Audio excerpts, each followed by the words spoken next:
Sati. Copyright 1990 by Christopher Pike. Chapter 1. I once knew this girl who thought she was God. She didn't give sight to the blind or raise the dead. She didn't even teach anything, not really, and she never told me anything I probably didn't already know. On the other hand, she didn't expect to be worshipped, nor did she ask for money. Given her high opinion of herself, some might call that a miracle. I don't know, maybe she was God. Her name was Sati, and she had blonde hair and blue eyes.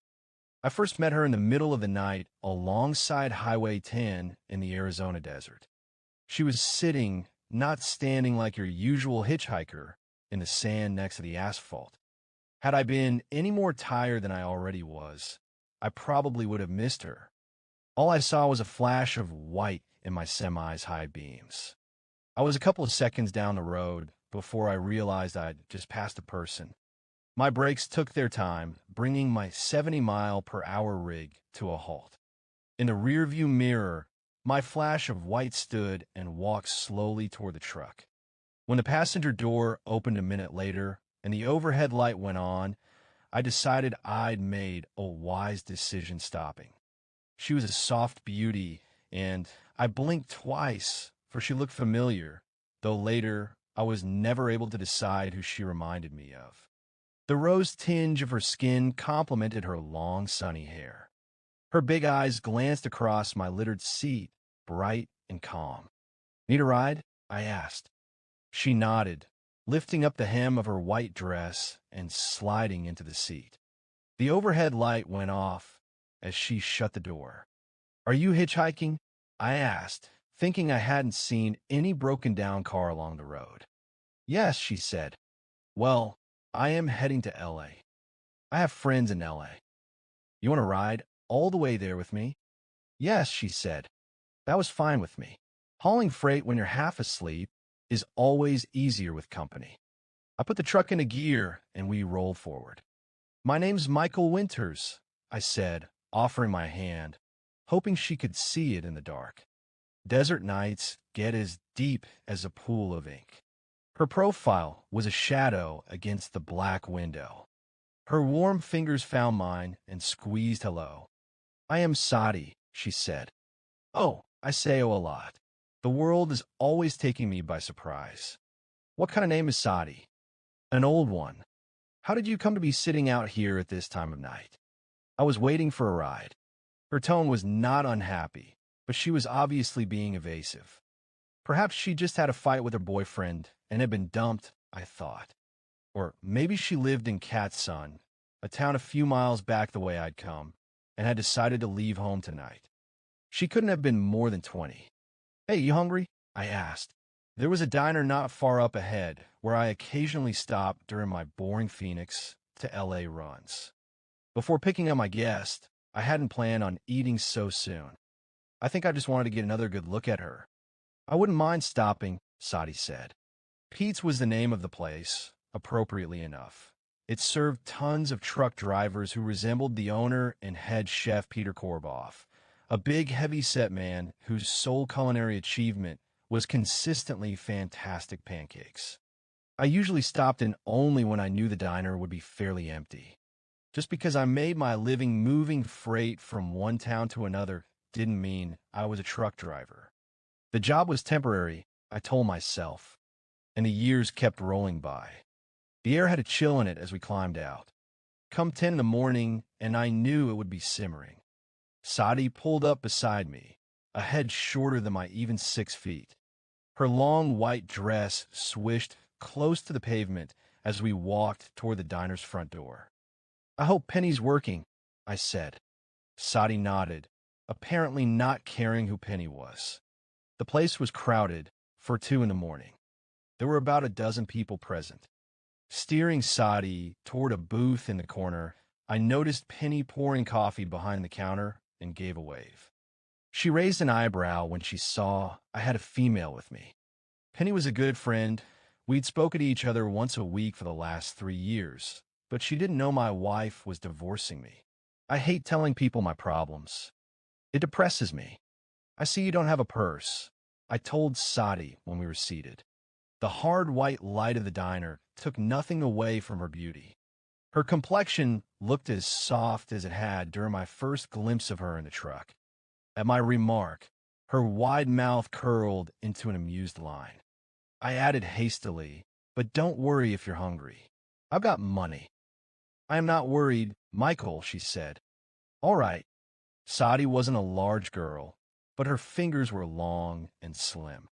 The way she tugged at her bright hair while gazing distractedly about struck me as charming in a little girl sort of way. She wasn't wearing a ring. Penny brought us menus and water a moment later.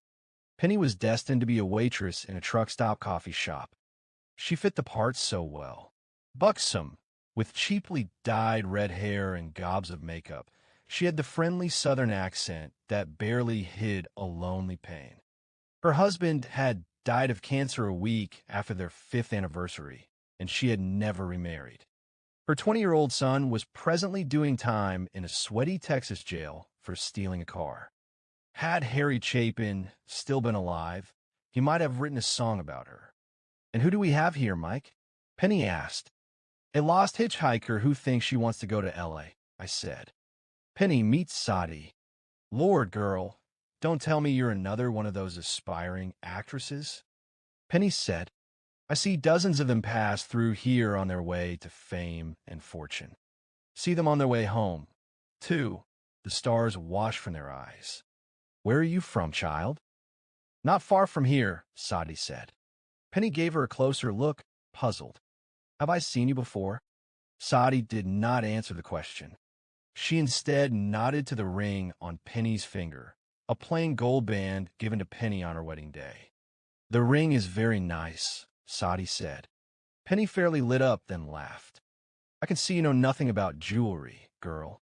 Try to hawk this in L.A., and you would hardly have enough to buy yourself lunch."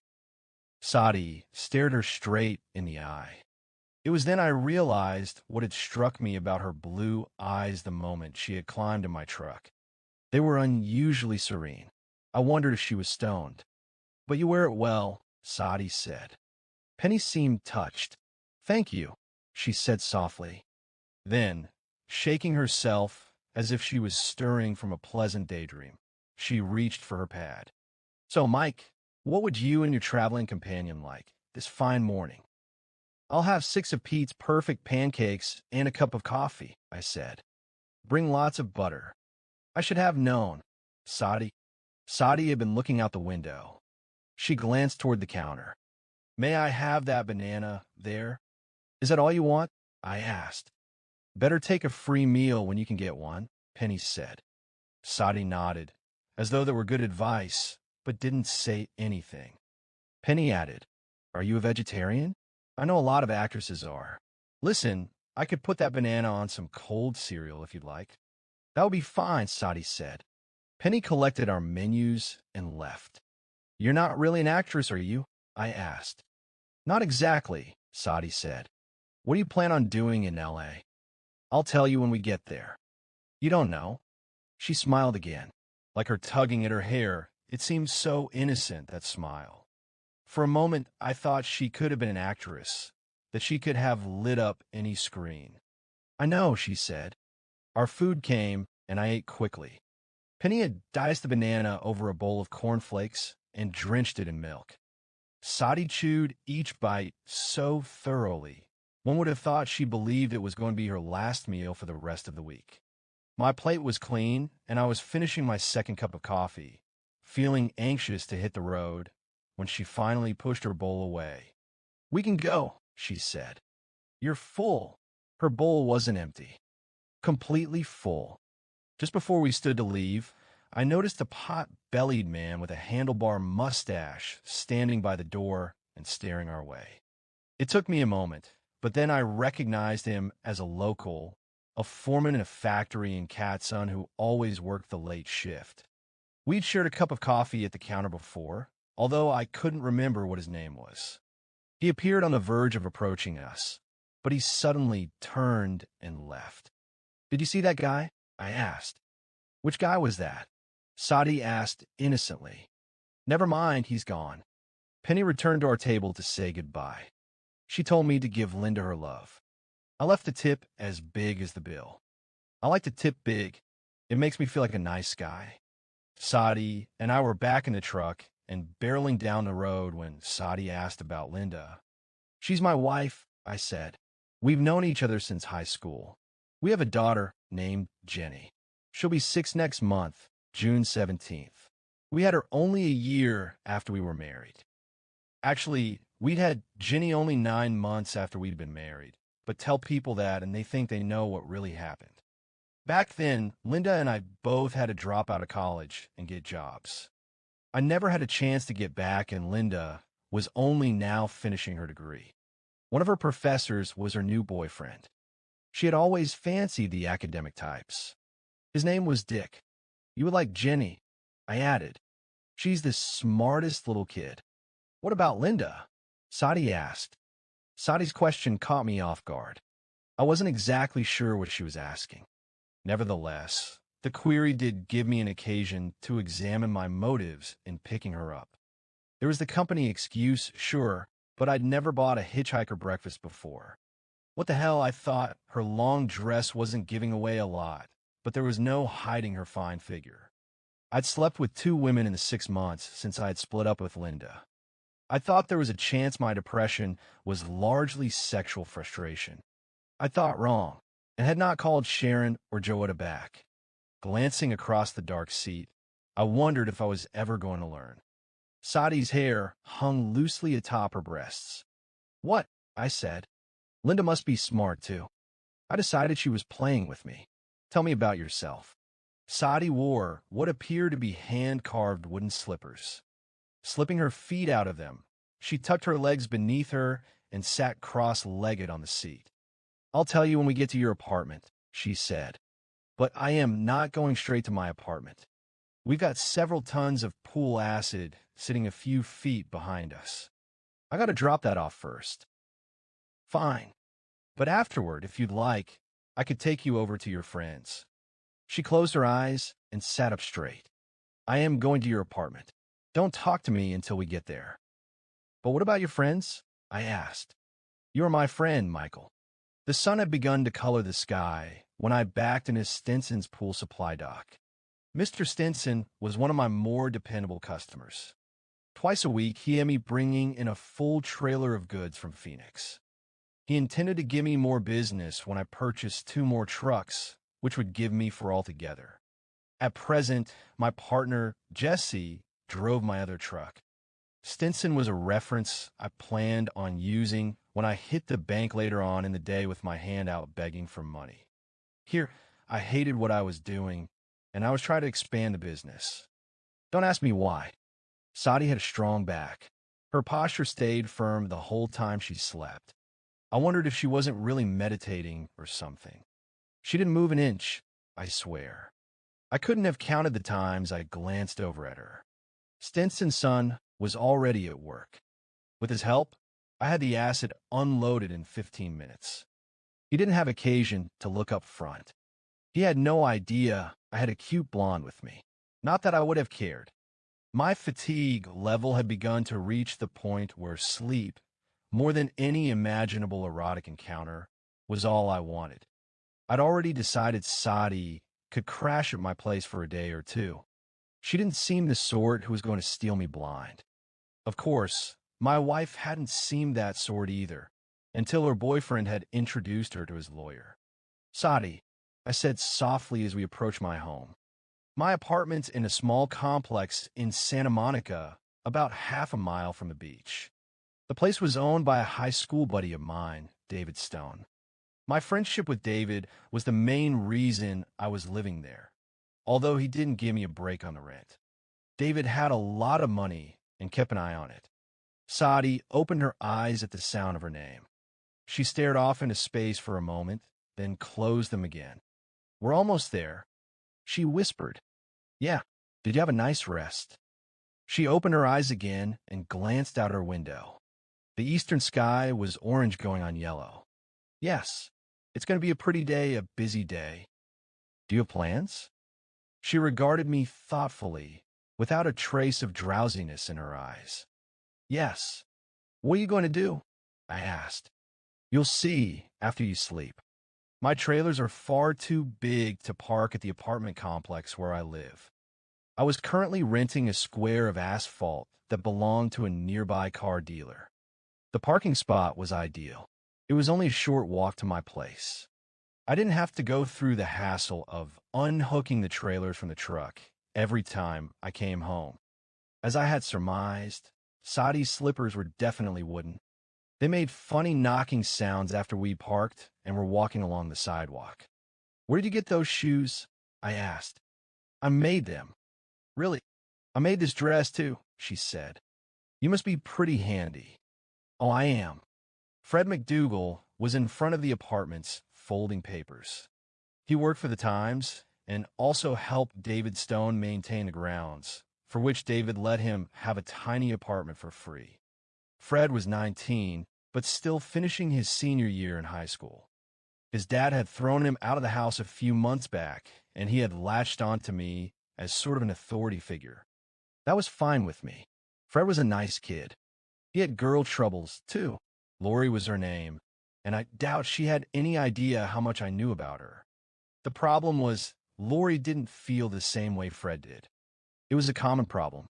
"You should be on your way by now," I told Fred, checking my watch. It was 5:30. Fred was usually done folding his papers by 5. He'd already almost lost his job the previous month for chucking a 5-pound Sunday edition at a $1,000 miniature poodle. He'd broken the dog's collarbone. "My station wagon's busted," he said, brushing aside his long, sweaty brown hair. Fred and I looked somewhat alike, and many of the things he said reminded me of myself in an early age, say when I was 14 or so. Fred wasn't especially bright. Our coloring and height were alike, and we were both slender with broad shoulders. But Fred had a terrible slouch, and he wasn't nearly as handsome as I am. I am not being vain. I am truly sorry to say Lori would have agreed with my assessment. Fred's pimples were all over the place. He ate too much junk food. "Did you tell Nick?" I asked. Nick Chevos was another high school chum of mine. He lived downstairs from me. "Mary says he won't be back until this afternoon," Fred said. Mary Dorado was Nick's living girlfriend. "I don't know what we're going to do," I said. "My car's in the shop, and you're already late. How come you're only folding the papers now?" "I've been busy trying to find a car," Fred said, worried, glancing at Sati for the first time. "Did you call your boss?" I asked. "Maybe he could help you out." Fred shook his head. "He's pissed at me. He's making me pay for that poodle's shoulder brace out of my paycheck. He'd just as soon fire me." "What am I going to do?" Sati spoke up. "Let's use your big truck, Michael." The thought had occurred to me. Had I been less tired, I probably would have suggested it already, though it wouldn't be much fun on the gears weaving in and out of the neighborhood's narrow streets. "I can't drive it," Fred said. "I'll take you," I said, yawning. I turned in the direction of my parked trucks. "Let me unhook the trailers. I'll be back in a few minutes." Sati stopped me, touching my arm. "I'll take him," she said. "You sleep." I chuckled. "And I suppose you can handle my tractor?" "Yes." Her confident tone took me back a step. "Where's your Class 1 license? Do you have it in your pocket?" Sati smiled. "I don't have any pockets." She glanced at Fred. "I am Sati. I am Fred." She stuck out her hand in my direction. "May I have the keys, please?" "But the trailers need disconnecting," I said. "Or do you know how to do that also?" "I do," she said. I don't know why I gave her the keys. Perhaps I wanted to see her face when she came back without the tractor. Fred and I watched as she disappeared around the corner. "God, where did you find her?" Fred asked. "She's beautiful." Naturally, living 30 yards away, Fred was aware of my difficulty with Linda. Yet he was under the impression the separation was temporary. "In the middle of nowhere," I said. "Nice of her to want to help me." "Yeah, it is," I muttered. "I sure wouldn't mind hitting the sack this minute." "Were you up all night?" "Yeah. That's rough. So was I. Lori and I got in a big fight last night." I knew without asking what the fight was about, and that Lori hadn't lost any sleep over it. They say things get worse before they get better, I said sympathetically. Fred shook his head. She went out with another guy last Friday. I don't know why she waited until yesterday to tell me. Yesterday would have been Sunday. I don't know why she had to tell you at all, I said. Fred was disappointed in me. Don't you think honesty is everything in a relationship? I sat down on the curb, resting my weary head in my hands, and thought of all the times my wife had told me exactly what was on her mind. No, I said. Sati was back 10 minutes later, driving the tractor with practiced ease. She parked right in front of us. She had unhooked the trailers quicker than I could have. How come you're not in bed? She called out the window. I stood, a fresh believer. I am going, as long as you're sure you know what you're doing. Sleep, Michael, she said. Dream pretty pictures.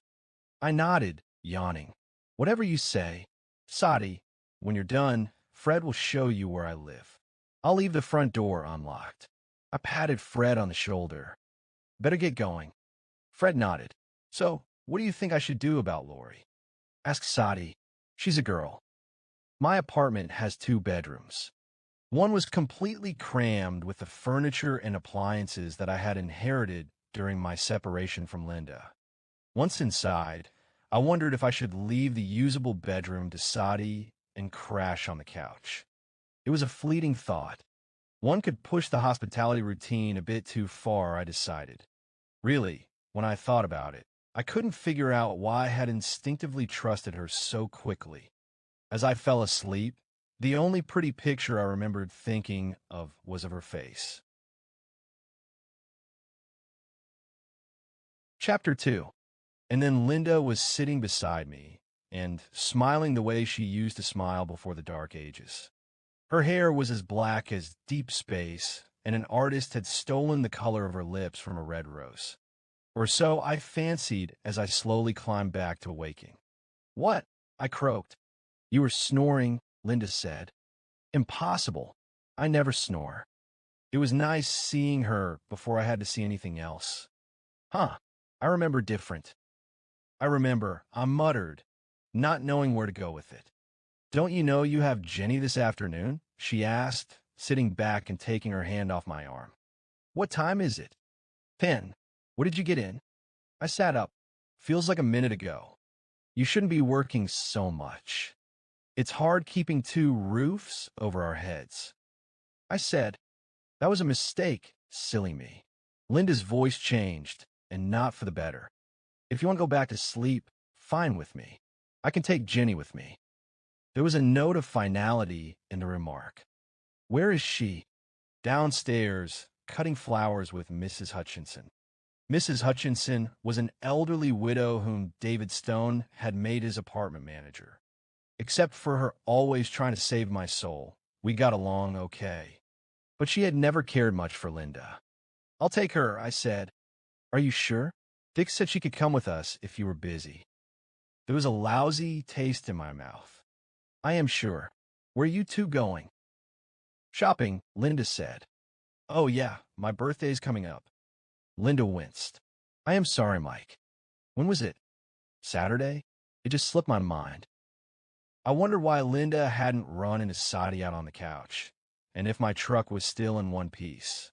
You can give me something extra special for Christmas, I said, climbing out of the bed, missing only my shoes to be fully dressed. Linda followed me into the kitchen, where I poured myself a glass of orange juice and gargled with it. She sat at the table and studied me. She was fond of studying people. She wanted to be a psychologist. All her schooling had given her the profound insight that I was upset about her leaving. You're mad at me, she said. I spat out the juice. I am tired. Linda sighed. Let's not fight. I am too tired to fight. I said I'd take Jenny. Jenny doesn't make me tired, I said. Well, obviously I do. You should be happy I moved out. I thought I moved out. Linda groaned impatiently. Let's not get started. You remember Jenny has an appointment at 2 with Dr. McAllister? McAllister was a child psychologist. He was studying my daughter. She was having nightmares. He had decided it was because of the breakup. He charged $60 for 30 minutes. I'll take her if she wants to go, I said. Linda was firm. She's going. You don't have to listen to her when she wakes up in the night crying. You're right. When she stays here, she never wakes up in the night. Dick says, Screw Dick. Linda stood. I am going. All right, but leave Jenny. Linda glared at me. She could look awfully sexy when she was mad. There was a time when I used to try to get her angry just so I could look at her. It used to take a lot of work. Now I barely had to try. Some things get easier with age, I suppose. I don't think so, she said.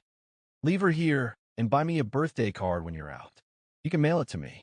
I can blame the delay on the post office. Linda headed for the door. I drank the remainder of my orange juice and went after her. Linda was fast on her feet. I only caught up with her when she was downstairs beside Mrs. Hutchinson's rose bushes. Under the careful direction of Mrs. Hutchinson, Jenny was sitting on the ground and scraping the thorns off the stems with a butter knife. A half-filled vase of thornless flowers rested beside her on the grass. Jenny had inherited her mother's features: round cheeks, a button nose, full lips. I'd always been thankful for that. She was darling. Her thick dark hair reached her waist. I told Linda once, if she ever cut it, there would be no more alimony. Seeing me, Jenny jumped up and gave me a hug. Behind us, Linda simmered, knowing that I was going to get my way. At least for today. Daddy, why aren't you sleeping? Jenny asked. Because that wicked man your mother's seeing says there is to be no rest for your poor daddy until. Mike, Linda said. I am not tired, I told my daughter, squeezing her tightly. And for a moment, I really wasn't. I felt just fine. I heard you coming in this morning, Mrs. Hutchinson said, scissors in her wrinkled hand, a note of approval in her voice. She was a firm believer in hard work.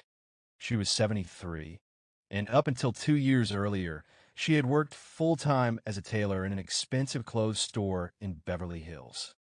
Arthritic fingers had finally made her throw in the sewing needles. The scissors she was holding were for Jenny's use. She no longer had the strength to squeeze them shut. I let go of Jenny, and I smelled your coffee on my way up the stairs, I said. It made me want to stop in and say hello. I nodded to her rose bushes. I love those flowers. I don't know anyone who can bring them to life like you. I am such a smooth dude. It was no wonder the old lady liked me, even with my cursed and unbelieving soul. Mrs. Hutchinson beamed. Thank you. I've told your daughter she was to set aside a special dozen for you. See, Daddy, where one of them bit me, Jenny said, showing me her blood-smeared thumb. I gave it a kiss, wondering again where Sati was. That's very kind of you, I said to Mrs. Hutchinson.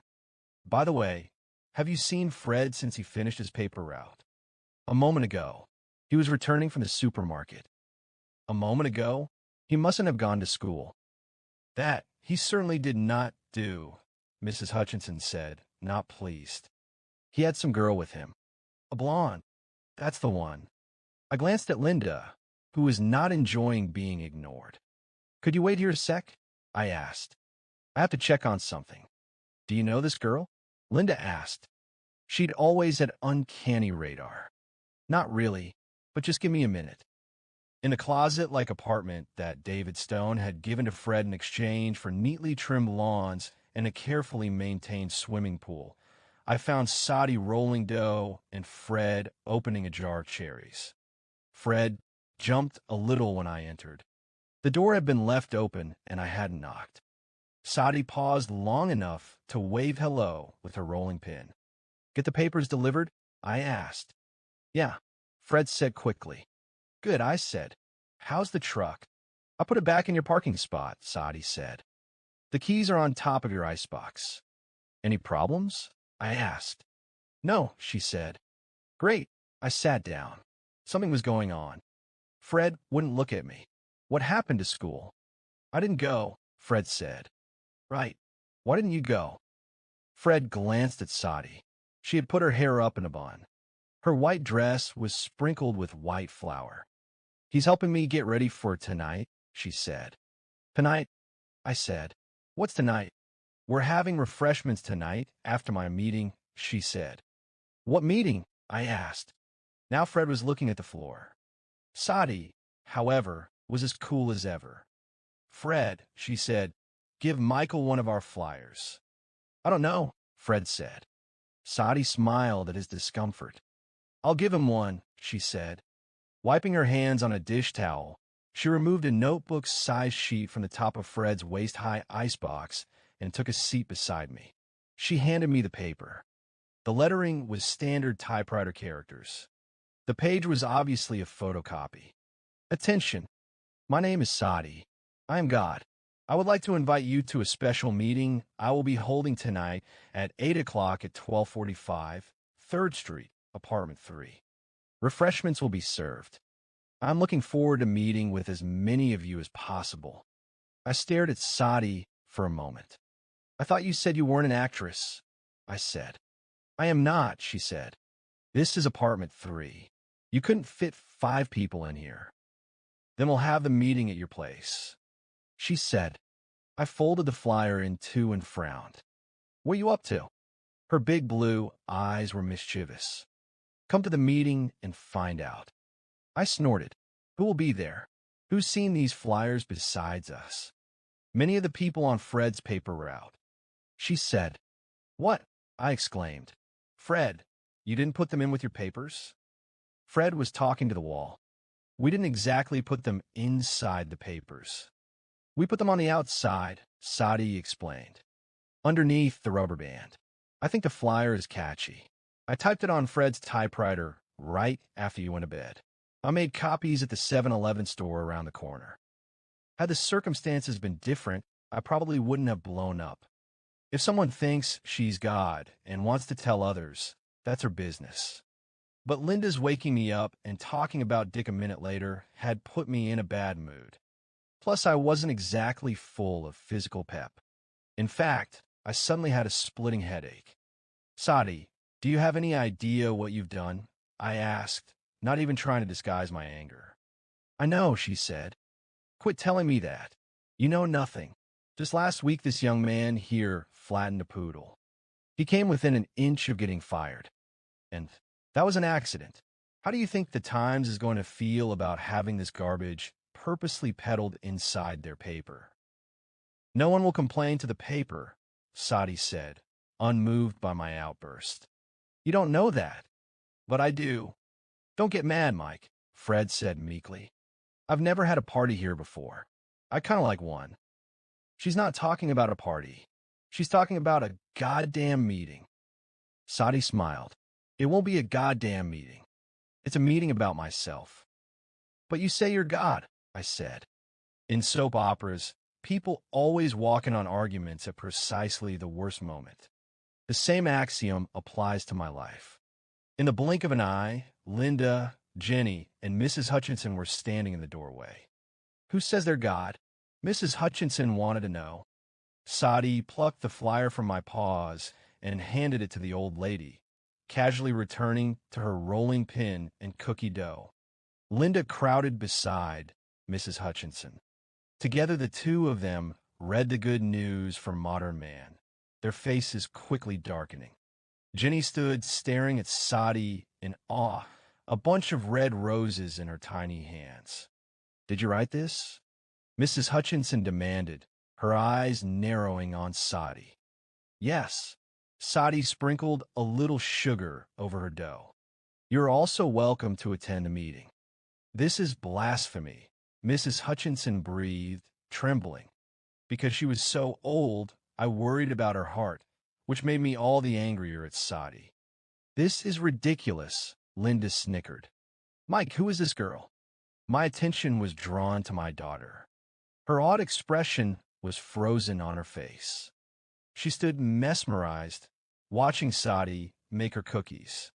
I don't know, I said to Linda. He picked up Sati last night on his way home, Fred said with his usual good timing.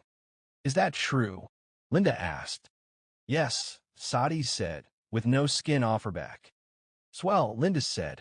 You're to watch your daughter for the day, and you bring home a blonde to play with. I got to my feet and yelled at my wife. She's not a blonde I brought home to play with. She's just a girl. She needed a ride. I was trying to help her out. All right. What's wrong with that? What's wrong with that is she's trying to start a religion. Linda yelled back. I won't be starting a religion this time, Sati remarked, reaching for a cup of water. There'll be none of these cults gathering beside my home, Mrs. Hutchinson said indignantly. Things might have gone on the way they were, or have gotten worse, if my daughter hadn't acted her age upon absorbing the news that God was in the room. Stepping forward, shining with innocence, she offered her flowers to Sati. Would you like these? Jenny asked. Sati put down her rolling pin and knelt beside Jenny. Whatever you give me, I will take, she said gently, rubbing a white spot of flour between my daughter's eyebrows. I'll see you tonight, Jennifer. The tension suddenly eased, inside and outside. Little girls are good at defusing mobs. Later, I decided, would be time enough to worry about Fred's job and a confused deity. The others appeared to come to a similar conclusion. Mrs. Hutchinson, muttering under her breath, left to finish with her rose bushes. Not looking at Sati, Linda took Jenny's hand and led her out of Fred's claustrophobic apartment. Fred shrugged in my direction and returned to studying the label on the cherries.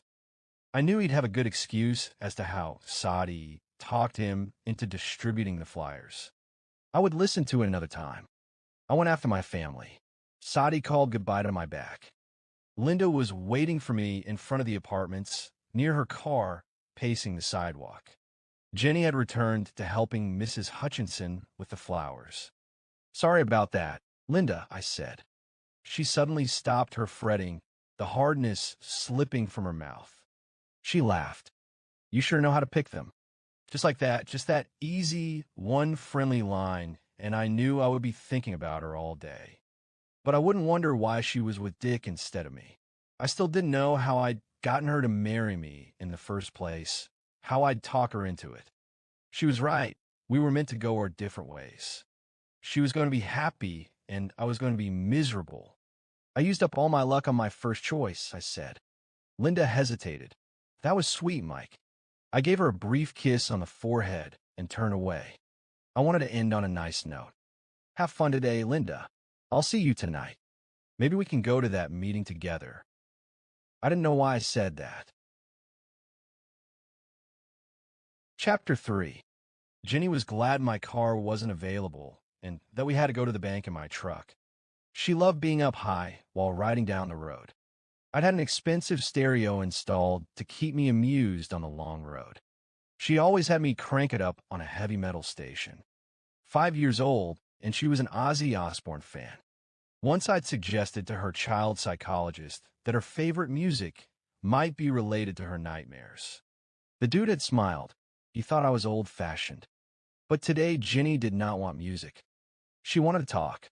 Daddy, Mrs. Hutchinson, said the pretty woman was a bad person. You mean Sati? Sati, she repeated, apparently liking the sound of the word. Is she really bad? No, she's just different. Why is God different? You mean, why is God indifferent? I said. Never mind. My major in college, before I dropped out, had been philosophy, but neither Linda nor I attended church. I had no idea what Jenny was thinking of when she used the word God. Jenny, Sati isn't God. She's just a person like you and me. But she said she was God. Jenny, do you know who God is? Yes. Who? He's the person who made Santa Claus. Kids kill me. Okay, maybe he did make Santa Claus. But if he's a man, you can see how he can't be Sati. Why not? Because Sati is a woman. But Mommy said God can do anything. Why couldn't he be a woman? I don't know. I guess you're right. I guess God could be a woman, or a penguin for that matter. Jenny thought that was funny. Sati said I could see her tonight. Can I, Daddy? We'll see. I paused, remembering my daughter's strange reaction to her. Why do you want to see her? 'Cause I like her. Why do you like her? Is it because she's so pretty? Uh-huh. And because she made me happy. She made you happy? Uh-huh. What did she do that made you happy? I asked. She touched my head.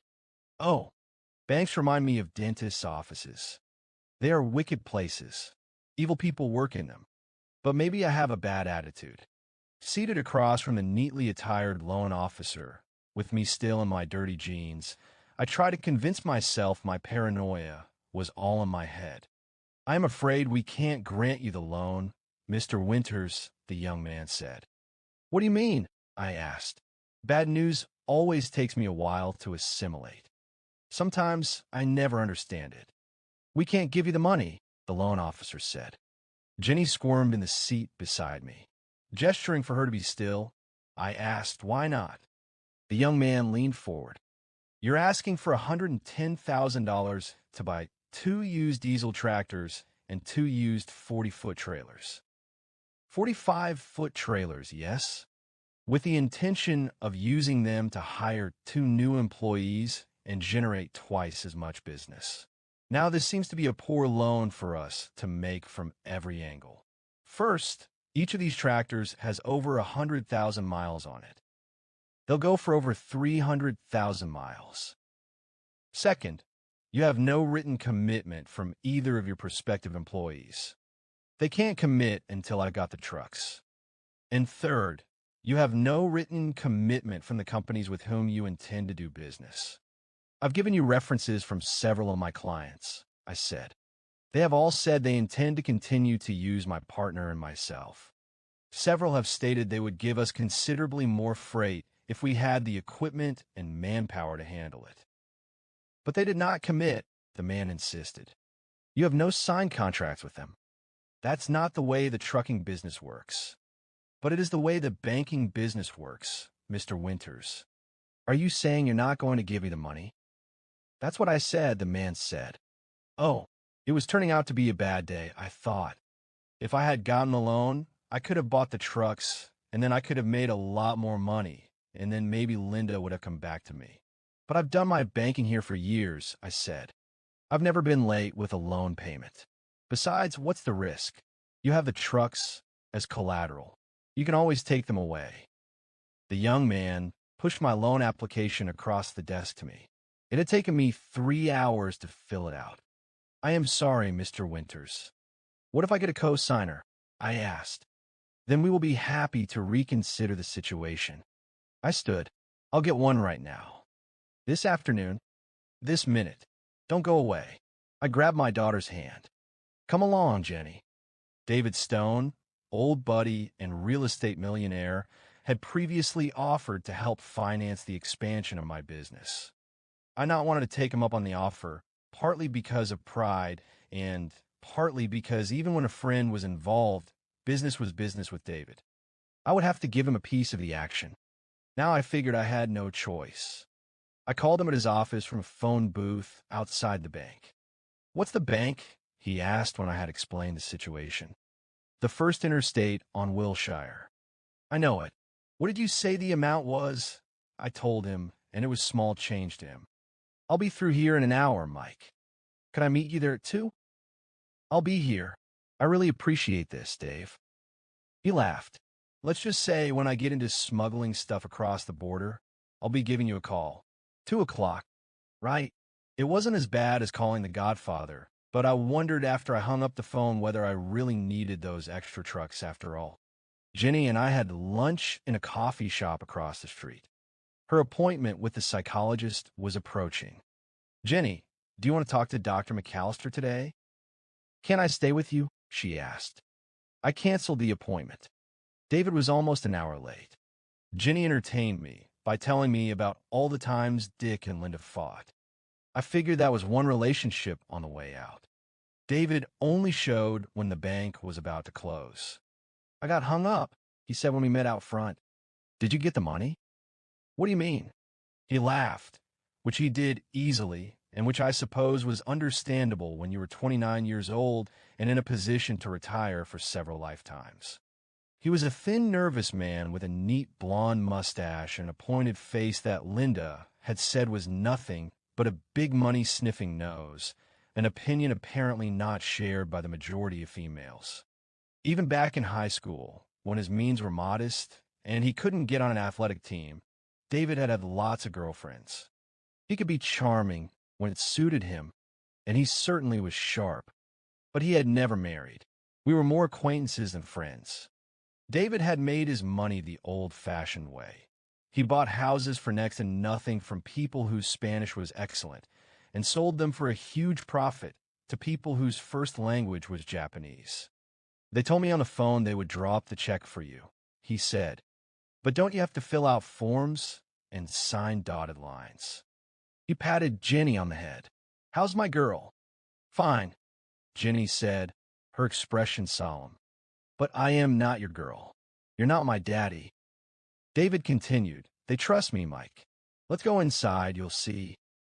David did in fact have to sign a few papers, but he was right about the cashier's check being ready. It felt oddly heavy in my hand, with all those zeros sitting beneath my name. I decided to deposit it immediately. I can't thank you enough, I said when we were back outside. It's no problem, David said. He wasn't asking for anything in return. I would have to make the offer. I could pay you a percentage of my profits on the new accounts I get with this money, I said. David shrugged. We'll work something out. Hey, want to go down the street for a drink? I know a place that won't hound us about your daughter. Down the street was 5 miles away, but riding in David's Ferrari was always fun. When we were seated in a cool, dark booth, Jenny with a Coke and David and I with beers, he asked about the chick I'd brought home who thought she was God. How did you hear about her? I asked. Hutchinson, David said. She called me up a few minutes after you left. So what does she look like? Very attractive. Real shiny blonde hair, as fine as Jenny's. And she's got these clear blue eyes. You'd have to see them. They're the deepest blue. How's the body? Jenny was listening to every word. Looks in good shape, I said. Is she totally nuts or what? David asked. If you met her, you'd think she was pretty solid. Her self-confidence is remarkable. I am not surprised, seeing who she believes she is. David sat back. Think I should stop her from having her meeting? Worried about the other tenants? I asked. He nodded. Hutchinson sounded pretty hot. To tell you the truth, Dave, I don't think anyone's going to come. He considered a moment. Where did you pick her up? Just past Cat's Son, in the middle of the night. Does she have any ID on her? I don't think so. She hasn't got a purse. Would you say she's harmless? David asked. Oh, yeah. I like her, Jenny said with a note of irritation. David smiled, then went back to thinking. If she's as pretty as you say, we should be able to trace her.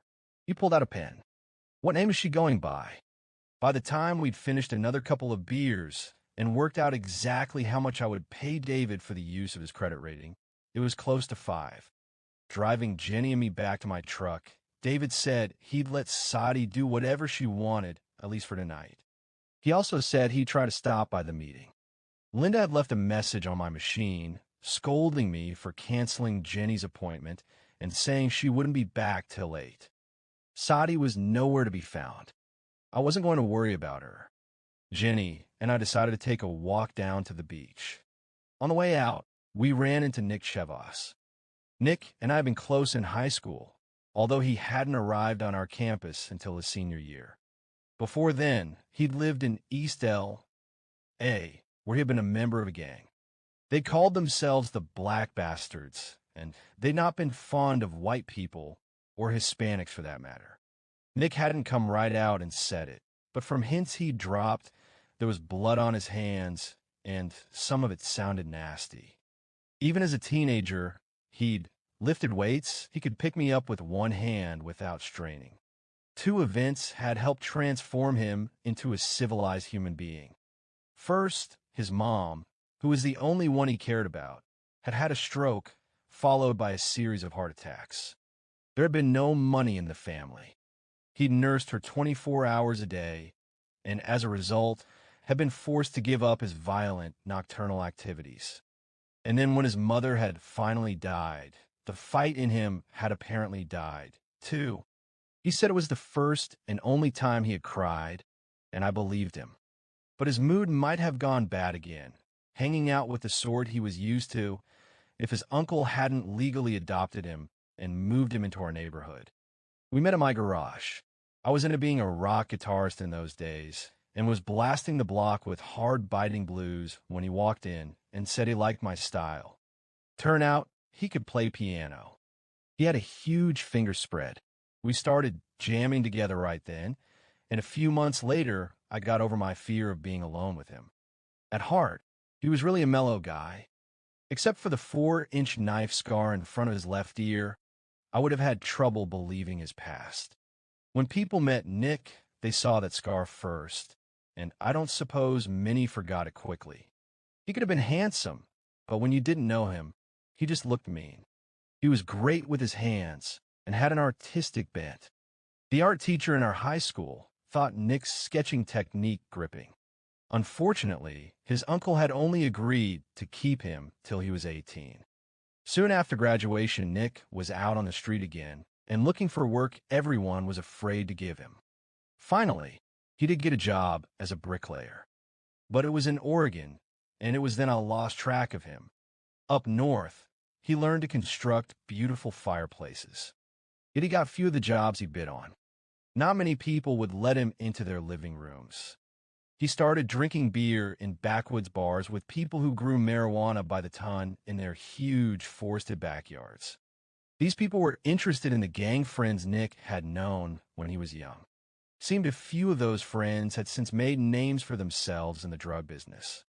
The marijuana farmers wanted Nick to be the go-between for them. Nick was low on cash at the time. It was only marijuana, he thought, and that was hardly a crime anymore.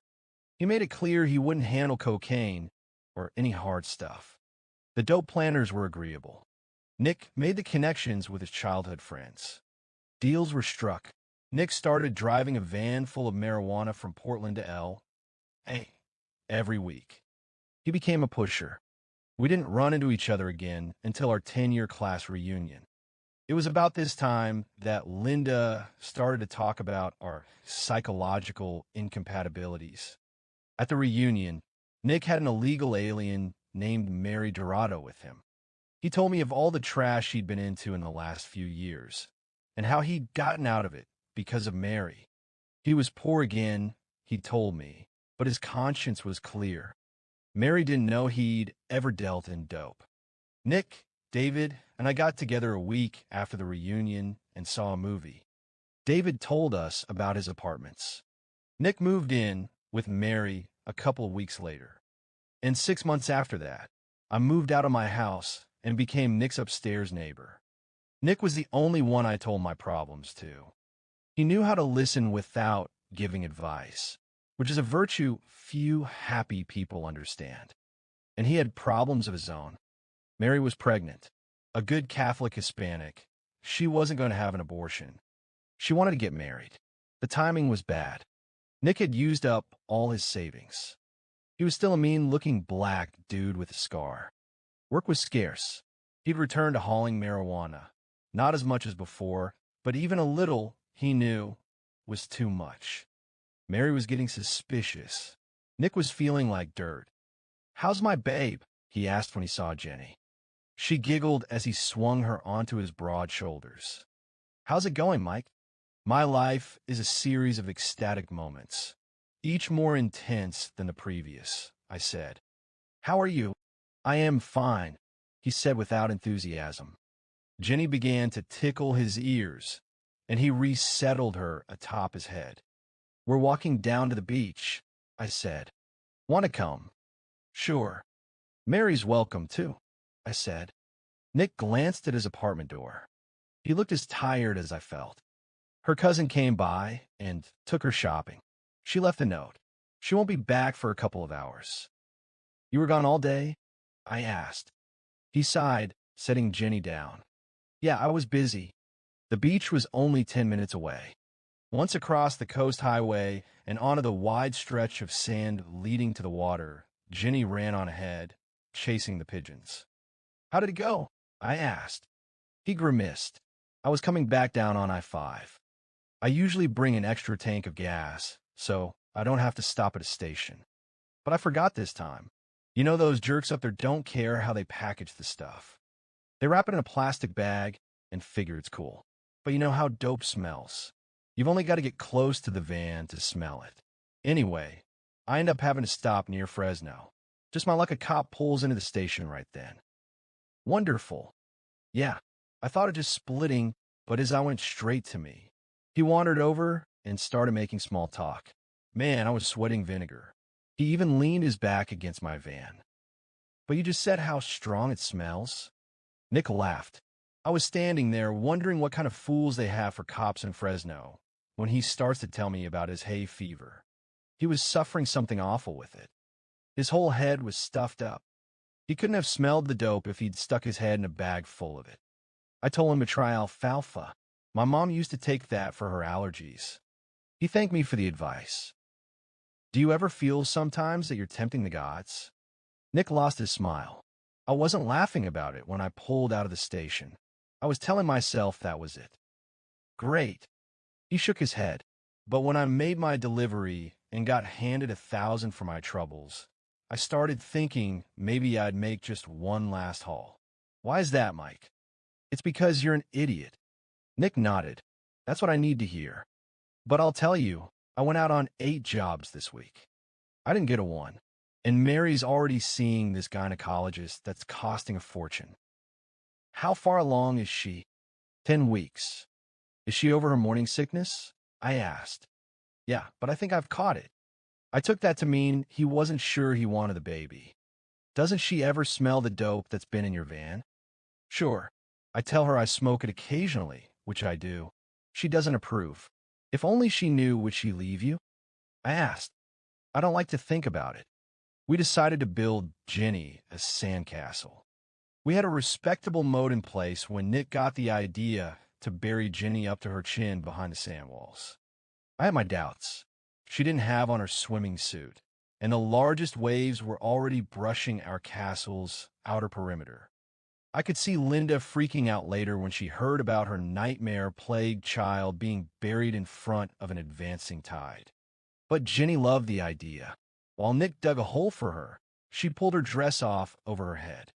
A few minutes later, she was buried so securely that she couldn't budge an inch.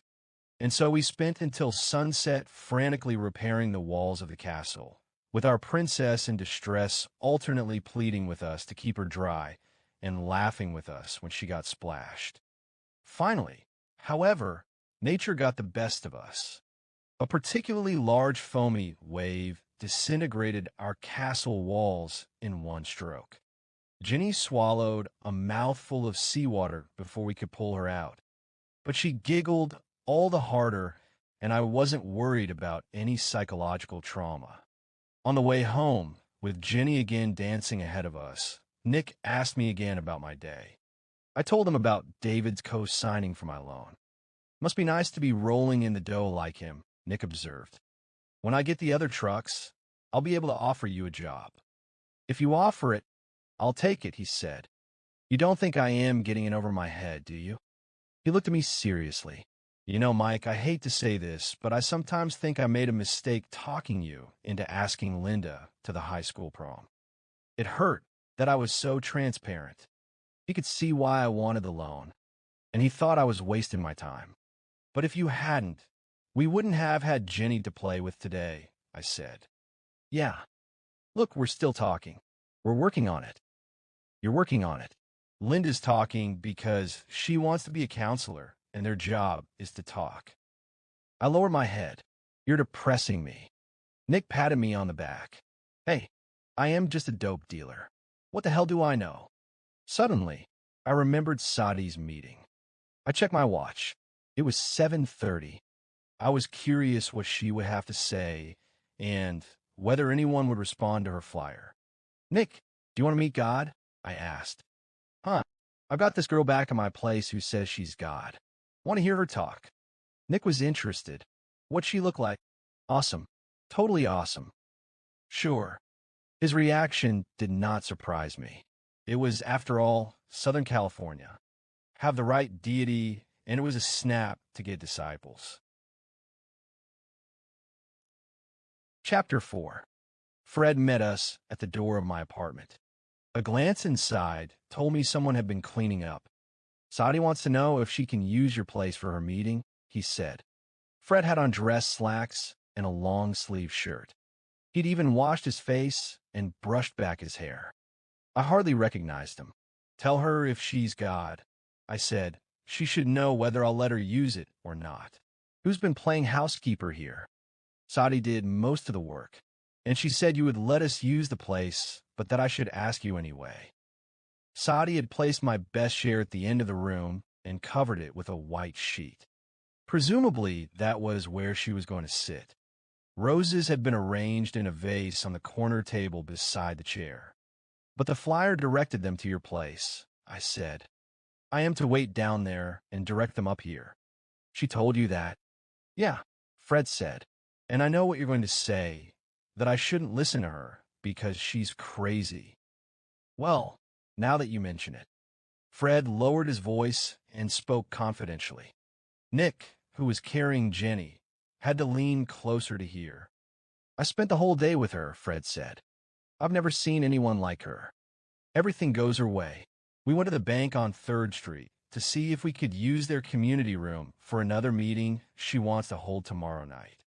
We talked to the bank president. At first, he said we had to meet all these conditions. We had to be a registered nonprofit society. We had to fill out an application. We had to make reservations a month in advance. All this crap. But then she just started talking to him, telling him she was God and that she needed the room tomorrow. And he gave it to her. I've got to see this woman, Nick said. You'll like her, Jenny reassured him. He gave her the room because she's pretty and charming, I said. I knew her 2 minutes and bought her breakfast. It doesn't mean a thing. Fred wasn't convinced. She's got something, Mike. I don't know what it is, but it's something. The glint in his eyes had me concerned. Have you seen Linda? I asked. Yeah, Fred said. She was here a moment ago. She went out looking for you. What about Sati using your apartment? Tell her. What the hell, tell her okay. Nick went downstairs to see if Mary had returned. Fred headed for his apartment. I went searching for clothes for Jenny. I'd only gotten her into a fresh pair of pants when David Stone and Mrs. Hutchinson appeared in the doorway. Fred told us this was the place, David said. I smiled. Welcome to the ashram. I am surprised to see you here, Mrs. Hutchinson. She scowled. Someone's got to stand up against this nonsense. That girl's got her whole life in front of her. I am not going to let her throw it away. I am going to give her a good talking to, and she's going to listen. A few minutes later, a young couple showed up. They looked and acted completely normal. All they asked was if this was where the meeting was to be held. I might have struck up a conversation with them and inquired if they didn't have a better way to spend their Monday night, when a mother and teenage daughter appeared, followed quickly by a middle-aged man. Incredibly, none of the people appeared unusual. It was now minutes before 8 o'clock. Linda poked her head inside the door. Is this really happening? She asked. The group glanced at her, and the mother and daughter fidgeted slightly. Jenny had taken a seat on the floor near Sati's chair. She hardly noticed Linda's entrance. I ushered Linda onto my patio. Why not stay? I asked. Jenny's been looking forward to seeing Sati all day. To my amazement, Linda did not protest. As long as she isn't kept up too late. Did she give you any trouble? No, I said. I got the loan. Linda smiled, but it was a polite reflex. And all the hassle with the bank was aimed at getting her back, I thought. I am glad, she said. Nick returned. He said Mary was still out. Since our guests had already monopolized the couch, the three of us decided to take a seat against the wall farthest from the sheet-draped chair. Fred reappeared a moment later and joined Jenny on the floor up front. At precisely 8 o'clock, Sati entered. She had changed. Her dress was no different, and she was wearing her hair the same as when I had picked her up, loose over her shoulders. Her serene expression was also as I remembered. It was as though I were seeing her for the first time. I do not know why that was so. Taking a seat on the covered chair, she slowly scanned the room, her big eyes lingering for several seconds on each person. I was the last one she came to, and with me she smiled. I found myself holding my breath and had to consciously tell myself to exhale. "We will start with a few minutes of silence with eyes closed," she said, addressing the group. "During these few minutes, do not mind how you feel or what you're thinking. Just be comfortable. I will signal when to open your eyes." She resettled herself in her chair and folded her hands in her lap. "Close your eyes." Normally, I consider myself a relaxed person, though there's always the odd spell when I can't sit still. When Sati told us to close our eyes, I feared I was in for one of those times. All of a sudden, the last thing I wanted to do was be motionless. It was like someone had sprinkled an itchy powder directly onto my nervous system. A couple of minutes of this went by. I considered getting up and leaving. Then something unexpected happened. Just when I thought I couldn't sit there a moment more, I began to relax. But it was much more than simple relaxation. A delicious warmth started to spread from my chest while, paradoxically, a cool current began to flow across my forehead. Both sensations were remarkably pleasant. As my attention went to them, I noticed the muscles along my spine twitching, letting go. Pretty soon I was so comfortable I was sure I was going to fall asleep. Yet quite the opposite happened. My mind started to float, yet my thoughts drifted past with crystal clarity. It was as if I could see them, as if they were somehow separate from myself. The question of what was happening to me also floated by, but not the answer, and I really didn't care. I felt I could sit there forever and ever. Sati spoke. Her voice seemed to come from far off. How perfect it sounded to me right then, despite the fact that she was interrupting my peace. Soft and deep, rich with a young girl's sweetness. She was telling us to open our eyes. I did as requested. Everyone in the room appeared to have been as settled as I was. Linda was having trouble getting her eyelids to stay up. She turned my way, and I could have sworn the last 10 years had never happened to her. There wasn't a line on her face.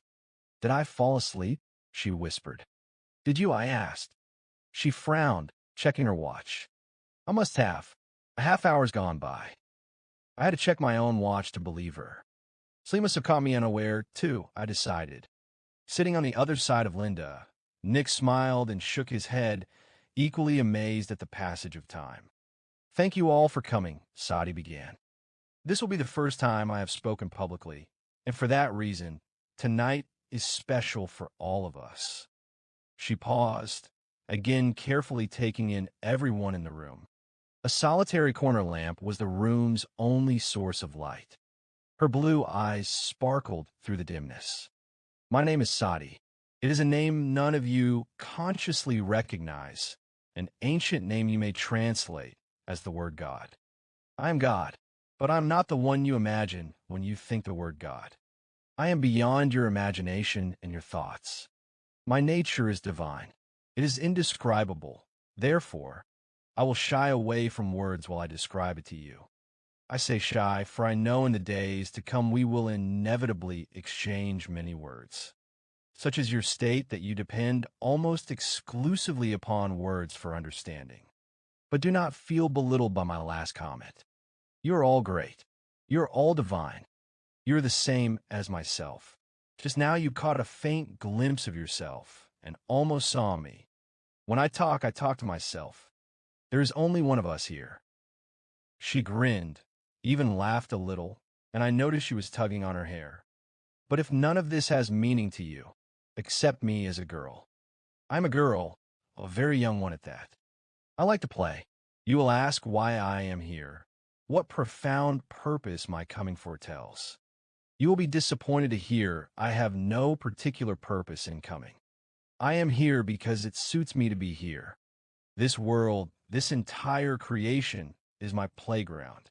I made it to play in, for you to find delight in. The purpose of your lives is to expand my joy, which is already infinite. Can you honestly imagine any other reason for being here? She plucked a rose from a vase and began to caress the petals. Still, I know you will want a message from me. When I am asked a question, I find it difficult not to answer. I do hear your prayers, and if you listen closely right now, you will receive all the spoken wisdom from this girl that you're going to receive. But do not feel you have to believe what I say. I don't ask for your belief. I never ask anything from anybody. You are not born to suffer. If, in spite of what I tell you now, you choose to be miserable, then you do so for your own sake, not for mine. There is hardly a religious or mystical tradition in the world that does not describe God as eternal bliss. This being so, why should anyone suffer for God? It makes no sense. Therefore, my first and deepest wish for all of you is to be happy. Just that simple, be happy. On the other hand, I do understand that you all suffer to one extent or another. I will tell you why. You have lost the awareness of the two sides of my nature, of your nature. I am silent and I am active. I am both simultaneously. You are both too, but you experience only your active side. You have forgotten your inner being, which is pure silence. You search endlessly for permanent happiness in a place where nothing is permanent. Here, I am getting philosophical, and that is a shame because truth is always very simple. There's a state that you, as a human being, can aspire to that includes an awareness of both sides of my nature, a state beyond all sorrow. Call what you will. Your oldest traditions give it many names. Sati is one of them. Enjoy your life. No curse hangs over you, nor did it ever. No devil chases after your soul. Sing and dance and be merry. But in your play, remember that the goal of the game, and there is a goal, is to find me. How you reach this goal, I'll not tell you. I respect your free will, and I do so love a good drama, although I begin to tire of the tragedies you continue to play. Don't simply knock and wait for the door to be opened. Go look for the keys. Some fit the lock better than others. Sati stopped and smelled the rose. I am through lecturing for tonight. I won't be taking questions, but I will be giving another talk tomorrow night at 8 o'clock. It will take place in the community room of the bank on the corner of 3rd and Wilshire. Feel free to come, and if you wish, bring your family and friends. Now we will close with a minute of silence. And before you leave, have some of my cookies. This girl spent half the day baking them. She nodded. Close your eyes. This time she meant a minute when she said it. I had scarcely begun to settle when she stopped me. What was interesting was that I had even begun to relax at all in so short time. There was a vibe in the room that was sucking me into myself. I was dumbfounded. The cookies were excellent. Tiny shortbread cakes. They had raspberry jam in the center and icing and sliced cherry pieces on top. I ate half a dozen. The group left slowly, leaning against the back wall with Linda and Nick and munching on the goodies. I watched as the people went up to Sati and introduced themselves. They mainly thanked her for her lecture and her meditation. I hadn't even known we were meditating. She shook each of their hands and beamed when they told her how peaceful they had felt while sitting with their eyes shut. My amazement continued to grow. Did she hypnotize us or what? Nick asked. She didn't plant any suggestions before she had us close our eyes, I said. Not verbally, you mean, Linda said, watching as Jenny stayed close to Sati's side. Her body language is extremely suggestive of easiness and relaxation. Then you felt relaxed? I asked. Linda shrugged. I usually do when I sit with my eyes closed. I've never felt that relaxed, Nick said. Not even when I've been stoned. David also thanked Sati for her talk. As he was leaving, he gestured to me. Could I have a word with you outside, Mike? Sure, I said. We stopped in front of the apartments beside his Ferrari.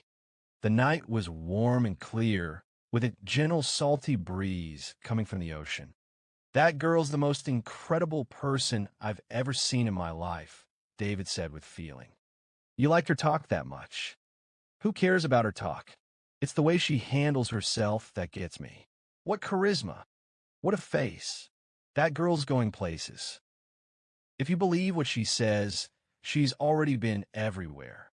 I am serious, Mike. I want you to keep her around. Don't let her get away. I know what, I'll give her an apartment for free. But they're all taken, I said. Oh yeah, well, keep her at your place. But what if she doesn't want to stay at my place? Make her comfortable. Feed her and flatter her. Just keep your eye on her. But why? David was getting impatient. You saw the way those people reacted to her. She's got something. I paused. Fred said that. You should listen to him. There's magic there. I can feel it. So we can't let it get away. Dave, we can't tell her what to do. We're not.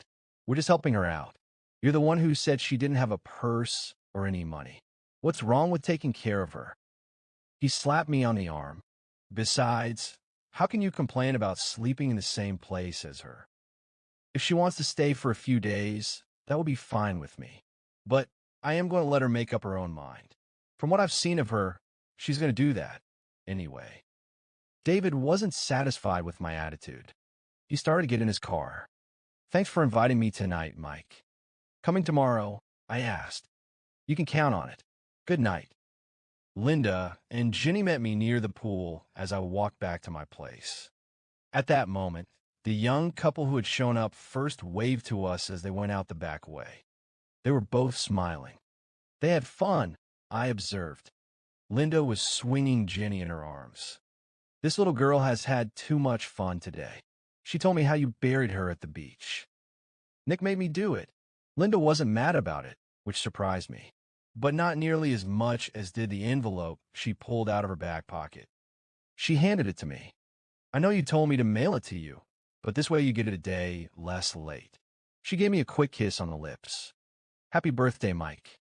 It was just a store-bought birthday card, an undistinguished one at that, but for me, it put a pleasant finish to the evening.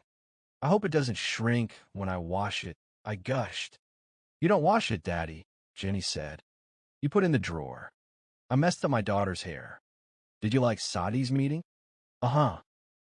Didn't you want to get up and walk around when we were all sitting with our eyes closed? I asked. I had my eyes closed, but didn't you feel bored? Jenny didn't understand how I could be so dense. I was happy. I want to sit with Sati lots of times. Where will Sati be staying tonight? Linda asked. Probably in my place. Had I been hoping for a sign of jealousy, I would have been disappointed. But my expectations were more realistic than that. Despite her outburst that afternoon about me bringing a blonde home to play with, Linda wanted me dating. That's nice, she said. Keep in touch. Of course, I said. I ran into Nick and Fred going up my stairs. Fred was excited. He appeared to have infected Nick. Mary just got home. Nick said, I've got to tell her about this girl. Going to be around tomorrow. I shook my head. I've got a load to pick up early and take to Phoenix. Nick headed for his door. See you Wednesday then. Take care of yourself. When he was gone, Fred laughed. Convinced, Mike? Of what? Come off it. She's got incredible vibes. I saw you when we opened our eyes that first time. She'd zap you, too. Somehow, I never pictured God going around zapping people. Jesus didn't do that in the Bible. I bet he did. And just this morning, Fred had taken everything I said as gospel. We could argue about it later, I decided. I nodded toward my wide-open door. Is Sati done visiting with the people? I asked. Yeah, except for Mrs. Hutchinson. Swell. Fred wasn't worried. Sati can handle her. I can't wait until tomorrow. I am going to bring Lori. I told Sati about her, and she wants to meet her. Did you get her car fixed? Fred nodded absently. Yeah, it was the battery cable. Burned out. No, it had fallen off. I better get to bed, Mike. Since when do you go to bed before midnight? He yawned. Sati told me to go rest. That sounds like good motherly advice. Upstairs, Mrs. Hutchinson was hammering on Sati for all the good it was doing. You're such a pretty and intelligent girl. Mrs. Hutchinson was saying, you could do almost anything. Why are you wasting your life going around spouting nonsense? You're not just deceiving people, you're committing a sin against our Lord. Don't worry about me, Sati said. I'll be fine. But what you're saying is atrocious.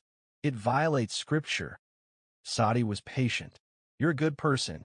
I know you wish me the best. But your concerns are misdirected. Go and rest now.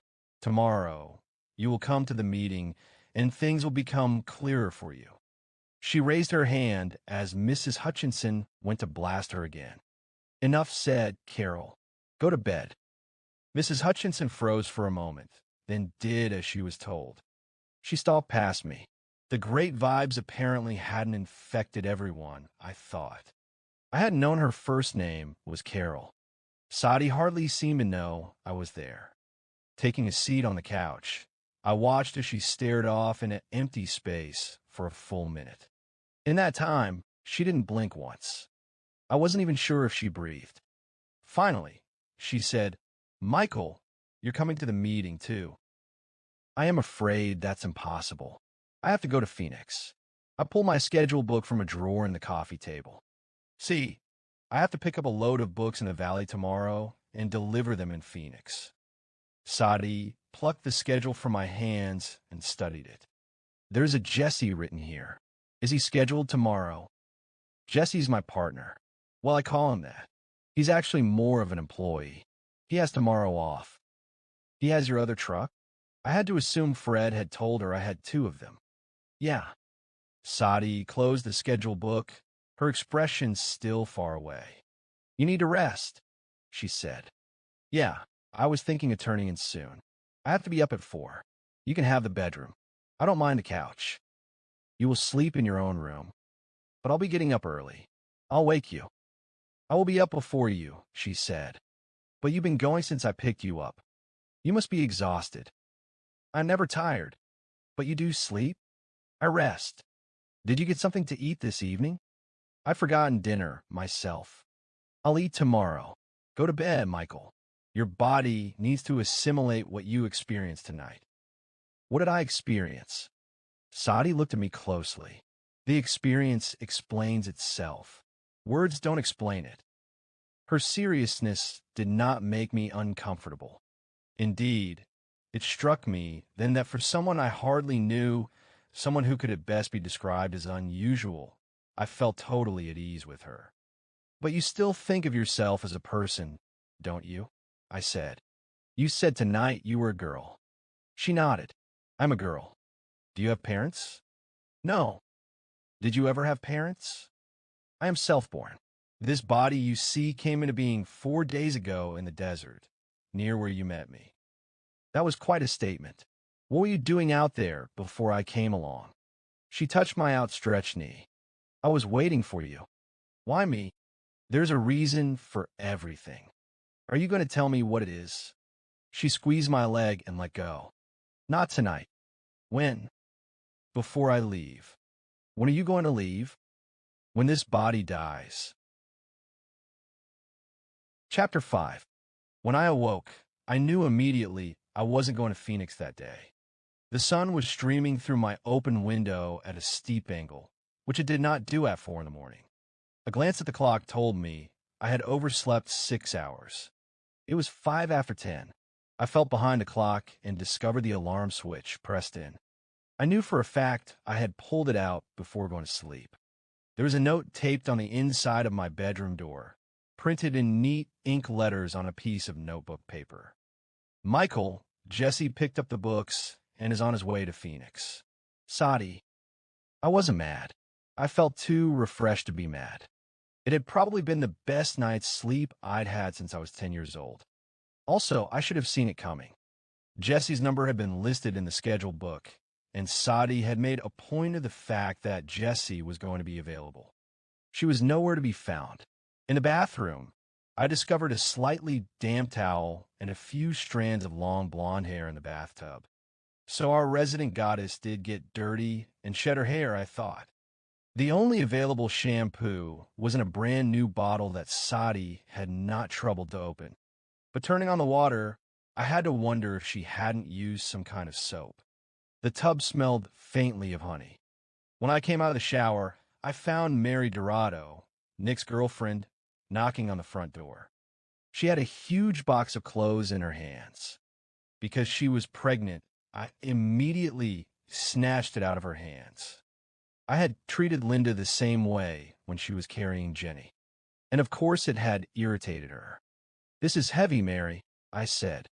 "You shouldn't have carried it up the stairs. What's it for anyway?" Sati. Mary and Sati had similar bodies. I glanced in the box. "These look like your best clothes." Mary nodded. She did not talk a lot, although not for the obvious reason. Despite being an illegal alien and having been in the country less than a year, her English was excellent. She was just, in Nick's word, respectful. She had been born in a tiny village in Nicaragua and had left with her mother and two sisters when her father had been accidentally killed by soldiers.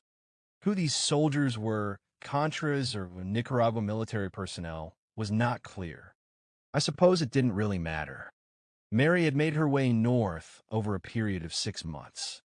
She was now a seamstress in a shop owned by the same people Mrs. Hutchinson had worked for. Like so many other illegal aliens in Southern California, she lived in fear of being caught by an immigration official. Poor Nick. He had a lot of reasons why he had to marry her. "Where is she?" I asked, motioning Mary inside, happy for the clothes. The previous night, I had offered Sati a pair of shrunken sweats to sleep in. I didn't know if she had used them. "Mrs. Hutchinson is showing her parts of the Bible," Mary said. "Have a seat on the couch." "Really? That would be fun to watch. I take it Sati is holding her own." "Yes. Would you like something to drink?" "No, thank you." Mary sat down.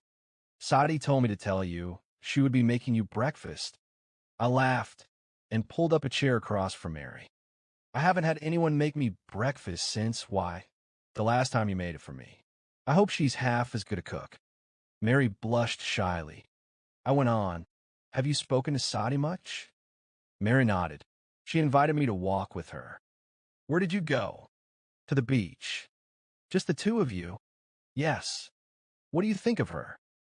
Mary hesitated, her serious face tensing slightly. I don't have the right words. She's like someone my mother once took me to when I was a little girl and very sick."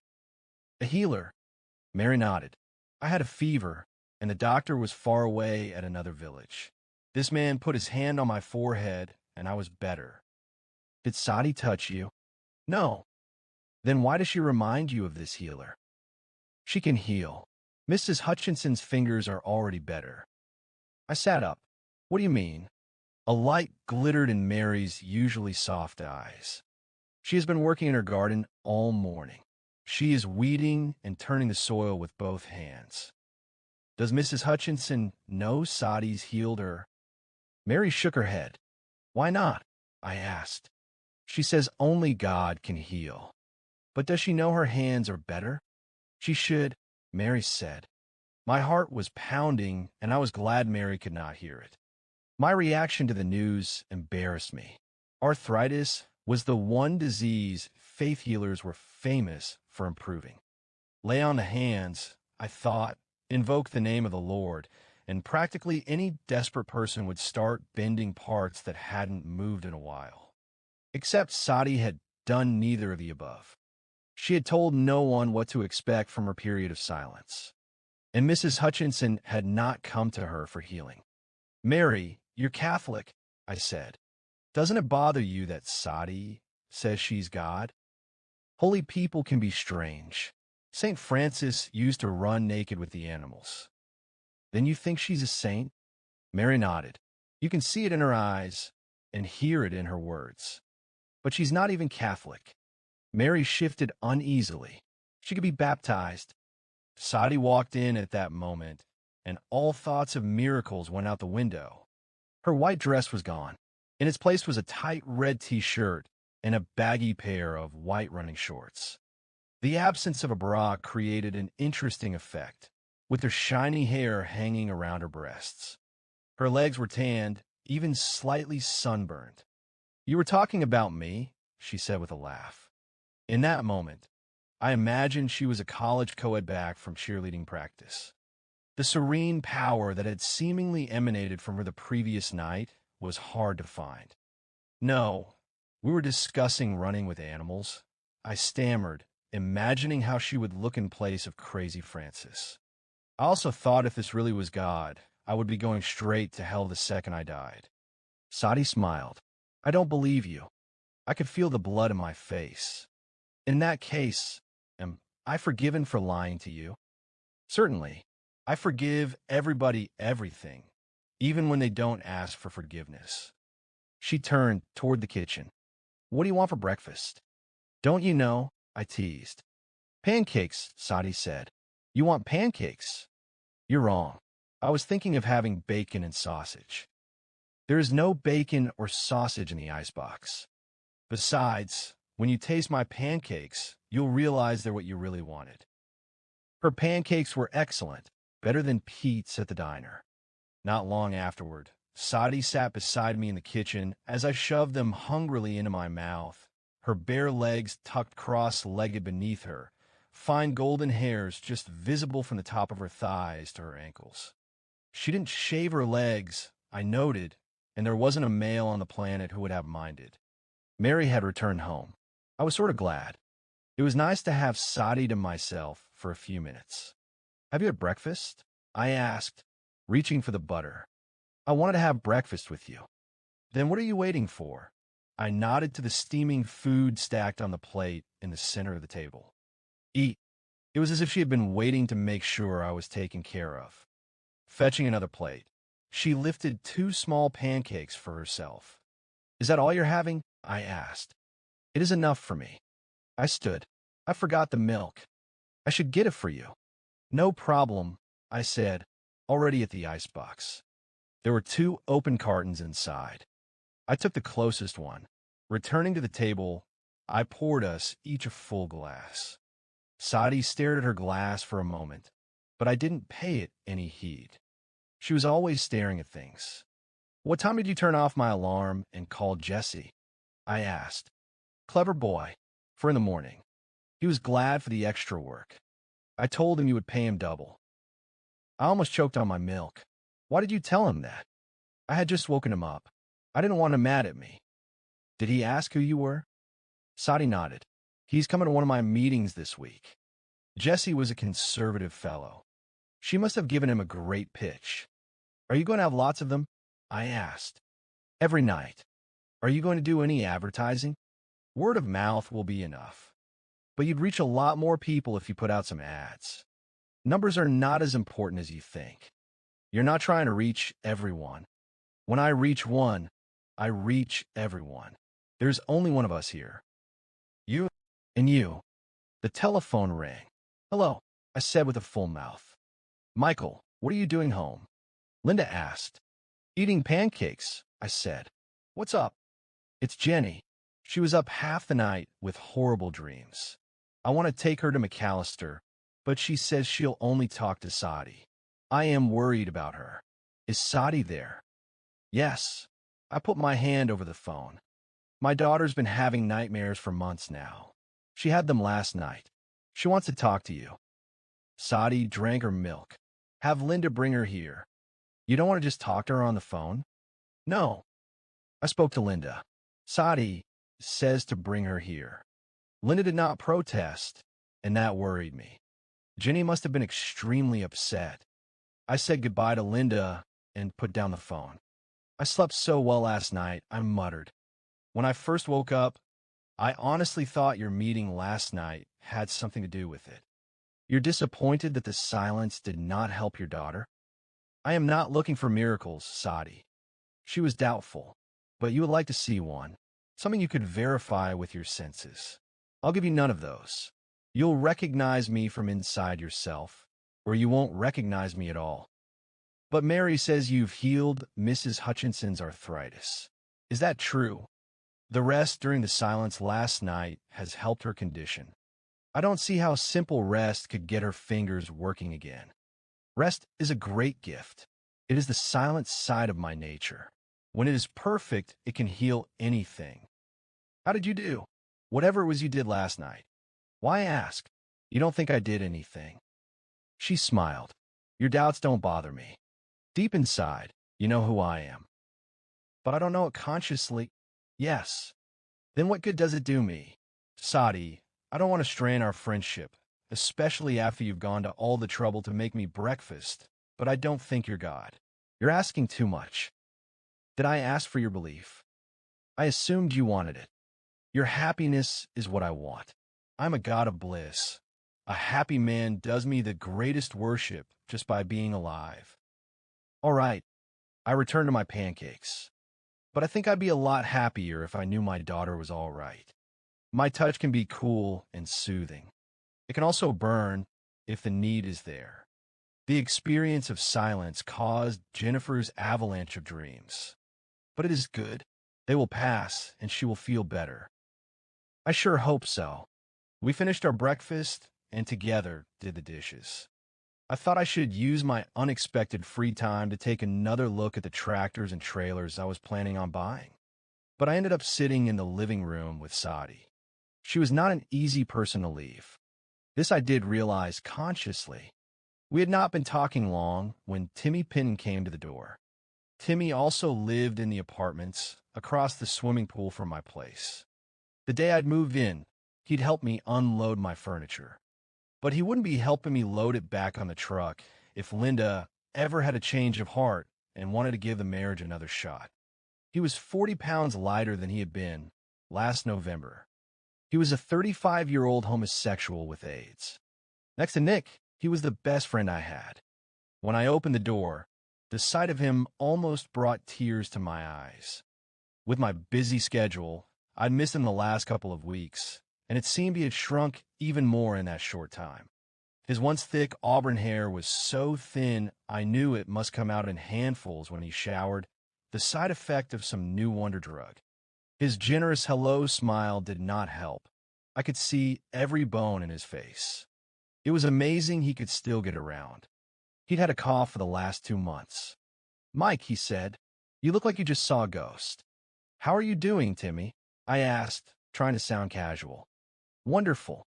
Got a great story for you. I was down at the drugstore getting a prescription filled when this redneck dude, he looked like one of you gorgeous truck drivers, asked what was ailing me. He sounded sort of suspicious, so I told him I had a brain tumor and that I was buying medicine to help with the pain. Little did I realize the poor sap's mom had died of a brain tumor. Anyway, he felt so guilty and all that, he offered to buy me an ice cream next door. We were sitting there, enjoying our cones, talking about what a bitch life can be when these two old boyfriends walked by on the sidewalk. They were holding hands. They didn't see me, but the truck driver saw them and said something about AIDS and the plagues and revelations, and how it's about time the scum got washed away. Naturally, I asked if I could have a taste of his cone. Ordinarily, he probably wouldn't have let me have a bite, but he must have gotten to thinking about his mom and feeling nostalgic. Sure, son, he said, and I took this big slurpy lick. Then we talked some more and ate some more ice cream. Finally, these two old pals of mine reappeared, walking in the other direction on the sidewalk. Before the guy could say anything again, I jumped up and shouted, "Hey, I know those dudes. They're my buddies." Timmy giggled. You should have been there, Mike. He looked down at his ice cream with these big, bulging eyes. You'd have sworn he was going to vomit. I thought of giving him a lecture on how you can't get AIDS from someone's ice cream cone, but I don't think he would have believed me. You didn't tell him you had AIDS? I asked. That's what made it so perfect. I didn't have to. He knew. I am surprised he didn't kill you. Timmy chuckled. He was afraid to touch me. I patted him on the back. Glad to see you're having fun. But why are we doing all this talking here? Come on in. I stepped aside and let him pass, his eyes lighting the instant he saw Sati. She was sitting cross-legged on the couch. I have a visitor you might have heard of, I said. Sati, this is Timmy. He lives in apartment 8. Timmy, this is Sati. She's someone I met. Sati nodded, not budging from her seat. Hello, Timothy. Oh, you're nice, he said, immediately swooping over to sit beside her. Is it true what they say about you? By they, do you mean the Muslims or the Jews? She asked. We all laughed together. I took a seat across from them. Timmy boldly touched her bare knee. Why did you come as a blonde this time? He asked. If he was trying to intimidate her with his nearness, he was not succeeding. It is you who determine how I will look, she said. But I had a strong black dude in mind for my second coming, Timmy said. I was speaking of the group desire of the human race. She smiled and patted his arm. But maybe next time. Then you'll be coming again after this? I asked. Yes, she said. There are many comings. Time is much older than any of you imagine. I never leave you lost and rolling in its waves for long. Why leave us lost at all? Timmy asked, easing back in the couch. I knew he had come strictly to joke with her, but he appeared to be having second thoughts. Yes, I said. Why all this suffering when we're supposed to be happy all the time? Or are you going to say our suffering is only an illusion? She shook her head. You feel pain, do you not? It must have some reality. But I can't satisfy your question with words. The only true answer is to realize your inner self.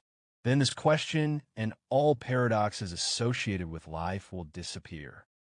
How about telling us a parable? Timmy suggested. Jesus did all right with those. Sati tugged on her hair. Very well, but an analogy will serve us better than a parable. She considered for a moment.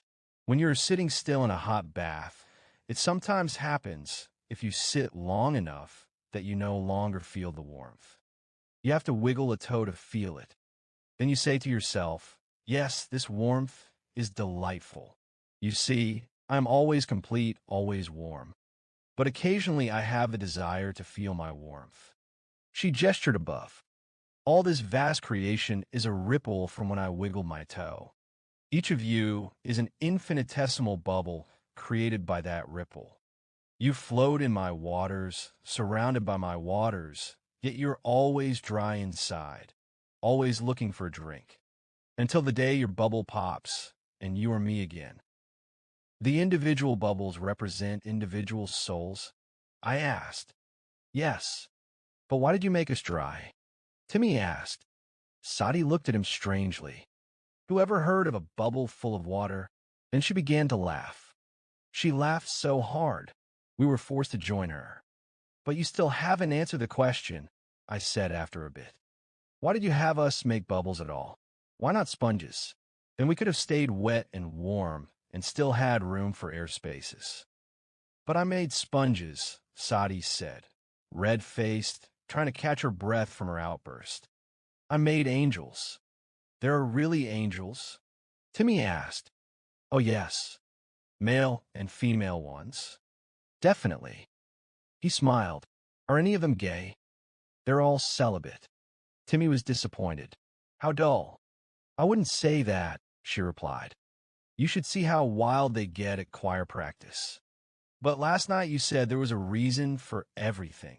I said, trying for a third time to have my question answered. I've really wondered about this suffering thing all my life.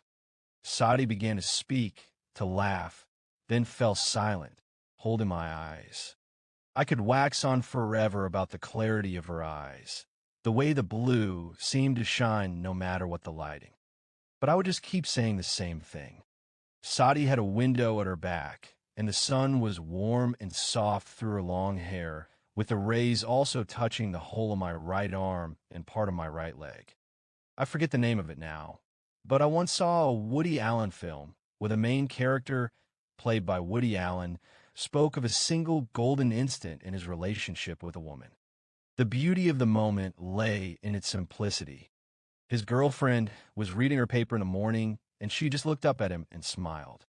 And everything, life, love, the world, was perfect for the character. I felt that way in that moment, with Sati looking at me.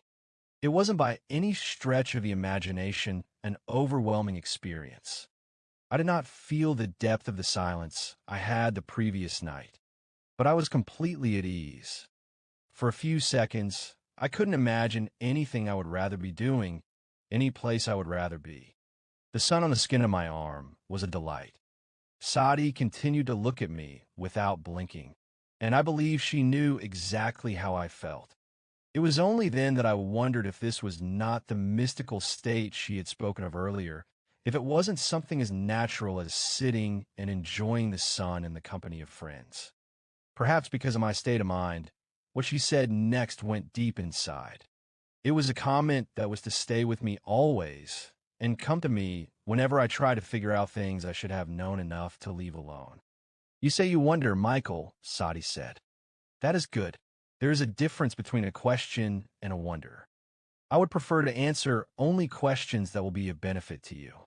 A child looks up at the starry sky at night and wonders. He is filled with the joy of the mystery of creation. That is a wonderful thing. Why should I explain everything to you and take away that joy? I will not. The purpose of my words is to create silence, to create joy. I'm not here to stuff your head full of knowledge. A child starts out innocent. You ask him something and he says, I don't know. Then that child grows up and thinks he knows everything. I'll teach you something, both of you. I'll teach you to say, I don't know, and be glad. That is true knowledge. I heard her. I really did. And I thought about what she had said before I spoke next. But maybe that was the problem. Maybe I shouldn't have thought about it. Maybe I should have kept my mouth shut and continued to enjoy the sun on my arm and the blue in her eyes. Certainly, the moment I opened my mouth, the spell was broken. I just thought you might be able to throw some light on the dilemma, I said, adding sheepishly, that was the only reason I asked. Then I will if that is what you really want. Sati paused again. Reality is different in different states of consciousness. Ordinarily, you know 3 states in daily life: waking, dreaming, and sleeping. She gestured about the room. When you're awake, you see this chair here, that table there, and it is real to you. No one who is awake could argue with that. But say you go to sleep on this couch. You fall into a deep slumber. Then, as far as you know, this room doesn't even exist. Nothing exists. Now say you begin to dream of living in a palace. Suddenly the walls of this room are transformed into tall white pillars draped with golden silk. Nothing has changed, only your state of consciousness, yet everything has changed. But what we experience when we're asleep or dreaming isn't real, I said. But what you experience when you're awake is real. Sati asked. Absolutely, I said. Sati nodded. Very good. It is real. It is real for that state of consciousness. And it would be foolish to pretend that one is in another state of consciousness when one isn't. That is the problem you have today with so much of what is written and said about higher states of consciousness. People make moods about being in cosmic consciousness or nirvana consciousness. They pretend to be someone they're not. Practical people see this and don't want to have anything to do with the whole business. The ultimate reality can't be understood from the waking state any more than this room could be appreciated by an unconscious man. But as I said last night, there are other states as far above waking as waking is above sleeping. They are real. They can be experienced. And in those states, there is no question of suffering. There are no questions, period. There is only me. Are you in one of these higher states? Timmy asked. Yes, Sati said. The very highest. There is nothing higher than me. How would you know for sure that you are? I asked. How can you be sure it's not just a powerful mood? There's a difference in the working of the body, Sati said. Huh, I said. Sati raised an eyebrow, playing with me. You wonder about this? I like to know, I said. I'll talk about it tonight at the meeting. What's wrong with right now? I asked. Sati shrugged. People will ask about this. You will see. I will talk. Be patient. But what about the bubbles in the tub? Timmy asked. Let's get back to those. Oh, eventually they pop, Sati said. Then there's only God. There's only me. She grinned. And the bathtub feels so warm, and now it remembers that it was always warm. You mean, eventually everybody gets to take a bath with you? Timmy asked, interested. Sati was amused. Yes. Super, Timmy said. Will you look like anyone I want? Sati just giggled. I found her answers intriguing, yet I felt far from satisfied. The spell of a moment ago was indeed broken. I wished I could get it back, but the only thing I seemed capable of doing was flapping my tongue. I spoke up again. But last night you mentioned getting tired of tragedies. What are you going to do to improve our lot? I am here, am I not? Sati said. Then you do have a purpose in coming? I asked. I am here to play. If my play should serve to reawaken the silence of your souls, so much the better. Sometimes I feel like a bubble that's going down the drain. I remarked, half in jest. Where does hell fit into all this? There's no drain on my bathtub, Sati said. There's no hell. Timmy asked, pleased. No. Why would I make a place to torture people for eternity? People who hold such ideas have a warped opinion of me. Timmy coughed. Can we go back to angels? I've always wanted to see one. Sati lost her smile and regarded him thoughtfully. You will see many soon, Timothy. He glanced at me as if to ask if I'd told her about his having AIDS. I shook my head, distressed at her bluntness, and not unduly impressed with her diagnostic abilities. It didn't take an omniscient being to see he was not well. Timmy forced a chuckle. That's one of the things I wanted to talk to you about, Sati. Mary was telling me how you fixed up Mrs. Hutchinson's fingers. He hesitated. I was just wondering if you couldn't help with this cough I've got. Did you go to the doctor? I asked quickly. From reading, I knew AIDS victims were extremely susceptible to pneumonia. Yeah. What did he say? I asked. He got a bad attitude, Timmy said. He keeps telling me to make out my will. Your cough is keeping you from sleeping? Sati asked. Timmy nodded, serious for a moment. It's much worse when I lie down. Sati reached over and brushed his thinning hair from his forehead. The whites of his eyes were practically yellow. Come to the meeting tonight, she said. You'll sleep afterward. If you're God, why don't you just cure him? I asked bluntly. For an instant, I couldn't help it. I was angry with her. Timmy's condition was too serious a matter to be dragged into her fantasy of herself. Sati's expression remained unaffected. She didn't respond. Timmy was quick to smooth over the awkward moment. It's cool, Mike. If I get some rest tonight, I'll get over this thing by myself. That's probably how you like to see us do it, right, Sati? God helps those who help themselves and all that. She looked at him. Usually. Chapter 6. The conversation turned to safer topics, politics for one. Timmy got on Sati's case for not being a registered voter and helping in the campaign against the right wing. Her excuse was that she had no last name to put down on the forms. My anger didn't last, but I had to wonder if I would have to pay for it. For no reason, I began to feel nauseous. I wondered where Linda and Jenny were. Fred and Nick came to the door next. Fred had with him a bag of groceries and a shapely teenage brunette. This was Lori, the source of all Fred's joy and sorrow. She looked somewhat disappointed when she saw Sati sitting on the couch. Obviously, Fred had given Lori a spiel about the cosmic genie he had discovered. Yet this disappointment was nothing compared to her confusion when Timmy suddenly leapt off the couch and started chasing Nick around the living room for a kiss. Nick had once made the serious mistake of commenting in Timmy's presence that he believed the AIDS virus could be communicated by kissing. Since then, Timmy had been trying to give it to him. Fortunately, or unfortunately, Nick collared Timmy quickly and Timmy started coughing. And that was the end of that. Timmy went back to his place beside Sati. He's weird, Lori whispered to Fred, referring to Timmy. You just don't know him, Fred said. He doesn't try to kiss you two, does he? Lori asked, worried. Of course not. Nick took a seat next to me. Why didn't you go to Phoenix today? He asked. My alarm didn't go off, I said. Nick smiled big, the scar by his ear twisting. Got a fireplace in Westwood this morning. It's going to be a nice job. I should clear 1,500. Wonderful. Fred introduced Lori to Sati. Hello, how are you? Nice to meet you, God. Lori was looking around for the door before she could sit down. I could relate to her restlessness. My stomach was getting worse by the second.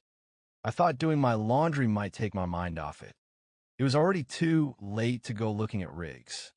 You folks will have to excuse me, I said, standing. I've got washing to take care of. Do you need some help, Mr. Winters? Lori asked. This wasn't our first meeting. Fred's car had once broken down while he was on a date with Lori. He called me for help. The problem was more serious than a loose battery cable. His electrical system was shorted. I sent him back to my apartment in my car for more tools while I did the best I could with what I had in hand. While he was gone, Lori and I had a very friendly talk. I could have been mistaken, but I'd thought several of her remarks suggestive.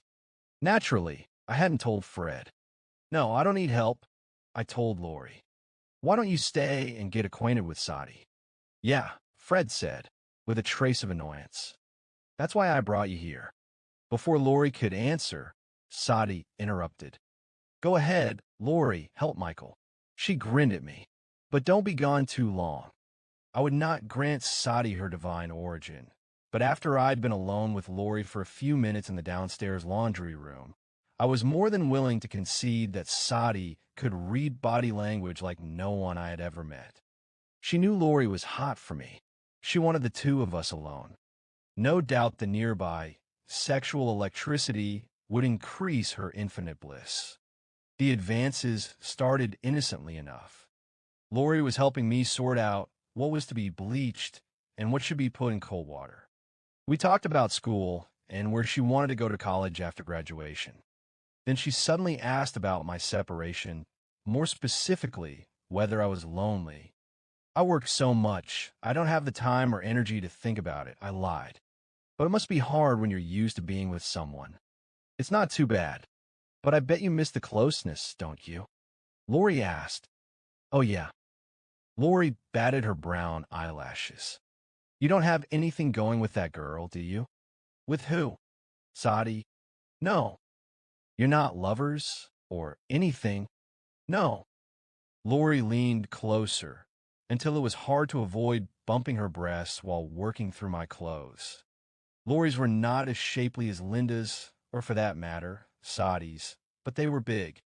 It was difficult to look in any one direction and not feel I was looking at them. My stomach began to make deep, rumbling sounds that I was sure she would hear and interpret to mean that there was an uncontrollable animal in me waiting to explode. I didn't think so, Lori said. She doesn't seem your type. I had to smile. Did you like her? Lori wrinkled her nose. She's nice and all that. She's got great hair, but I've seen better. I don't know why she thinks she's God. I see your point. To tell you the truth, I think it's pretty immature of Fred to treat her the way he does. He practically worships her. She does have a lot of charm. Yeah, but I don't see you bowing to her. You're a real mature person, Mr. Winters. She grinned mischievously, and there was a light year of difference between her grin and Sati's. You remember that time we were alone together in the car, when we had that fantastic talk? I remember. I kept wanting to ask you something, but I was too embarrassed. Some things are better left unsaid. Mr. Winters, do you think I am pretty? Suddenly, my intestines decided to practice a knot I'd learned in Boy Scouts. The pain was so intense, I dropped the clothes I was holding and grabbed my abdomen with both hands. God, I whispered. What's the matter? Lori cried, hugging my side and squashing her bosom into my ribs. Is it something I said? I think I'm going to throw up. I breathed, clamping down on my stomach. I wasn't trying to come on to you. Please don't tell Fred. There's nothing between us anymore, but I don't want him thinking I'd sleep with you behind his back before your divorce is final. Can I get you a drink of water, Mr. Winters? I'll be back in a minute, I moaned. Stay here and gar my underwear. Upstairs, the entire gang was jammed in the kitchen making cookies. Timmy was licking the icing knife, grossing everyone out. The thick smell of dough was not what my guts needed. I stumbled towards Sati and touched her arm. All right, I said. Use your powers right now, and don't give me any excuses. Why am I sick? Sati looked up. Fred, use your powers right now, and tell Michael why he's sick. You drank spoiled milk, Fred said. Huh, I said. When we made the cookies in my place yesterday, I forgot to put the carton of milk away, Fred explained.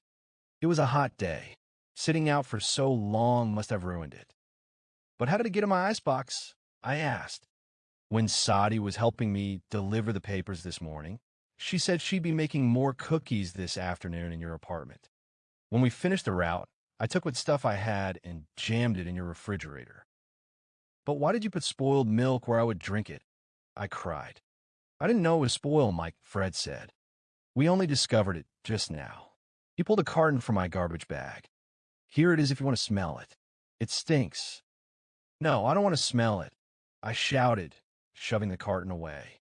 Despite my condition, my memory was working extremely well. I remembered how Sati had stared at her glass when I had poured her milk during breakfast. I also remembered that it had tasted funny. You knew, I accused her. She nodded. I know everything. But why didn't you stop me? I told you I should get the milk. You didn't listen to me. Had I fetched the milk, I would have chosen the carton I used to make the pancakes. That milk was fine. I've been over with cramps. I suppose this is all a lesson to teach me to listen to you in the future, I said bitterly. Michael, Sati said, the only lesson I can think of here is to smell your food before you swallow it. I tried to straighten. If the pancakes hadn't been so delicious and her company so distracting, I am sure I would have noticed the smell, never mind the bad taste. But why didn't you get sick? I demanded. I saw you drink the same milk. Sati leaned against my kitchen counter and patted her belly affectionately. My tummy works better than yours. I can almost drink poison. I closed my eyes, taking slow, deep breaths. What advice does the Almighty have for me now? I asked. Go into the bathroom, Sati said simply. Stick your finger down your throat and throw up. Chapter 7. The community room in the bank was cozy, with 30 plush chairs and brown carpet deep enough to perform gymnastics on. One wall was solid window and drapes. A striking wallpaper depicting a rusty desert landscape covered the other three. The wallpaper was made up of vivid blown-up photographs, not artistic sketches. I thought it appropriate considering where Sati said she had been born. All of 5 days ago. When I arrived for the evening meeting, I was feeling much better. My illness had been as brief as it had been intense. The vomiting had worked wonders. Half the chairs were already occupied, and I hesitated to take one for fear there would not be enough. I didn't mind sitting on the floor again. I decided it might even be safer. If I got as settled as I had the previous night, I figured I'd have nothing to fall out of. There were familiar faces from yesterday. The young couple and the mother and teenage daughter were already present. The four sat with a small group they obviously knew. The only person I saw who could have been considered unusual was a Hare Krishna. He stood in the back, but even he wasn't wearing the traditional saffron gown. It was his haircut that identified him. Plus he had thick black glasses. I don't know why it is, but every Hare Krishna I've ever seen wears thick glasses. Maybe their diet has something to do with it. I understand they eat tons of sugar, the kind of food Sati was so eager to have us consume. Her plate of cherry top cookies was sitting up front on a table, beside her sheet-draped chair. As before, there was also a vase of flowers, although this one appeared to have been ordered from the florist. It held a variety of flowers besides roses. Timmy, Mary, and Nick had arrived before I did. Nick had with him a sketch of Sati he'd been working on most of the afternoon. I assumed he intended to add detail to it during the meeting. As always, his technique was excellent. Mary appeared especially excited about the picture, hugging his arm as she spoke in his ear about his great talent. I felt a stab of envy. They looked so happy together. David arrived a couple of minutes after me. His mood was chipper. "Any new developments?" he asked, as we huddled in one corner. Sati turned milk to vinegar this afternoon, but other than that, she kept her godhood under her hat. "What?" "Nothing," I said. Timmy and I did have a philosophical discussion with her, the meaning of life and all that. I think it would be safe to say she could hold her own against Plato. It will be interesting to see how she handles strangers' questions. "She's going to take questions?" David asked. She implied this afternoon that she would. "Great. What's this I hear about Hutchinson's arthritis getting better?" I waved my hand. I haven't talked to her myself about it, but even Sati seems to pass it off as unimportant. David considered for a moment. That was his way. He always thought through the implications of everything before he did anything. That was probably why he was rich. My sources didn't turn up anything on anyone named Sati. He said finally, "Who are your sources?" I asked. "Some people I know." Secretiveness was another of his characteristics. He disliked telling you where he got his haircut. I am not surprised if all they were using to track her was the name Sati, I said. David nodded. "We should probably get a picture of her." He turned toward the chairs. "Let's talk after this is over." "Fine." Fred and Lori came in next. Lori wasn't the least bit shy in my presence. Was she so stupid that she didn't see how dangerous it was to make a pass at a boyfriend's buddy? No, she didn't care if Fred found out. She didn't care about Fred. She was a superficial person. Yet I didn't wonder why he was in love with her. I was in no position to think such thoughts. "Feeling better?" Lori asked sweetly. "Yes," I said. Fred snorted. "Lori tells me you almost barfed in her face." Lori turned red. "I never said that." "Fred, tell Mr. Winters I never said that." "I did almost barf in your face, Lori," I said before asking Fred, "Where's Sati? I thought you were bringing her." She wanted to walk. "Are you serious? The apartment's 2 miles from here." Fred shrugged. "She left a while ago. She'll be here soon." He pulled on Lori's hand. "Come on, I want to sit up front." "I want to sit by the door," Lori said. From listening to Fred, I knew Lori was stubborn and that he almost always let her have her own way. I was, therefore, pleased with what he said next. "Suit yourself," he said. He let go of her and walked to the front. Lori appeared momentarily startled, but recovered nicely. "Where are you sitting, Mr. Winters?" she asked. "On the floor. Could you excuse me a moment?" Linda and Jenny had just arrived. Timmy was another of my daughter's favorites. After a quick kiss on my cheek, Jenny hurried to visit with him. Being a liberated woman, her mother wasn't worried about contamination. I ushered Linda out of the room onto the sidewalk. "Why did you tell Sati you were bringing Jenny over and then never show up?" I asked. "I changed my mind," Linda said. "I have that right, you know." "Why didn't you call?" "I didn't suppose Sati would be sitting around waiting for us." It was true that Sati had not asked where they were. Yet, to my mind, that didn't make any difference. "You sounded awfully frantic this morning," I said. "What happened?" "Nothing. The usual." She woke up in the middle of the night, crying. She was still upset this morning. But then, as the day went on, she started to cheer up. And I started to ask myself if it was such a good idea for her to be talking to Sati. I don't see why not. Sati is a lot nicer than your teachers and psychologists. "Your hostility toward my teachers is getting old," Linda said. "Besides, none of them think they're God." That was a hard point to argue. "Then why did you bring Jenny tonight?" I asked. Linda frowned. She told me if I didn't, she would never speak to Dick again. I laughed. Back inside, the chairs were filling up quickly. Linda and I were about to plop down on the floor when Mrs. Hutchinson and a stranger entered. I was surprised when she introduced him as the minister of her church. Young and blonde, with freckles splashed across his handsome face, he looked more like a surfer off the beach. Yet his dress was conservative, a dark suit and a choker of a red tie. He was carrying a flat black briefcase. "Mr. Winters, pleased to meet you," he said, crushing my fingers with his powerful handshake. "I understand you've been hosting our guest of honor." "She sleeps on my couch," I said. "Reverend Green has been given a thorough account of what has been going on," Mrs. Hutchinson said.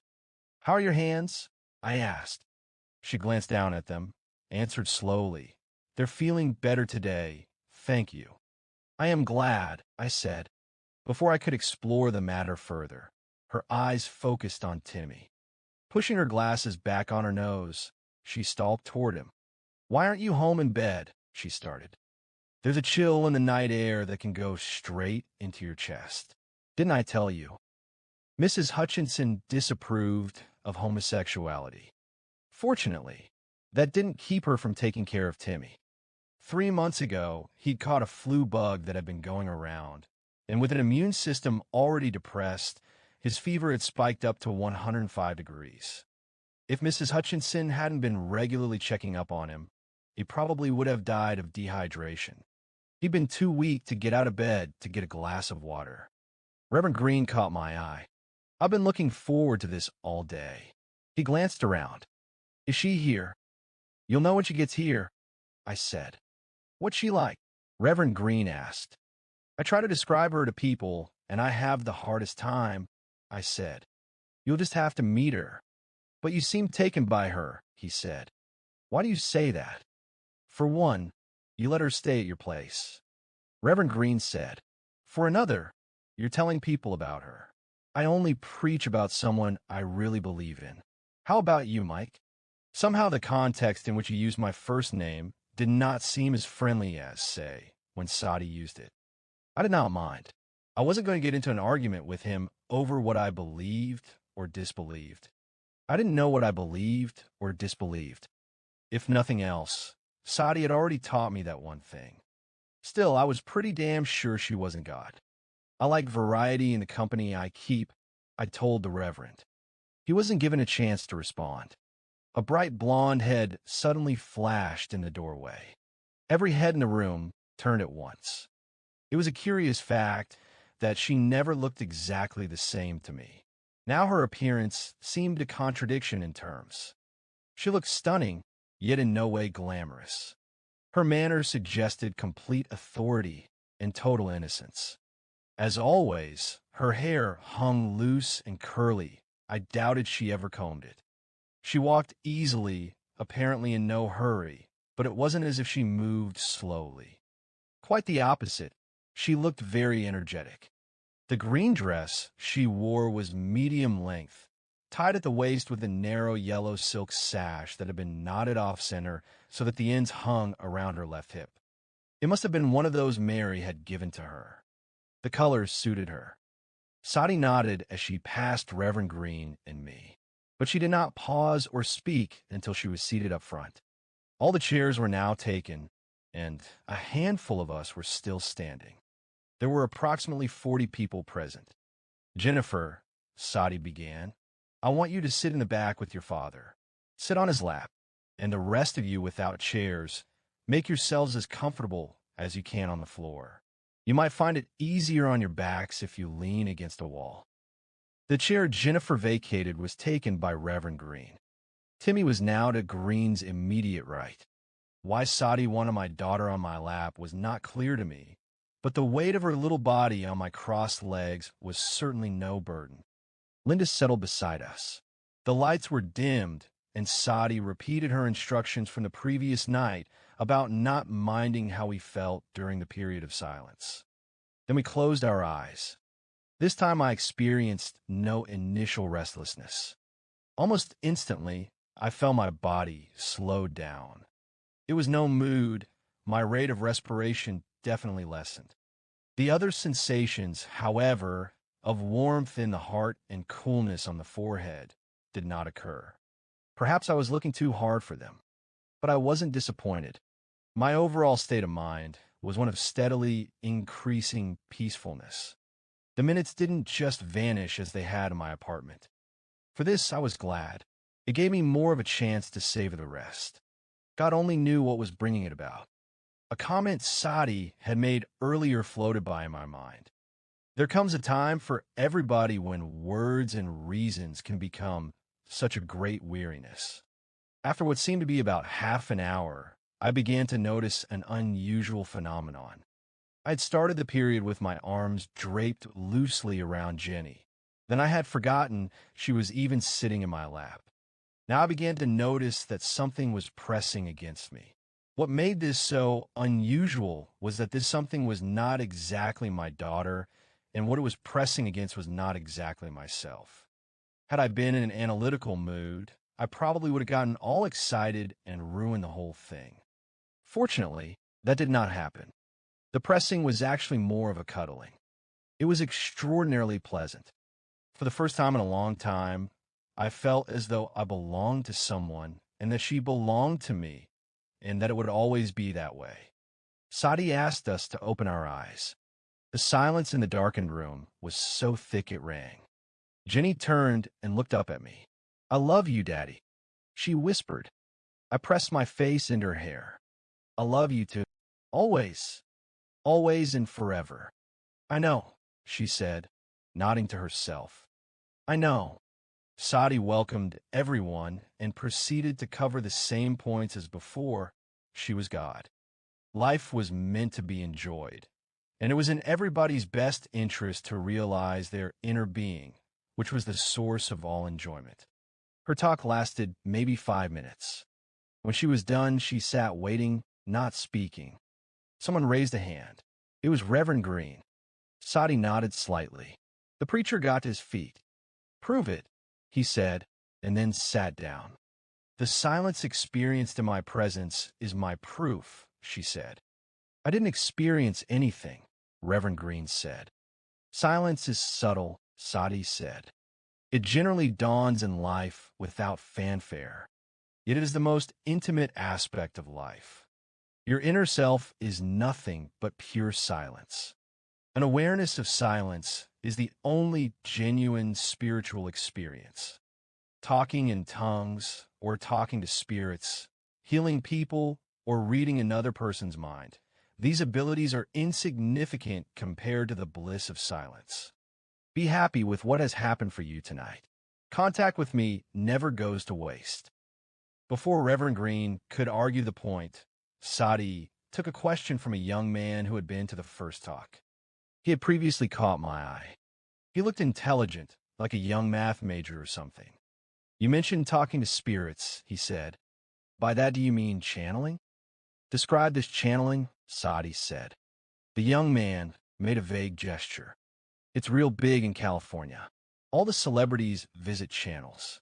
It's where a person goes into a trance, and a disembodied person speaks through them." Sati nodded. "These sorts of things, yes, that is what I meant." "Is it bad, then?" the young man asked. Sati shrugged. "Not bad. Not necessarily." "Is it good, then? I mean, is it valid?" "I will ask you a question," Sati said. "Say you know a mechanic who lives on the corner. His name is Joe, but he isn't a very good mechanic. You don't have him fix your car when it breaks. Then one day he dies, and he begins to speak through a channel. You didn't trust Joe to give your car a tune-up when he was alive. Now are you going to trust him to explain the mysteries of the universe to you just because he's dead?" The group laughed. The boy smiled and blushed. "Are any of the things that come through channels worthwhile?" he asked. "Sometimes, yes, you might hear something beneficial." "How can I tell a good channel from a bad one?" the young man asked. "It is difficult," Sati said. "Avoid those sources that reflect ego. If a disincarnate spirit tells you that you have been chosen for a divine mission, choose to leave the room." A well-dressed, middle-aged Japanese man raised his hand. He had come with his wife and baby daughter. The baby must have slept through the period of silence. I hadn't heard her. Sati, could you speak about free will? The man asked. I'm free to speak, she said. What should I speak? Do we have free will? Or is everything destined? Sati stared off into empty space for a long moment. The sense of deep silence in the room was still strong. Yet I could not say that it appeared to emanate from her alone. All of us seemed to be contributing to it in some small way. Sati's answer surprised me. Everything is inevitable, she said finally. But each day we decide things, the man protested. For example, I decided to come here tonight. Had I decided to stay home, I would not be here. How do you explain this? Truth is different in different states, she said. You asked me the question, and I gave you my truth. I'm God. But even if you do not accept me as God, if you accept any God, then you must accept him as all-knowing. Being all-knowing, such a God would have to know you would attend this meeting tonight. Therefore, to believe in God is to believe in destiny. Did you know I was going to be here tonight? The man asked. Yes, but I almost didn't come. In ignorance, the small ego thinks it decides this and that. That is fine. That is how it should be. If in ignorance a man says to himself that everything is inevitable, then he doesn't bother getting out of bed in the morning. What I say about destiny, I say only for your understanding, not as a formula to guide your daily lives. Indeed, in your present state, it is better to believe that you design your own destiny. But if it isn't true, why should we believe it? The man asked. You stand in one place. You want to be in another. You get on a bus. You get on the bus knowing you're going to get off. But when you get off, you stand in another place. It is like that. The truth of the goal is not the truth of the path. I will have to think about what you have said, the man said. Sati nodded. That is good. The young man raised his hand again. What does it mean to be enlightened? To be me. But how do we get like you? I have not come to show you a particular path. There are many paths, but I will give you direction in choosing one. She paused. My ways are always simple and natural. They bring immediate fruit, although it may take you some time to realize the value of the fruit. Don't undertake any practice that relies upon talking yourself into a particular state. This cultivates mood making, nothing more. My silent nature is beyond thought. It cannot be maintained by fanciful moods. This is an important point. Let me repeat it another way. Pure consciousness, Christ consciousness, nirvana, moksha, whatever you want to call it, cannot be gained by thinking about it. Pure being transcends thought. It can only be experienced when the mind slips beyond thought. It cannot be imagined. Linda stood and raised her hand. But do we have to travel a path at all? Aren't we always already at the goal? Don't we just have to accept the fact that we can do anything and do it? That sounds wise. Unfortunately, it is false. Linda was taken aback. She had obviously expected automatic agreement from Sati. It sounds to me like you're putting limits on our potential rather than taking them away, Linda said. I'm simply being realistic, and reality is different at present for you than it is for me. Sati pointed out the window. That building there is very tall. If you were to go to the top of it and tell yourself you could do anything and then jump off the edge, you would quickly discover that your anything did not include the ability to fly. The audience chuckled and Sati continued. You must follow a spiritual discipline. It is through the human nervous system you evolve. You are like light bulbs, endowed with the potential to shine bright. Inside the body you see before you flows 1,000,000 watts. Yet if an equal amount of energy were to pass through your nervous system, you would go up in a flash of smoke. You must purify your system, and this can only be done through a discipline. It is when the nervous system is perfect that infinity is lived, not before. Practices that do not refine the nervous system, while attempting to expand consciousness, are a waste of time. Linda was not happy. But surely you don't believe anyone can tell us how to gain enlightenment? Isn't it something we have to find for ourselves?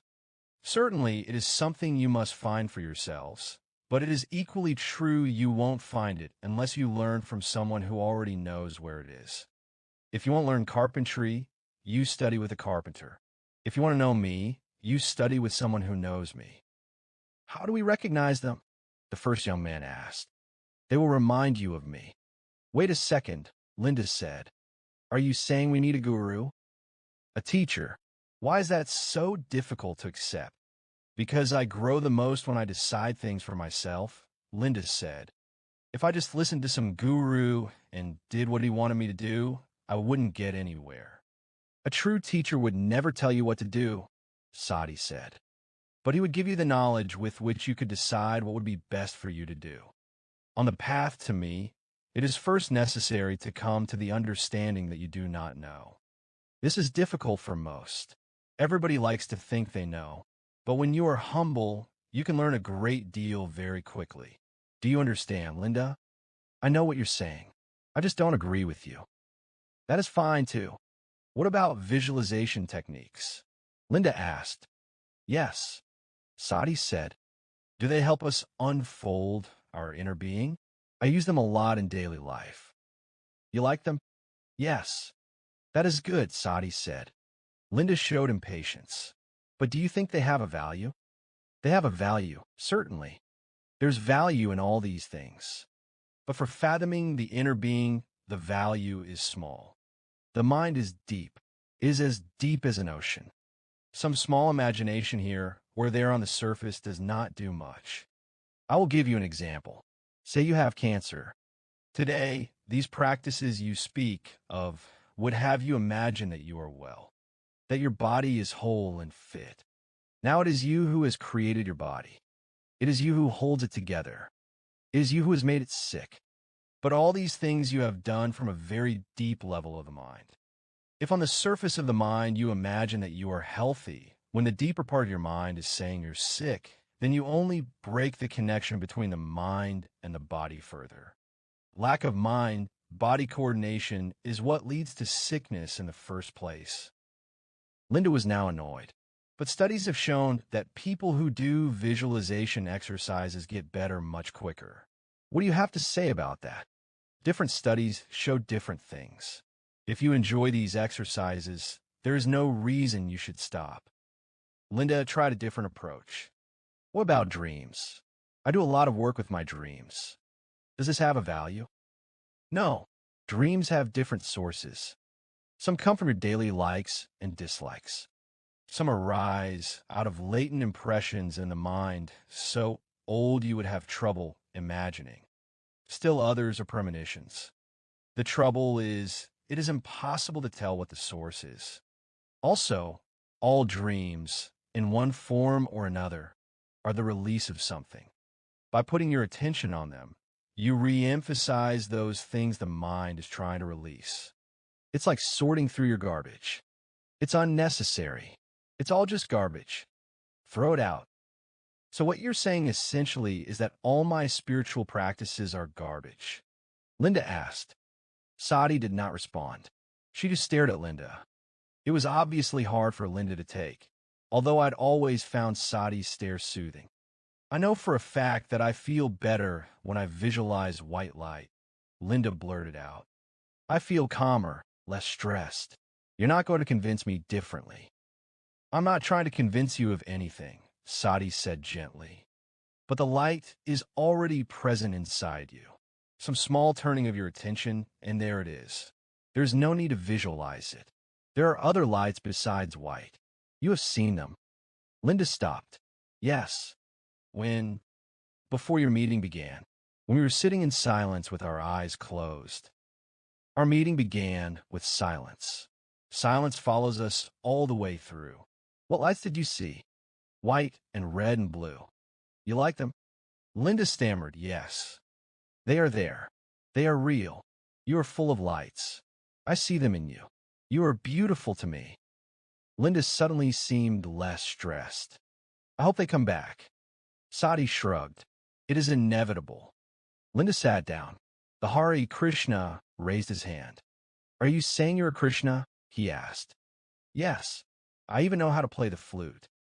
The Hare Krishna smiled and went on, I agree with much of your philosophy. But your emphasis on having fun in the world contradicts what the scriptures, both Eastern and Western, have to say.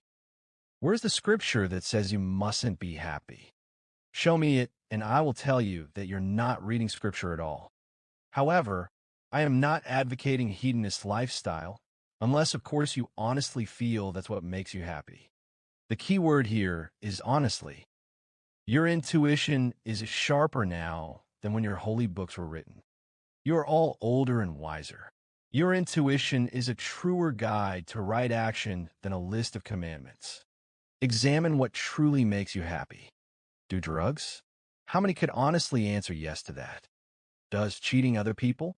Does murdering them? Of course, these things do not bring happiness, not even to a serial killer. Do what you feel is best, but don't fret over your mistakes. No one is keeping track of them. Be simple, be natural, and you will come close to being who you really are. A man who could have been the bank president spoke. You said we are now older and wiser. Does that mean you believe in reincarnation? Sati pulled a flower, it was a carnation, from a vase and played with it.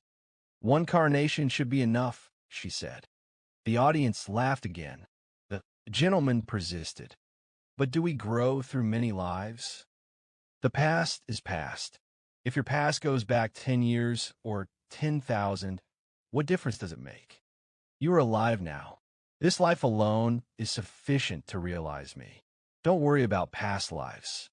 Don't worry about future lives. Live now. Enjoy. The original young man raised his hand.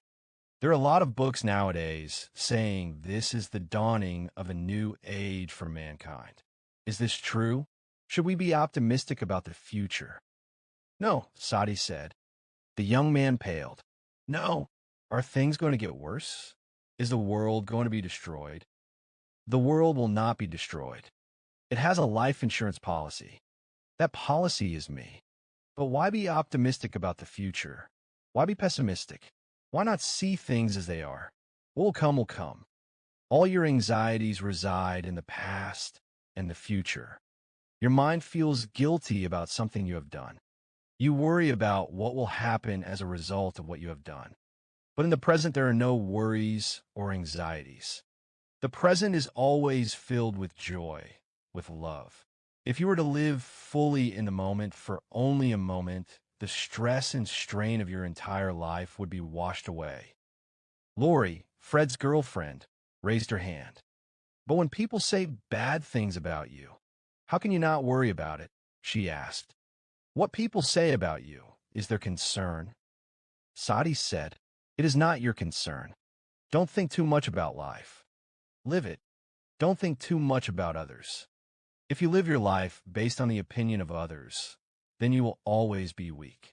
But if you are clear in your conscience, then you will not mind what anybody says about you. It is necessary only that you be naturally helpful to others, and you help others most by being happy. It is very simple. But when people say bad things about me, I get angry, Lori said. I can't help it. Then get angry. There is nothing wrong with being angry. It is better than pretending you're not. Just don't hit anybody. But keep this thought in mind at the same time. If you accidentally poke yourself in the eye, you do not get angry at your finger. You do not blame your finger. This is because your finger is a part of you. In the same way, and this is not just some high ideal, you are a part of everybody else. Let your anger flow if you must, but understand it is all directed at yourself. Understand it is also the same with your love. All love is directed toward the self. Lori smiled. Everything you say is neat. Sati smiled. You are neat. Lori giggled. You really think so? Yes. Sati looked at Fred. You haven't raised your hand tonight. Do you have a question? I was wondering if you could talk more about love, Fred said. He glanced back at Lori, who was still glowing from Sati's compliment. And relationships. What can I say about love? Sati asked. It is a gift. You cannot make yourself love someone. You either love them or you don't. You cannot make someone else love you. You can't, Fred asked. He sounded disappointed. No, Sati played with her carnation. But you can preserve the love that is already there. How? Fred asked. Love is like a seed. Bury it too close to the surface, and it dries up from the sun's heat. Bury it too deep, and it also dies. Here in the West, people keep their love too close to the surface. They see their beloved, and right away they say, I love you. 10 times in a single day they will say this, instead of letting that love grow in silence and gain strength. Love can be talked about too much. On the other hand, in the East they have the opposite problem. They don't say anything. They hold it all inside and never let it out. The middle ground is usually best for things, including love. You will remember this, Fred? Yes. I was steadily gaining more and more respect for Sati's manner of teaching. She did not lecture. Rather, she allowed people to draw information from her. Indeed, it was almost as if it was a personal requirement of hers that it be drawn, rather than first offered. Like Linda, I cannot say I agreed with everything she said. For example, I found visualization very helpful. When I was driving down the long road, and I was hungry, I often visualized big, juicy hamburgers. I was quite adept at it. I could practically taste them. It helped get me to the next stop. I was never much into daydreaming about lights, though. I wasn't into New Age thought. Sati didn't seem to be either, if Linda's practices were an example of such things. Sati did not appear worried about courting any one group, but she was clever. The continuity of her theme was fascinating. No matter what the topic, she always brought it back to inner silence. Of course, this also made her somewhat repetitious, but each time her angle on the topic was slightly different. The young man who had already asked so many questions raised his hand again. Sati, how do we get all this? What do we do? Can't you tell us something that will help us? Sati was sympathetic. What do you want me to tell you? The guy spread his hands helplessly. I don't know. Sati nodded. A good beginning. Go on. I don't know how to go on. I want you to tell me what I should do. You keep talking about gaining inner silence. Does that mean we should meditate? I can't say you should. If you don't want to, you shouldn't. But if you're drawn into meditation, that is good. You have tried to meditate already. The young man nodded vigorously. I've tried, but I can't push the thoughts out of my mind. Why would you want to try to push the thoughts out of your mind? All the books I've read said your mind has to be empty to meditate. You said the same thing a few minutes ago. Sati paused. This was a long one, but this time she did not simply stare off into empty space. She took another flower from her vase. She stroked the petals with her eyes half shut. She seemed to be thinking. No, I should say she appeared to be waiting. Finally, the young man spoke again. Could you tell me how to meditate? He asked. Sati looked up. I did not say you should push the thoughts out of your mind. I said pure consciousness can only be experienced when the mind slips beyond thought. I don't understand, the young man said. You cannot try to free the mind of thoughts. It's not possible. The more you try, the more thoughts you will have. Then what should I do? He asked. You are in school. Yes. Do you enjoy it? Some of the time. Say you have to study for a test, Sati said. You go out on the lawn at school. You open your book. You focus on the material, and after some time you become absorbed in it. But not far away another student is listening to her radio. One of your favorite songs is being played. Immediately your mind goes to it. But then you realize what you were doing. You have a test coming up. You have to study. You put your mind back on your book. Now, maybe 45 minutes go by. Suddenly you realize that you are not studying. In fact, you haven't been studying for the last 10 minutes. You've been listening to the radio again. The young man nodded. I know this. My mind is always wandering. The mind does not just wander. It wanders in a direction. The music is charming. The book is boring. When you were not thinking about it, your mind automatically went to the music. The reason for this is what I have been saying all along. It is the nature of the mind to seek out greater happiness. It does so automatically. It is the same for everyone. There are no exceptions. The purpose of life is the expansion of happiness. Now let us take this understanding and apply it to a method of going within. Have not all wise men throughout time spoken of the inner self as perfectly silent, the source of perfect joy? Yes, the young man said. They said this because it is true, Sati went on. But being perfectly silent, it cannot be reached by someone who is trying to reach it. When you try, you create more activity in the mind, more thoughts. That takes you farther away from your goal. It is a paradox. Is there nothing you can do? The young man asked. There is the nature of the mind. If the mind could be turned properly inward, just slightly, then it would begin to settle. Why? Because the greatest happiness resides inside. There would be no effort. There would be no doing. Nature would carry out the whole process. Meditation is a technique whereby you allow the mind to do what it's always wanted to do. It is nothing more. It is always very simple, natural, and easy. With this understanding in mind, you will learn how to meditate correctly. Have no worry about this. The young man was reassured. Thank you. Sati responded with a slight nod. The bank president raised his hand again. Sati, is meditation the only way to God? He asked. It is not that way, she said.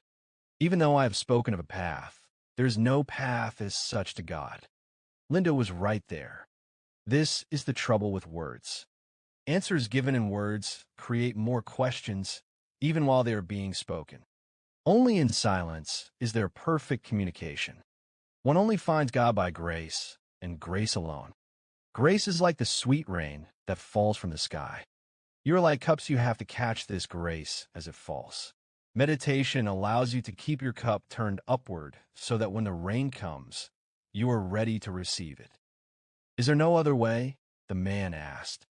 There is service, Sati said. Service to others with the understanding that one is serving oneself also allows grace to enter. The man was embarrassed. This is hard for me. When I saw you yesterday, I thought you were the most extraordinary person I had ever met, even though I did not believe you were God.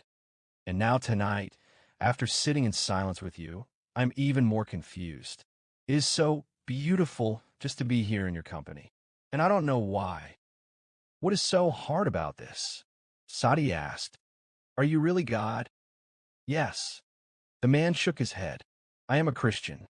Christ is my master. Yes. If I were to accept that you are God, could I accept you as my master along with Christ? No, Sati said without hesitation. A distinct discomfort went through the room. I noticed Reverend Green shaking his head. Mrs. Hutchinson stared at the floor. Sati continued, You cannot have two masters. Then I would have to reject Christ to follow your teaching? The man asked, clearly upset. No, Sati said, and she smiled. We are not talking about rejecting anything, much less Christ, but to follow his teaching and mine, if that is what you want to call what I say, then you will have to understand that it is the same teacher that has come to you in two different bodies. I am Christ. I am the Son of God. I am also the Mother of God. I am Sati. There is nothing but me. The man looked relieved. Being a Christian, I feel I have to be born again to know God. Could you speak on what it means to be born again? This is a beautiful question. Usually what is said in the scriptures is in the form of metaphor. Things cannot be taken too literally or the meaning will be lost. Nevertheless, in this case, the expression is clear. To be born again means one must die. Sati gestured with her hands, with her palms open and slowly descending as she spoke. As the mind settles deep into that inner silence, the body slows down. This is one of the criteria for true spiritual experience. The breathing slows down and eventually it stops. You know those wonderful, mystical experiences that people report when they brush close to death? They come as a result of the cessation of breath. When the breath stops, the mind is set free. One is only born again when one dies. Deep meditation is like death, even though one comes out of it feeling much more alive. A true Christian is he who experiences the depths of his inner being. Could you speak about the value of prayer? The man asked. Prayer has great power if the mind is settled. A prayer from the heart is always heard. But don't pray for things. You might get them, and then you probably won't want them. I know what you need. Let me decide what to give you. But if you wish, if someone you know is ill, you may pray for them. I will heed that prayer. Yet know that the highest form of prayer is one that is offered in love, just in love, a prayer that asks for nothing, that trusts in the perfect order of things.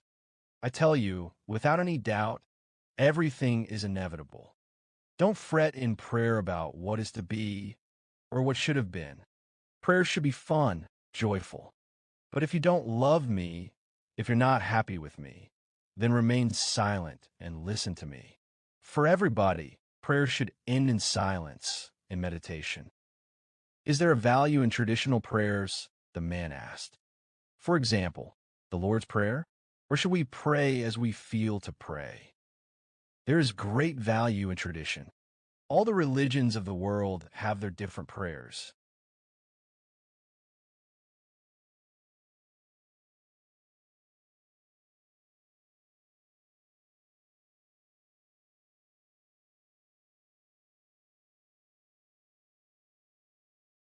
I listened to them all.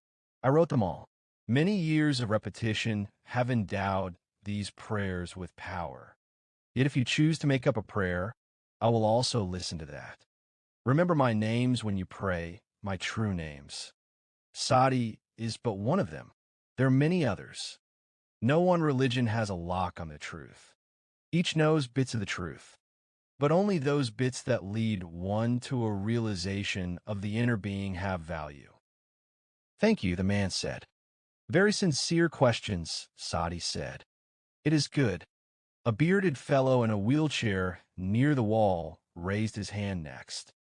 He wore an army fatigue jacket, and I would have laid odds he had served in Vietnam and seen action.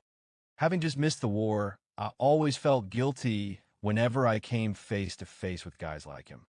What I'd gone through in life always seemed insignificant compared to that.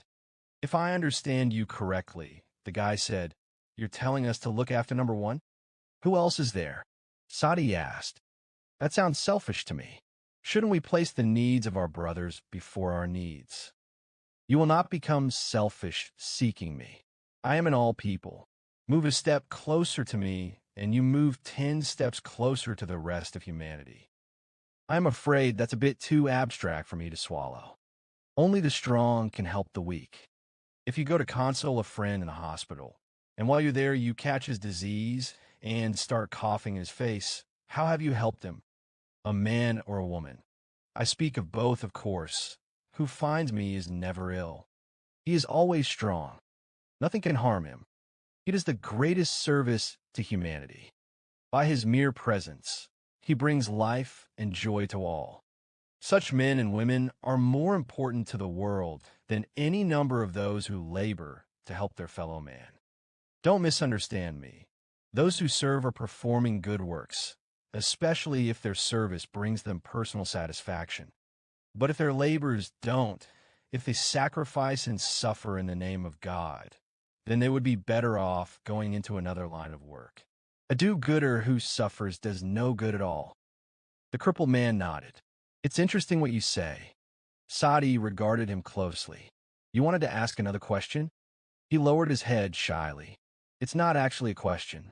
When you were talking about how life is meant to be enjoyed, I couldn't help wondering where I went wrong.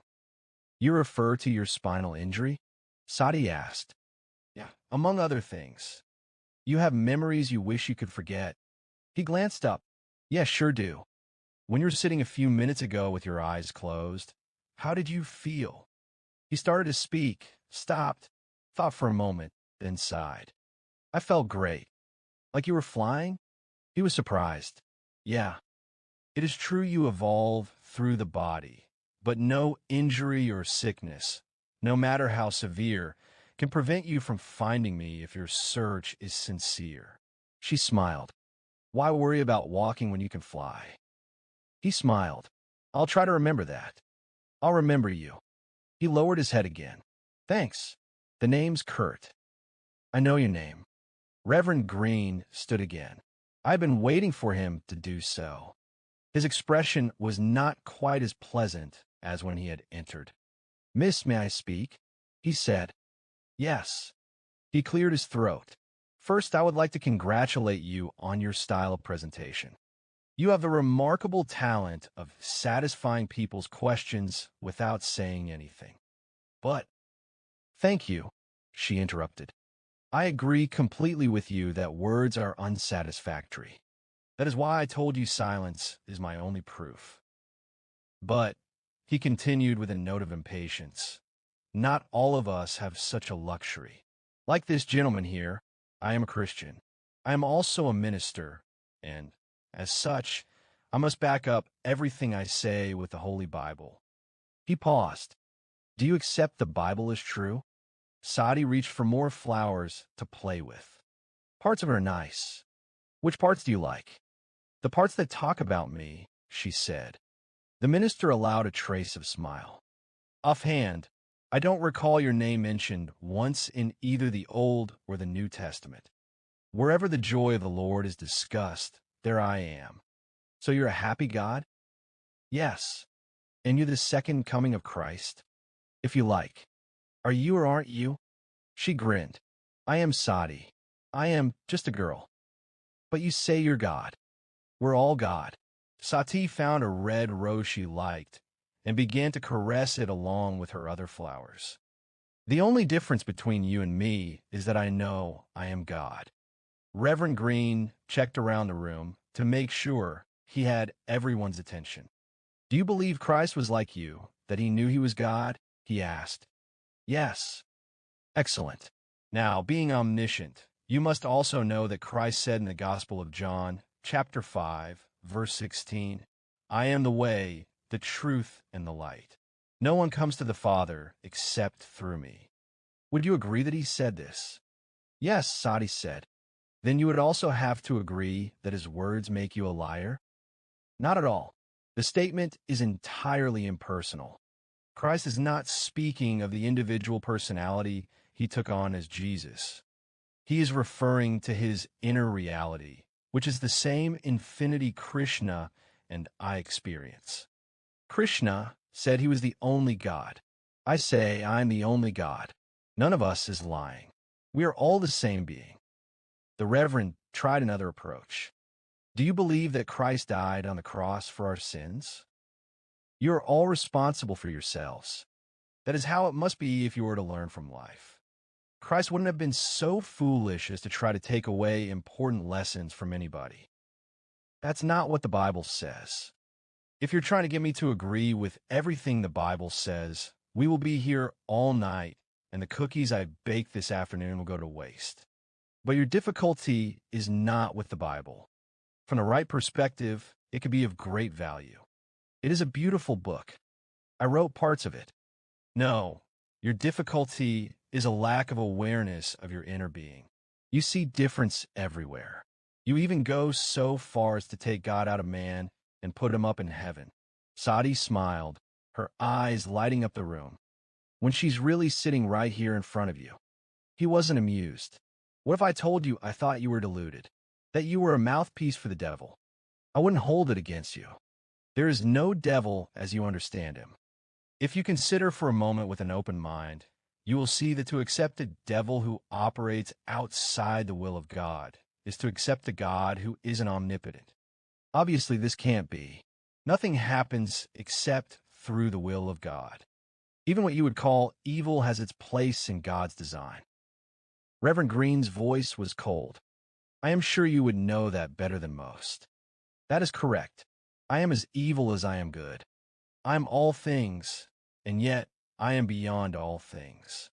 There is nothing higher than me. I am Sati. I have been enjoying the show so far, but now I began to feel anxious. I do not know why. Mr. Green was a minister Mrs. Hutchinson had known for years. He was obviously getting irritated, but surely, I thought, he wouldn't get violent. He reached for his black briefcase. "You are great at twisting things," he said, "but I think it's time to put you to the test.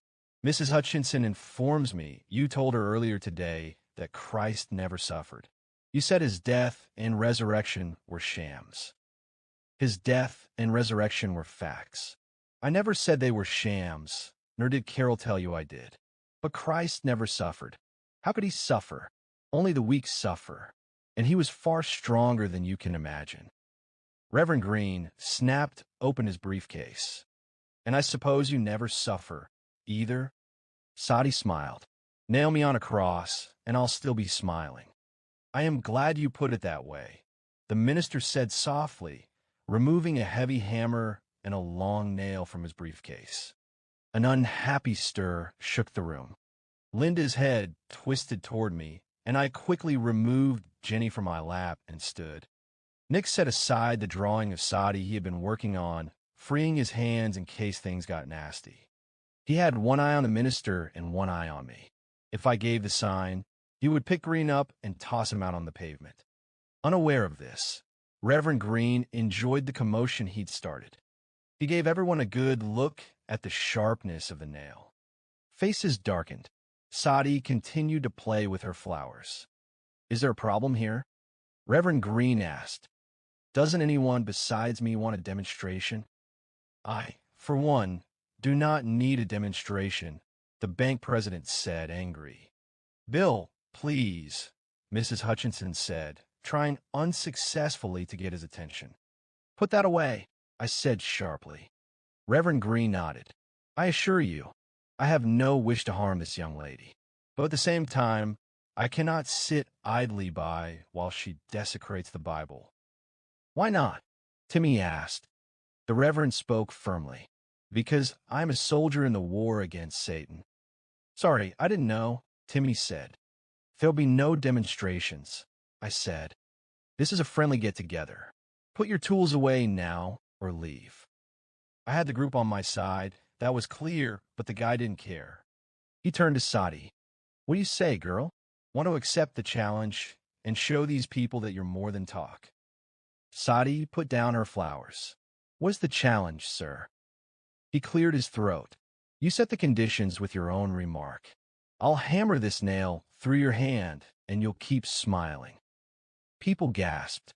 Without hesitating, Sati rested her hand on top of the table that held the vase of flowers. "Very well," she said. "If you honestly feel it will make you happy." The room buzzed with anxious chatter. Everyone sounded opposed to the idea. I moved toward the front. Nick also got to his feet. "You're a weird dude," I said, placing myself between him and Sati. "Get the hell out of here." "Bill, I think that would be best," Mrs. Hutchinson said, tugging on his shirt. He brushed her off and stepped in my direction, the nail and hammer in his hand. "This is between the young lady and me," he said.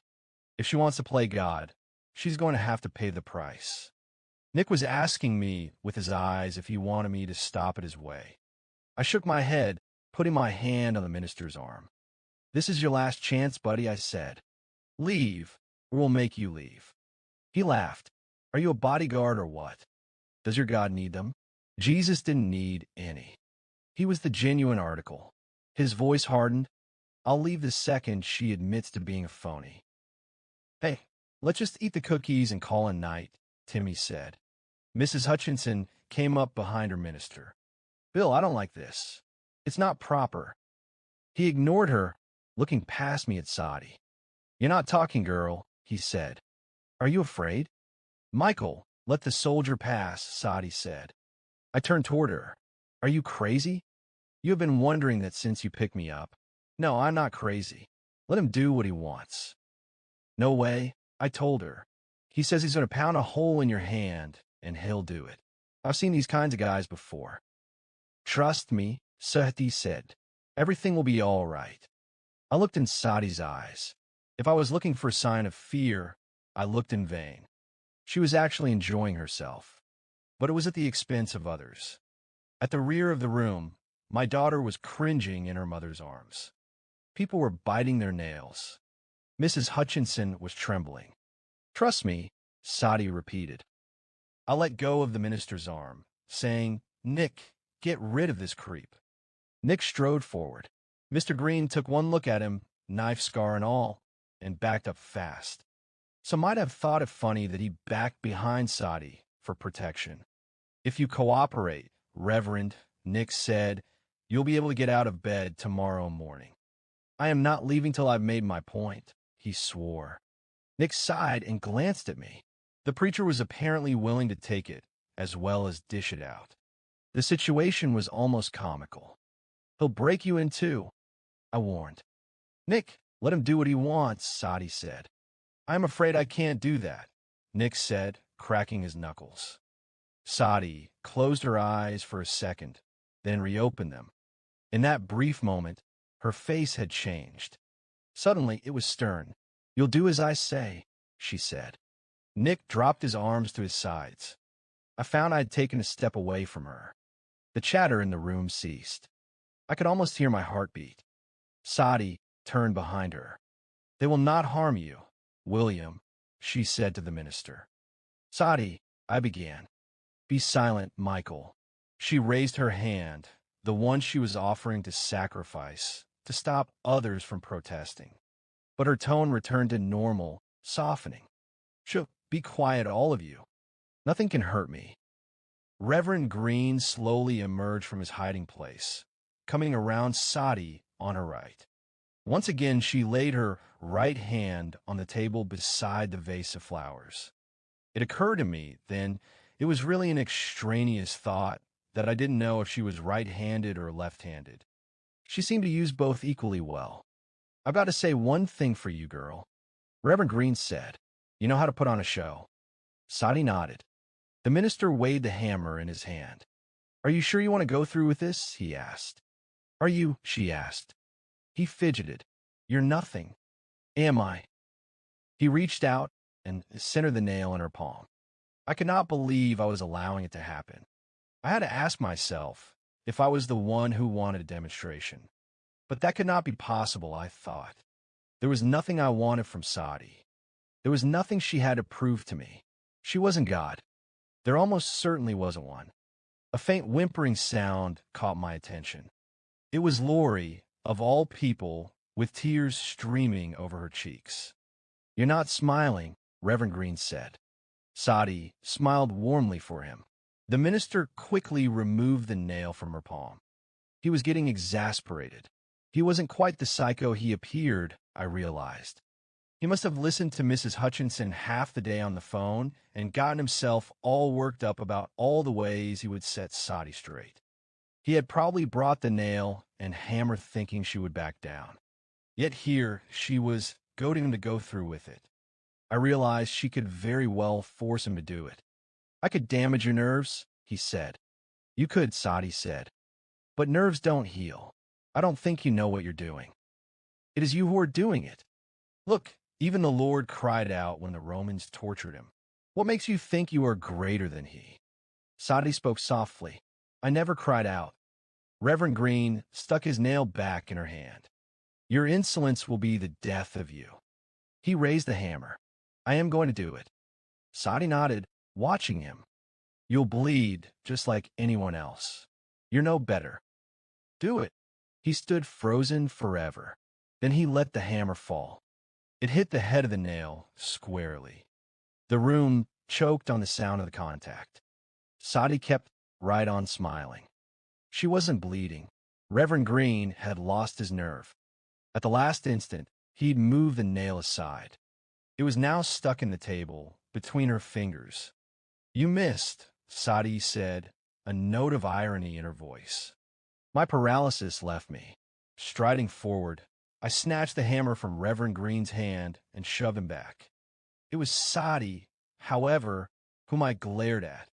"You're wearing on my bliss," I said. She laughed. "Does this mean you're not going to give William another whack at me?" Reverend Green was standing as if he were in shock. He swallowed thickly. "I didn't want to hurt you," he murmured. "Could have fooled me," Timmy said. "You haven't hurt me," Sati reassured Reverend Green, flexing her hand for all to see. Green was still a stubborn minister. "This proves nothing." Sati nodded. "You love your God. You are a fine person. But you need to learn to love other people's God, too. And you will." She bid him come closer. She reached for a plate of goodies. "Have a cookie." Reverend Green glanced at the people in the audience, who weren't by any stretch of the imagination fans of his, and decided it was no time for dessert. "I'd better go." "Sati," he stammered, moving to leave. She grabbed his hand and squeezed it gently. "You said my name, William. That is good. That is a beginning." He gave her a last look, his cocky expression having given way to confusion, and then left. Mrs. Hutchinson did not go after him. Glancing at Sati's hands, then at her own, she returned to her seat and sat down. Sati finished the lecture with a minute of silence. It was quite potent. It erased the tension from the room. "We'll meet again tomorrow night," she told the audience when they opened their eyes. "Same time, same place. Feel free to bring your family and friends. Thank you for coming." She stood and spoke to me. "I'll be walking back to your apartment now." I had grabbed a quick seat at her feet for the minute of silence. "Can I give you a ride?" I asked, looking up. "I like to walk." "You know, you scare me for a moment there." "Not as much as I scared him." She patted me on the top of the head. "I'll talk to you before you go to bed." People apparently like Chapter 8. It was an hour before the room cleared. People apparently like to socialize after being zapped. I talked to a few of them. The majority felt they had definitely experienced something while sitting with their eyes closed. Most described it as a feeling of peacefulness. Everyone agreed Sati had nerves of steel. In the end, 4 of us were left: David, Timmy, Nick, and I. Fred had wanted to talk with me alone, but he'd had to leave with Lori. The episode with the nail had upset her greatly. "We have to talk," I said when the last guest was gone. We were arranged in a rough circle, finishing the last of Sati's cookies. Tiny white cups were scattered atop a few of chairs. A couple of people from the previous night had brought juice. The cleanup would only take a few minutes. There was no hurry. The bank president had told me to put the room key through the front door mail slot when we were done. "I am ready to sign up," Timmy said with a laugh. "A religion that doesn't believe in suffering is what I've been waiting for." "But Sati said she didn't want to start a religion," I said. "Yeah, and she told me Christ didn't want to either," Timmy said. "It's up to us." He punched Nick on the shoulder. "You can write the gospel according to Saint Nick." Nick smiled grimly. "What do you want to talk about, Mike?" "Let me start with a stupid question," I said. "Everyone who thinks she's God, raise your hand." No one raised his hand. "Now what?" David leaned forward. "Is it possible that she could be telling us the truth, but that we are misunderstanding her? Seems to me she's either the top boss or she's not." Nick said. "Then you think she's lying?" I asked. Nick shook his head. "I don't want to say that, especially after tonight." "That's how I feel," Timmy said. "I like her. She's wonderful. Maybe she isn't really God, but an angel." She said they've got great senses of humor. "Please, let's not get started on angels again." I said, "Dave, what did you mean with your question?" Our landlord was confused, and he didn't like it. "You were the philosophy major," he said. "Is there any middle ground here?" I took a moment to collect my thoughts.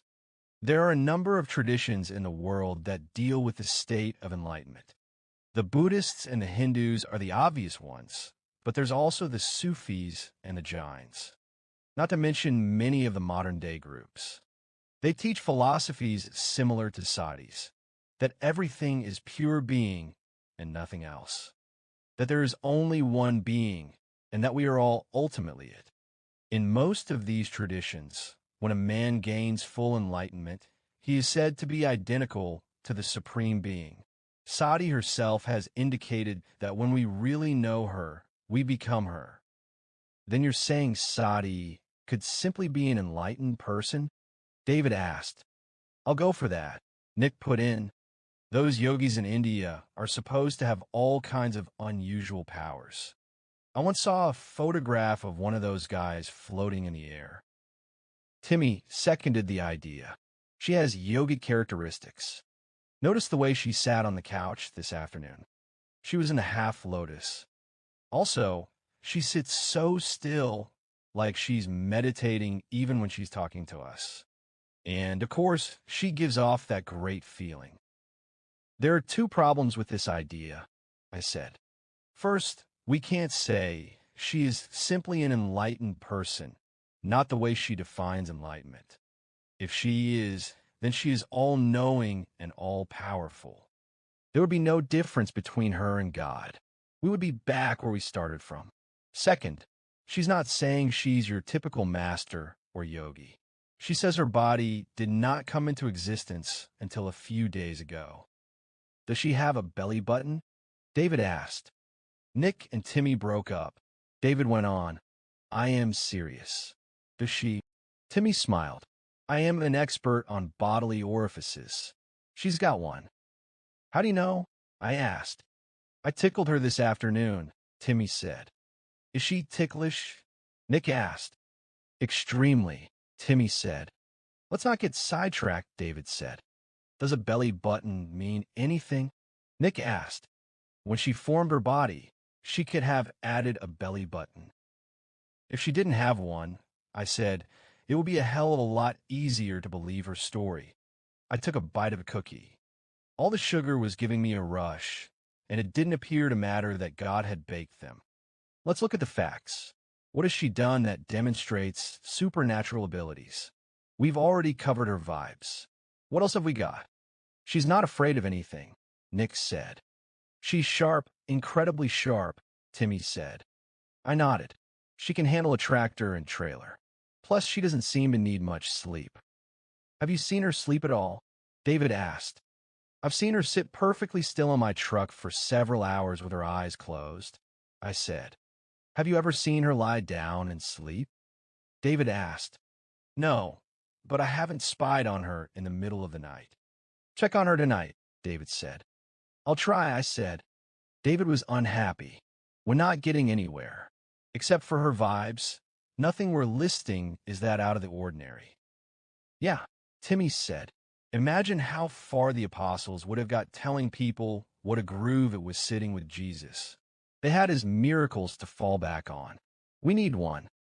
Nick shrugged. What about Mrs. Hutchinson's hands? Too vague, I said, glancing at Timmy. Hey, how come you're not coughing? He began, before a beatific grin spread across his bony face. I don't know. Wow, that's right. I haven't coughed since her period of silence. Everyone sat up. But are your lungs clear? I asked. Take a deep breath. Timmy took a deep breath and started coughing. We all sat back in our chairs. But I do feel better, Timmy said. How do you feel, Mike? Nick asked. You mean my stomach? It's almost back to normal. Nick clasped his big hands together. But you were pretty sick, and you say you're sure Sati drank the same spoiled milk that you did. What's this? David asked. I explained what had happened, finishing with the remark, it doesn't prove anything. She herself said she just has a strong stomach. But she also said she could drink poison. Timmy said. She said that. David asked quickly. Yeah, Timmy said. David was impressed. When it's come to day-to-day things, has she always been right? She is extraordinarily perceptive, I said. When I picked her up, we stopped at a diner. There's a waitress who works there who lost her husband to cancer years ago. This woman thinks about him constantly. She's never remarried. Sati noticed her wedding ring and said, I quote, "The ring is very nice.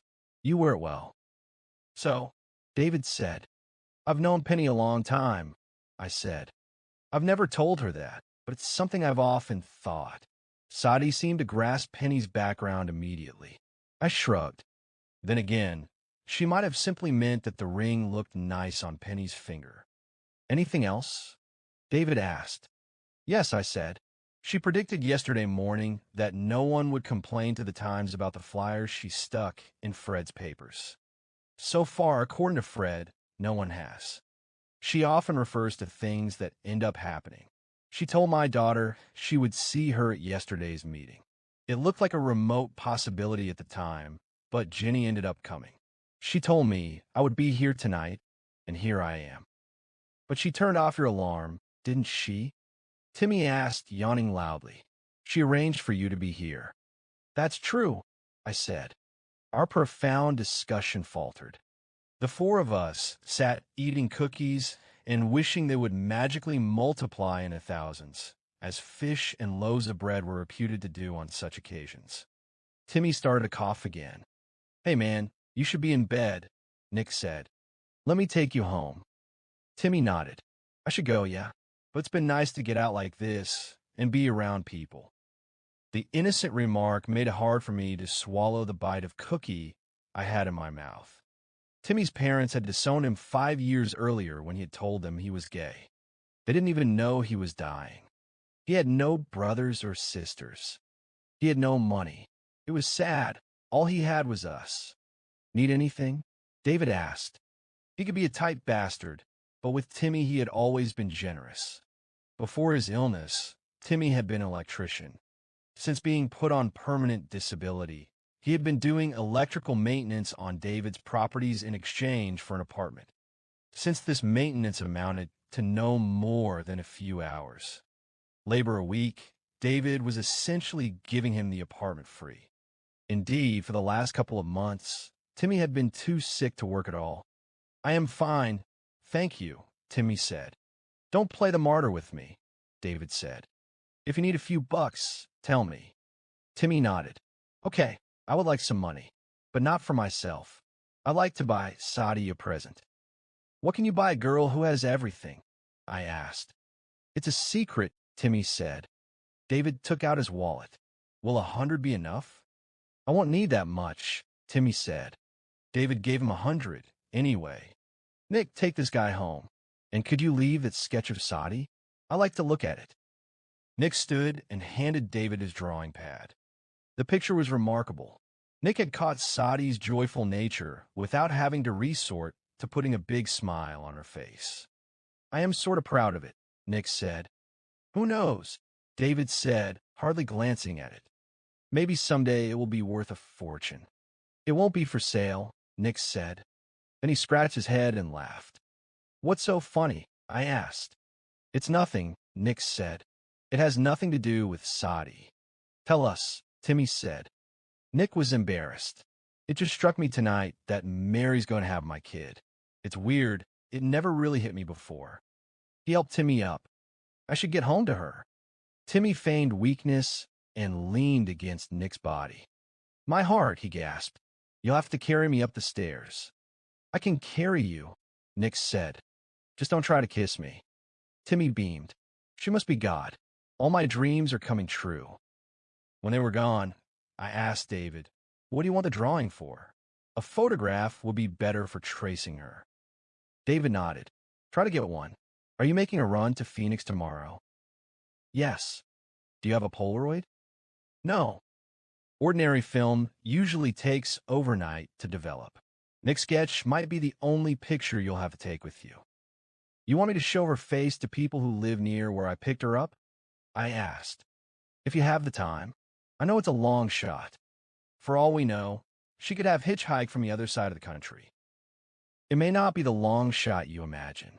When I was in that diner with Sati, this guy kept staring at her as if he knew her.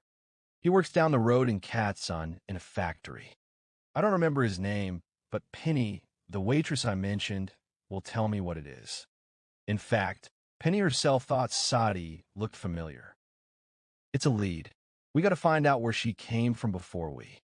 David didn't finish. Before we what? I asked. He chuckled, shaking his head. If she impressed me yesterday, she blew my socks off tonight. Did you see how calmly she sat there while that idiot threatened her with that nail? I say it again, She's got magic, God or no God. We got to get her on TV. He glanced at the chair where she had been sitting. Do you like having her at your place? She keeps things lively. Not too lively, I hope. What do you mean by that? I asked. He waved his hand. Nothing, don't get shook. I was just thinking it doesn't look good that she's living with a guy. Not for someone in her position. People will talk. Sati doesn't seem to care what people talk about. That's what she's got us for, to look after her better interests. Dave, can I ask you a blunt question? Why are you, on the one hand, trying to prove she's a phony, and on the other hand, trying to launch her as a celebrity? Before you launch a ship, Mike, it's smart to check first and see what could sink her. Chapter 9. When I came through my apartment door, Sati was sitting cross-legged on the couch in an orange robe Mary had lent her. The lighting was down low. Her hair hung close to her cheeks, partly hiding her face. I brought these back, I said. I had the vase of flowers and the plate of cookies in my hand. Sati nodded. How was your walk? I asked. Fine, she replied softly. Your talk tonight was interesting. She nodded. Is something wrong? She slowly turned toward me. No, sit here beside me. I set down the flowers and plate on the coffee table and joined her on the couch. She had showered. Her hair was wet. You're lucky you escaped with your hand in one piece, I said. There was never a chance of him hurting me. You can read people that well. Her mood was solemn. Yes. I don't know, I said. You've got to be careful with guys like that. They're fanatics, totally unpredictable. You are also a fanatic. You're in love with your image of Linda. Mr. Green is in love with his image of Jesus. Both of your images have little to do with reality. Both of you are making yourselves miserable. That's not fair, comparing me to him. You don't see me hammering nails in people. You prefer to hammer them through your own hands. And what's that supposed to mean? I asked. You know, you keep telling me. I began catching myself when I heard the anger enter in my voice. I hate to get angry. I always get mad at myself when I do. Yet it seemed nowadays I only had to hear my wife's name, and I would lose my cool. For that reason, I decided I really didn't want Sati to elaborate on her remark. Nick must have explained the details of the divorce to Sati. I'd have to tell him to mind his own business. Never mind, I muttered. Sati nodded. Her robe was wrapped loosely about her slender frame. For all I could tell, she wasn't wearing anything underneath. I was surprised the minister didn't have a change of heart after losing his challenge, I said. He changed. Do you think he's going to come see you again? No. What if he had driven the nail through your hand? It would have to have hurt you. She turned her big eyes on me. You see the body of a young woman in front of you. This body can suffer, but I am more than the body. I never suffer. But you are affected by stuff, at least in a superficial way. No. Sati, I asked you this yesterday. Do you sleep? Sleep does not affect me. I am beyond waking, dreaming, and sleeping. That is why I do not ask for your belief in me. If you believe I am God, that belief will vanish when you sleep.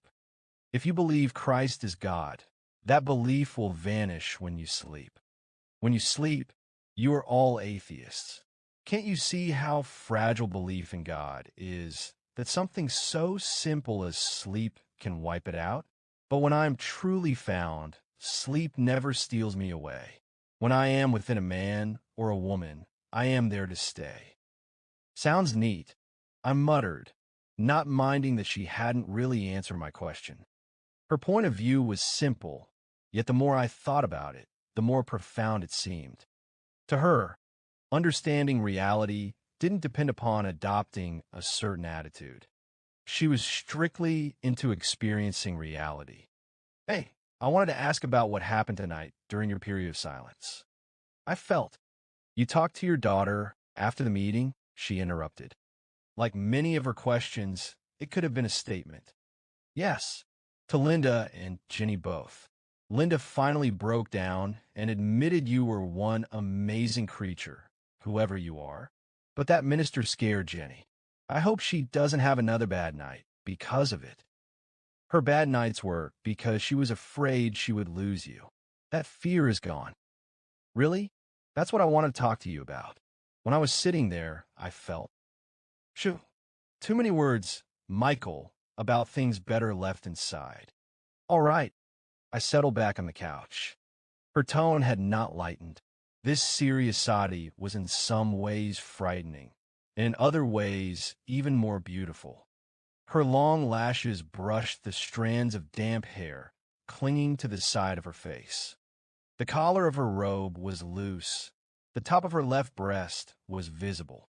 I was by no means feeling hot for her, but all of a sudden I felt a real, strong desire to hug her. Of course, I kept my hands to myself. Can I take your picture? I asked. No. You'll have to have a picture taken sometime. If your meetings continue to grow, like it or not, you're going to be in the papers. Word of mouth alone is sufficient to spread the news of my coming. This is L. A. Get a cult following here, and they'll put you on TV for sure. I will never be on TV.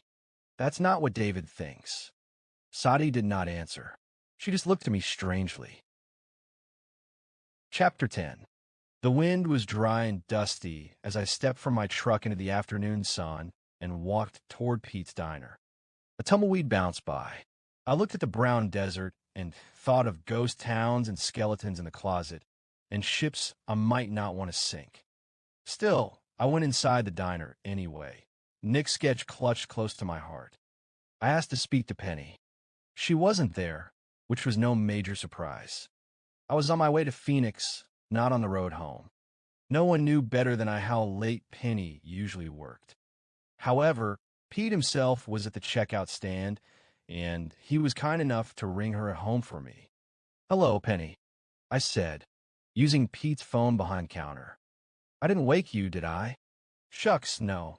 I was just watching a Dynasty rerun. You follow that show? I love it. I love Joan Collins. She's such a bitch. How have you been keeping?" "I've been keeping strange company, Penny. You remember that blonde girl I had with me when I was in a couple of days ago?" "Lord, yes. It's the strangest thing. I haven't been able to get her out of my mind. Don't tell me she's been staying with you? Oh, I bet Linda loves that." "Yes, she's been staying with me.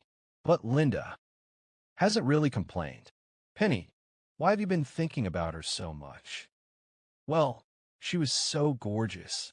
And sweet, too. I could see that right off. I just like her a whole lot. When you first met her, you thought you'd seen her before. Had you? She did look sort of familiar. I don't know. Had we met, it seems I would have remembered her. She wasn't your ordinary gal. There was a man in the diner that night who seemed to recognize her," I said. "We've had coffee together a couple of times, but I can't remember his name. He's a foreman at a factory in Catsun. Do you know who I am talking about?" "Do you mean Clyde Sheehan?" "That's him. Sheehan, yeah. Do you know how I could get hold of him?" "Try his work. That's Pole's Cardboard in Catsun. You can get their number from information. But Sheehan probably won't be there now. He usually works late."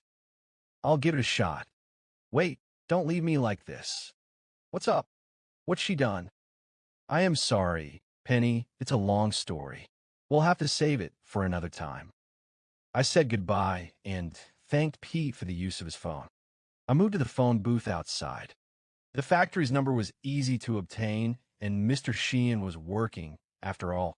He vaguely remembered me, but he was busy and wanted me to state my business. I told him about his staring at a blonde I was with a couple of nights ago. The sound of his voice changed. He seemed to hold the phone closer to his mouth. "Is she a friend of yours?" he asked. "She's staying with me, but I don't know where she came from.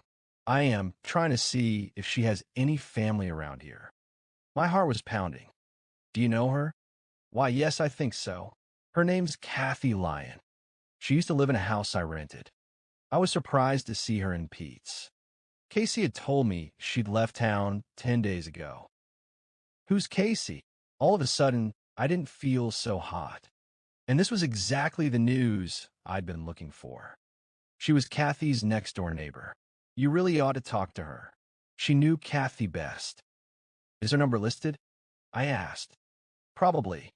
Her last name's Barbers. Is something wrong with Kathy? She was such a spirited girl. I swallowed, telling myself my disappointment was irrational, that as a lonely truck driver, I couldn't expect to be picking up goddesses in the middle of the night, that my expectations had simply been too high. It was only then I realized how much I wanted to believe Sati. No, she's fine, I said. She's great. Do you know where she was going when she left? Casey said she was headed to L.A. I understand she wanted to be an actress. Casey Barbers wasn't the suspicious type. When I told her I was a friend of Kathy's, and in the neighborhood, she didn't hesitate to invite me by for tea. Only in small towns do you find strangers eager to make you tea. The lady's street was narrow and in need of repair. My truck parked in front of her house, practically closed off the road. The neighborhood had probably seen better days, but it didn't look like the sort of place earthshakers had ever emerged from. Somehow, I couldn't picture Sati walking its crummy sidewalks. Casey Barbers was wiping grease from her hands with a napkin when she answered the door. Food must have been an all-day affair with her. She was fat. She was so fat, I had to wonder how her poor heart could possibly pump blood to every one of her fat cells. "Hi, Mr. Winters," she said. "You look exactly as I imagined you would on the phone." "I'll take that as a compliment," I said. "That's how it was given," she replied cheerfully, letting me in. "But I don't suppose I am what you were expecting. I've had men ask me out without seeing me, just because of my telephone voice. It always cracks me up the way their faces fall when we meet." She closed the door and smiled at me with doughboy cheeks. She appeared to be around 50, so I put her at 35. "Have you had lunch yet?" Fat people always make me feel sad. I suppose it's because I feel no one would ever want them. Sometimes I wish Linda was fat so Dick wouldn't want her. But Linda just kept getting thinner and more desirable. "I've eaten, thank you," I said. Miss Barbers nodded to Nick's sketch pad under my arm. "If you want to draw my picture, I hope you wouldn't mind coming back next week when I've finished my diet." She laughed at my discomfort.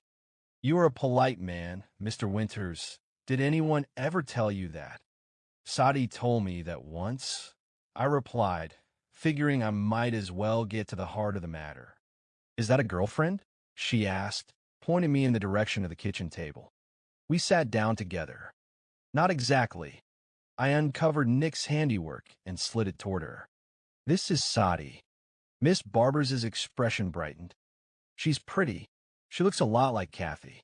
"Wait a second, what's going on here? Is Kathy using the stage name Sati?" I leaned closer. "Miss Barbers, is this, please call me Casey." "Casey, is this Kathy?" "It looks like her. Don't you know?" "No, that's my problem. I picked this girl up a few days ago, just west of Catson. She told me her name was Sati. Since then, she's been staying at my place, and carrying on in an unusual fashion. Please study this drawing closely. I've got to know for sure if it's her or not." "I'll need my glasses," Miss Barber said, getting up again. "My contacts aren't strong enough." "Yes, use your glasses." I was sweating, hanging on to a faint hope. But what was I hoping for, anyway? That Sati was God? Miss Barbers could only prove she wasn't. And I already knew that. Any fool knew that. Back in her chair with her glasses, Miss Barbers studied the picture for a long time. "Yeah, this is Kathy," she said finally. I closed my eyes for a second. "Are you absolutely sure?" You stared at it for so long before saying anything. "Well, it's a drawing. You should have brought me a photograph." She wouldn't let me take a photograph. Miss Barbers giggled. Her whole body did. "That's Kathy. She'd never pose for a picture. And here she wanted to be famous." I tell her, "Kathy, how can you be in the movies if you won't get in front of the camera?" She tapped Nick's sketch. "I am surprised you got her to sit for this." "Does she have any family living in town?" "No, she's from the Midwest. But don't ask me about her family. She never talked about them. For such a pleasant girl, she sure could be closed about certain things." The woman chuckled. That's cute, she's using a new name. How long have you known her? I asked. Oh, 6 months. She lived right next door. But I didn't see her that often. She stayed inside most of the time. She worked at home. What did she do? She was a writer, Casey said. What? That's what I said when she told me. She used to sell short stories to all kinds of magazines. Oh, I just remembered. She always used pseudonyms. That explains it. Explains what? Why she's gone and made up a stage name. What last name has she adopted? Sati's all she's going by, I replied dryly. That's Hollywood for you. But Mr. Winters, why did you say Kathy was carrying on in an unusual fashion? Has she done anything wrong? She's saying she's God. Pardon? She's saying she's God. That took Miss Barber's back. Why is she doing that? I don't know, I said. Do you? No. I mean, I always thought she was a strange girl. Nice, you understand. Very polite, but still strange. But I thought that was because she spent so much time writing. Miss Barbers frowned. I hope the poor thing's not taking drugs. Did she ever give you a sample of her writing? Anything she'd published? No. Never. No. And I asked her for a piece on several occasions. But I didn't know she wrote a lot of science fiction, fantasy, and far-out stuff like that. Figures, I muttered. Did she have a car? No. She was going to hitchhike to L.A. I am glad she got picked up by a nice man like you. When exactly did she leave? You must know. It was last week. I sat up. Are you sure? Today's Wednesday. I only picked her up Monday at 2 in the morning. Miss Barbers frowned again. That's odd. Of course. She could have left later without my knowing. I rubbed my eyes.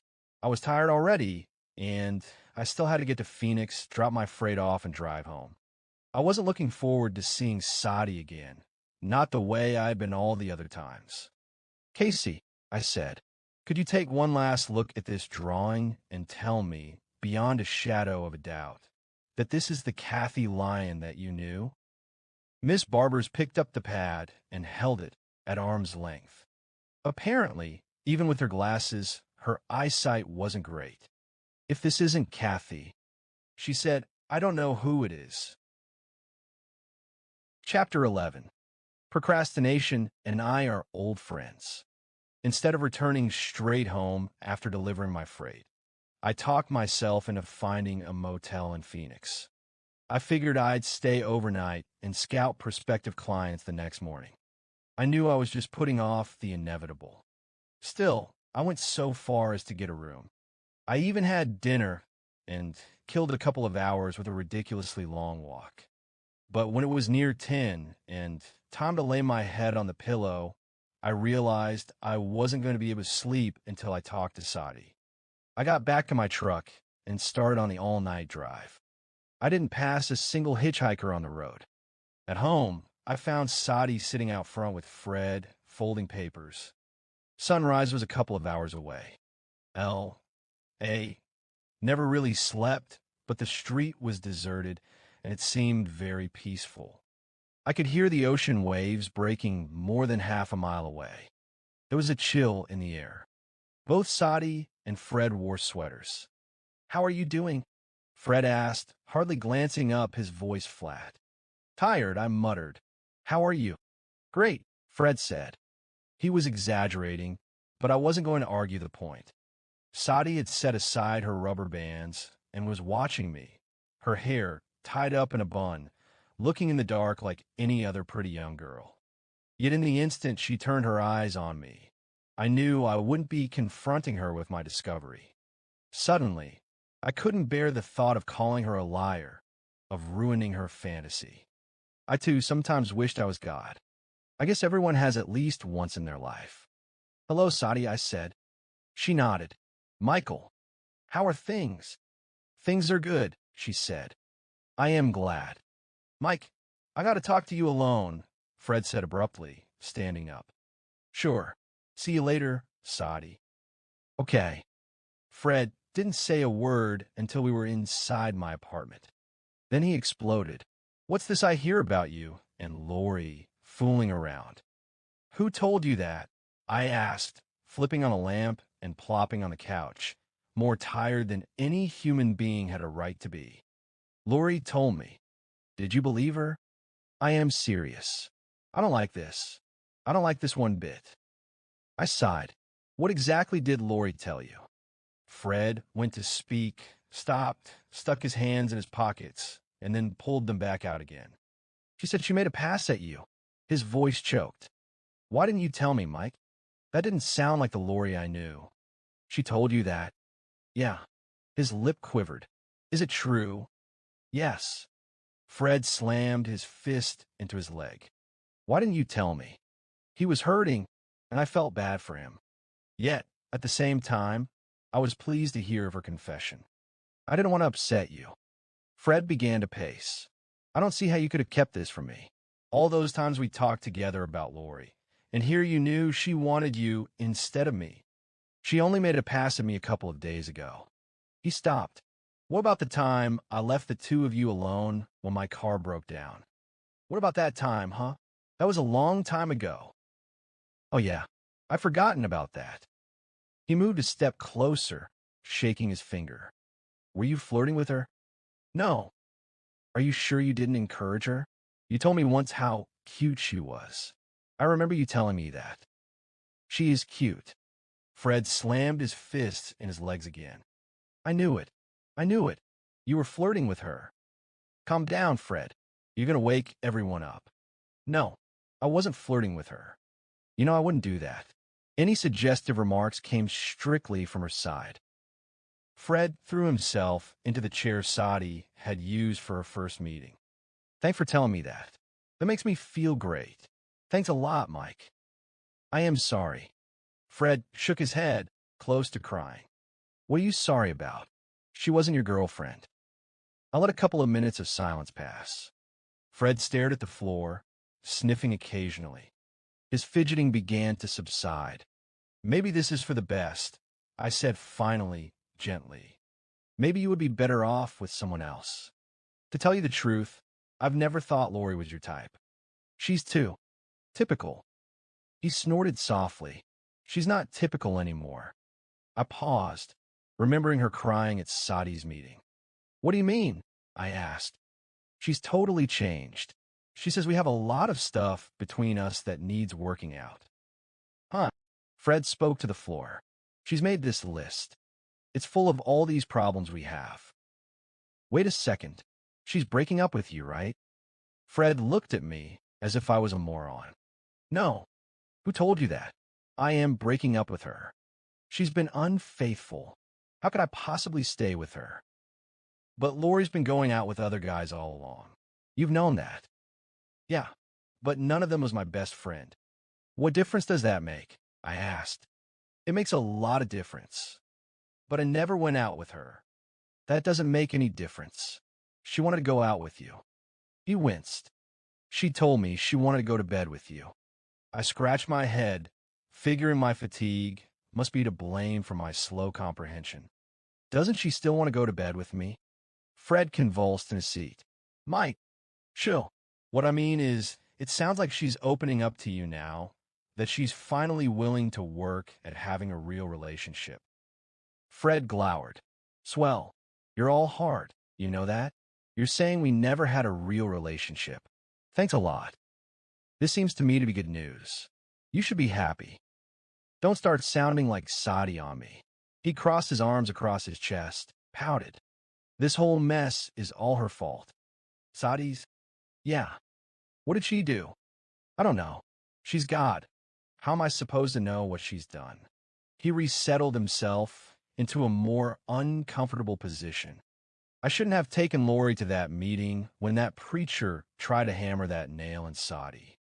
Did seeing that change Lori? You better believe it. Yesterday, Lori insisted we get to the meeting an hour early so we could get a seat in the front row. Then Lori thinks Sati is God. I asked, what's wrong with you, Mike? Aren't you awake? I am beginning to wonder. Of course Lori thinks she's God. She saw how Sati kept smiling even when she was about to get nailed. How could anybody do that unless they were God? I rested my head in my hands. Let me get this straight. You have a girl you have adored for the last year, who's finally willing to work through whatever may be keeping you two apart. And you have another girl, who's God, who's willing to help you deliver your papers. And you're still not happy? Fred thought about it for a moment, and by golly, if something didn't click inside. I guess you're right, he said. I guess it's not that big a deal that she was flirting with you. When I stop and look at what's happening around here, it's pretty mind-boggling. It just upset me so much, when Lori told me she'd always had a crush on you. I understand. I think I understand. Fred stood, stretching. I better get back out there and help Sati finish folding the papers. You look like you could use some sleep. Thanks for talking with me. No problem. When he was gone, I called David. It was 4:30 in the morning, and I knew I would be waking him. I didn't care. If I didn't have the heart to stop this madness, I was sure he would. Wasn't I in for a surprise? 5 rings went by before he answered. Hello, he whispered. In the background, I could hear a female voice moan. Who is it? She sounded in her mid-teens. This is Mike, I said. I know who Sati is. He was instantly awake. Who? Kathy Lyon. She's a freelance writer who's lived in Catson for the last 6 months. I met her next-door neighbor yesterday. The neighbor said Kathy has always wanted to be an actress. What do you think of that? I think that's very interesting. Interesting? Is that all? Mike, could you hold on a minute? I want to change phones. He took 2 minutes. Listening on the line, I could hear the young girl swearing softly.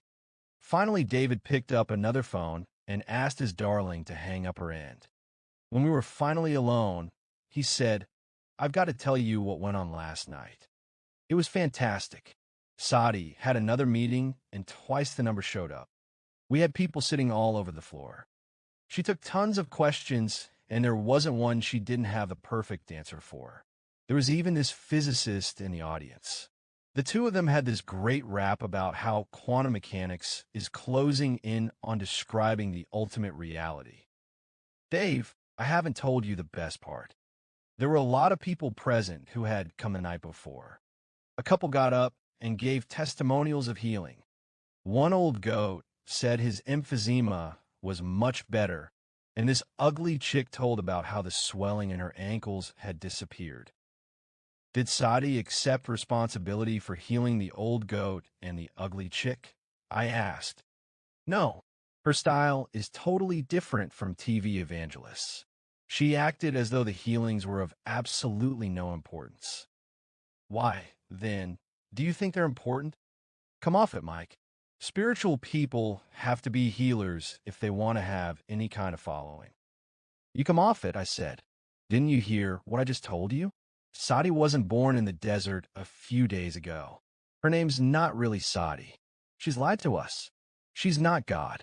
She's a fake. What's the big surprise? We knew she had to be somebody. If she's a Kathy or Gertrude or a Pamela, who gives a damn? As long as she thinks she's God and can play the part. That's all I care about. She's going to be big. What about launching ships that might sink?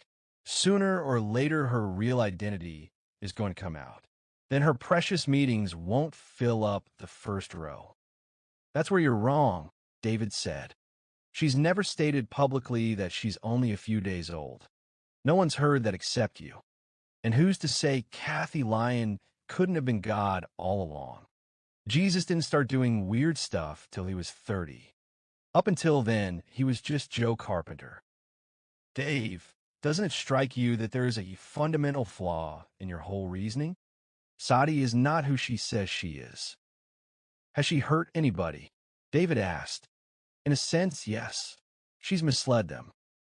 That's BS, and you know it. People will always follow somebody. Why shouldn't they follow her? At least she doesn't steal their money or lay guilt trips on them for every time they have a horny thought.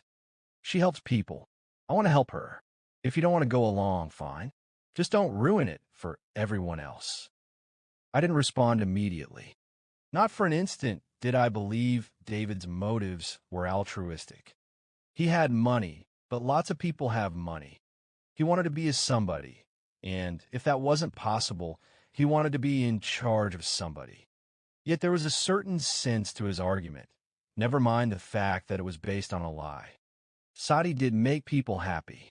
Was I acting so self-righteous because I knew I could no longer be one of those people?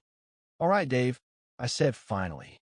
You won't get up at her meetings and bring up that thing about her being born in the desert. I won't be going to any more of her meetings. That's your decision, David said. They keep getting bigger and better. Tonight's meeting is at the Unity Church, not far from the bank we've been using. The church minister heard her last night and was impressed. The place seats 800, and I've talked to some people at the L.A. in Focus program. You know, the show that interviews folks who give L.A. its color. They're sending someone out tomorrow to hear her. Sati flat out told me she never wanted to be on TV. I discussed it with her. She didn't say no. Suddenly, I had a splitting headache. All right, whatever you say. I got to go. Wait a sec, give me the name of that neighbor you spoke to. What for? I asked. Does it matter? I want to talk to her. Casey Barbers. She's in the book. Thanks. Cheer up, Mike. The way I see it, knowing she's not God makes what she does that much more impressive. Goodbye, Dave. Take care. When I hung up, I noticed Sati standing in the doorway. How long have you been there? I asked. She stepped inside. Just a moment. I have to use the bathroom. God has to use a bathroom. She does when she has a human body. She hadn't overheard me, I decided. I didn't know if that was good or bad. I hear your meeting was a big success. She nodded. Your daughter enjoyed the last one. Jenny was there? Yes. She must be dragging her mother, I said. Linda brought her boyfriend last night. Dick. Oh, I got up slowly. I better hit the sack. She touched my arm as I stepped by. I'll have breakfast ready for you when you wake up. Pancakes? I asked. Made with fresh milk. You still trust me as a cook, don't you, Michael? Sati stood only a couple of feet away, those eyes of hers almost big enough and blue enough to make me believe in Timmy's angel. Once more, I had an overpowering desire to hug her, to bury my face in her sunny hair, to ask her why, but the best I could do was lower my head. I trust you, I said. Chapter 12. It was Thursday, only 4 days since I had picked Sati up. A lot had happened in such a short time. I'd been charmed, zapped, poisoned, overwhelmed, and disillusioned. I figured I needed a break. I spent the next few days concentrating on my work. Sati sensed my desire to be alone and stayed out of my way, quite a feat considering she was living with me in a cramped apartment. I didn't know why she continued to remain in my tiny place. Dozens of people who attended her meetings extended her invitations to move in with them. But not only did she turn them down, she asked that people please not visit her at my apartment. I suppose I should have been thankful for small favors. Yet if Sati was content to leave me alone, Nick, Fred, and Jenny were not. They couldn't understand why I wasn't coming to the meetings. The excuse that I had to work did little to pacify them, especially when it came to my daughter. She comprehended perhaps a fraction of what Sati said, and it didn't matter. Sati made her happy. Sati chased away the nightmares.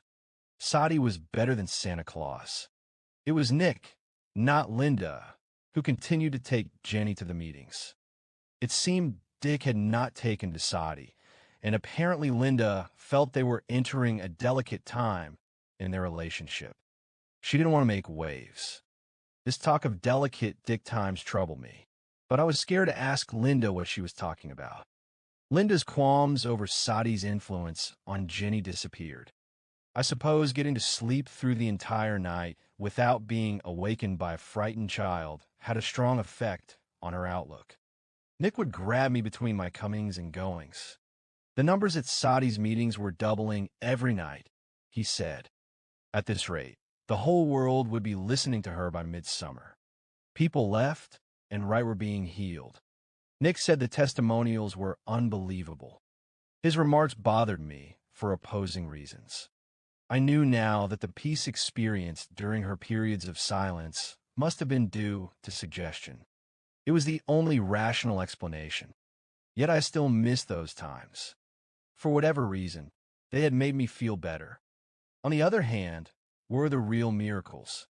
I would ask Nick that every time he stopped me. Just one paraplegic with a severed spine getting up and walking around the room was what I wanted. Instead, all I heard of were people experiencing relief from complaints that had largely psychosomatic origins: asthma, headaches, high blood pressure. Nick didn't argue the point with me. He wasn't a true believer, not like Fred. But he always had a gleam in his eyes when he spoke of Sati. I wondered if it wasn't just a question of time until he became like Fred. I had to worry about Nick for business reasons as well. With the dough David had helped me borrow, I had put a down payment on one of the used tractors and trailers I had told the loan officer about. I was still negotiating on the other equipment, but there was little question that I'd soon be needing another 2 drivers. Nick was supposed to be one of them. He already had his Class 1 license. I now had solid deals for extra freight. The money would be there, and for whomever I hired, the pay would be steady. Yet Nick had begun to have second thoughts. In addition to the job in Westwood, he'd picked up a fireplace to build in the valley. He felt things were looking up. I warned him that he couldn't count on it, especially with a pregnant girlfriend. But he wasn't listening. I hadn't realized how much he enjoyed working with his hands. Driving long distance, he confessed, reminded him too much of his dope dealing days. Those days had been as recent as last week, but he looked at me as if I was nuts when I asked if he would ever return to pushing drugs. Of course, Sati was responsible for most of this. Faith has amazing power, I began to see, even when your God doesn't care if you believe in her or not. Several times, I thought of addressing her as Kathy Lyon when the others were present. But I never did, and I doubt if I thought about it that seriously. I was happy for everyone, I really was. And I was miserable. Early the following Wednesday morning, 10 days after meeting Sati for the first time, I was coming down my stairs when I ran into Mrs. Hutchinson, scissors and gloves in hand. She was working in her flower garden, using her fingers in ways that would have been unimaginable a couple of weeks ago. Seeing her this way, I had to stop and think how Casey Barbers had held Sati's picture at a distance to get a better look at it. Yet I refused to let myself hope. It had hurt too much to have the hope crushed the first time. If you start getting up any earlier, Mrs. Hutchinson, I said, I am going to use you as my alarm clock. She stood quickly from her labors, standing remarkably straight for a woman of her age. Mike, you startled me. Off to work? Yeah, I've got to go to San Onofre and pick up some nuclear waste to dump in a redwood forest up north. She laughed. You're never serious, are you? I miss you lately. Where have you been? On the road, the usual. From Nick, I knew she was going to all of Sati's meetings. Yet he had had no idea whether Sati had changed her religious beliefs. How have you been? I asked. Wonderful. She took a deep breath. It's nice to be up at this time of day, just before the sun comes up. It's the only time to work. You do seem to be enjoying a strong second wind. She knew what I was hinting at. Glancing self-consciously at her hands, she set aside her scissors and gloves. You're right, she admitted quietly. Sometimes I think it's a miracle. Really, I know I had hard words for her in the beginning. I regret the things I said. Sati, she's not a bad person. Mrs. Hutchinson spoke seriously. She's a wonderful person, but is she God? Mrs. Hutchinson reached out and touched the petal of an opening rose. I'm going to pick these for her meeting tonight. She looks so beautiful with the flower in her hand. Mrs. Hutchinson shook her head. What can I say, Mike? Before I always had a yes or no answer for everything. But here I've finally met this person who's completely at peace, and she doesn't care what I know. She says I have to learn to say, I don't know. So I don't know anything, I guess, except that she's given me some of her peace. and that I thank the Lord for her coming. But she contradicts the Bible, I asked. Does she? Oh, I guess she does. But I must tell you, I went home last night after her meeting and read the Gospel of John. The words of Jesus were different from her words, and yet I felt they were saying the same thing. And what was that? Mrs. Hutchinson stared at me with open eyes. That I should rejoice, for the kingdom is at hand. I shifted uncomfortably. Have you spoken to Reverend Green about this? I asked. Her face tensed. She turned away. I felt terrible that night. I had no idea what he had in his briefcase. When he almost hurt her hand, I didn't know if I'd ever be able to forgive him. But you've got to understand this, Mike. He's a fine person. He works long hours outside of his ministry duties. He helps runaway kids. He finds ways to get them off the streets. He'd do anything for you. He'd give you the shirt off his back if you needed it. Have you spoken to him recently? No, she said. I can't get hold of him. All I know is he has resigned as minister of our church. What? She nodded. The church secretary said he came in last Thursday and told her he was quitting. Did he give a reason? Not really, but he said something about going surfing. The talk was getting too strange for me. Where is Sati right now? I asked. I haven't seen her.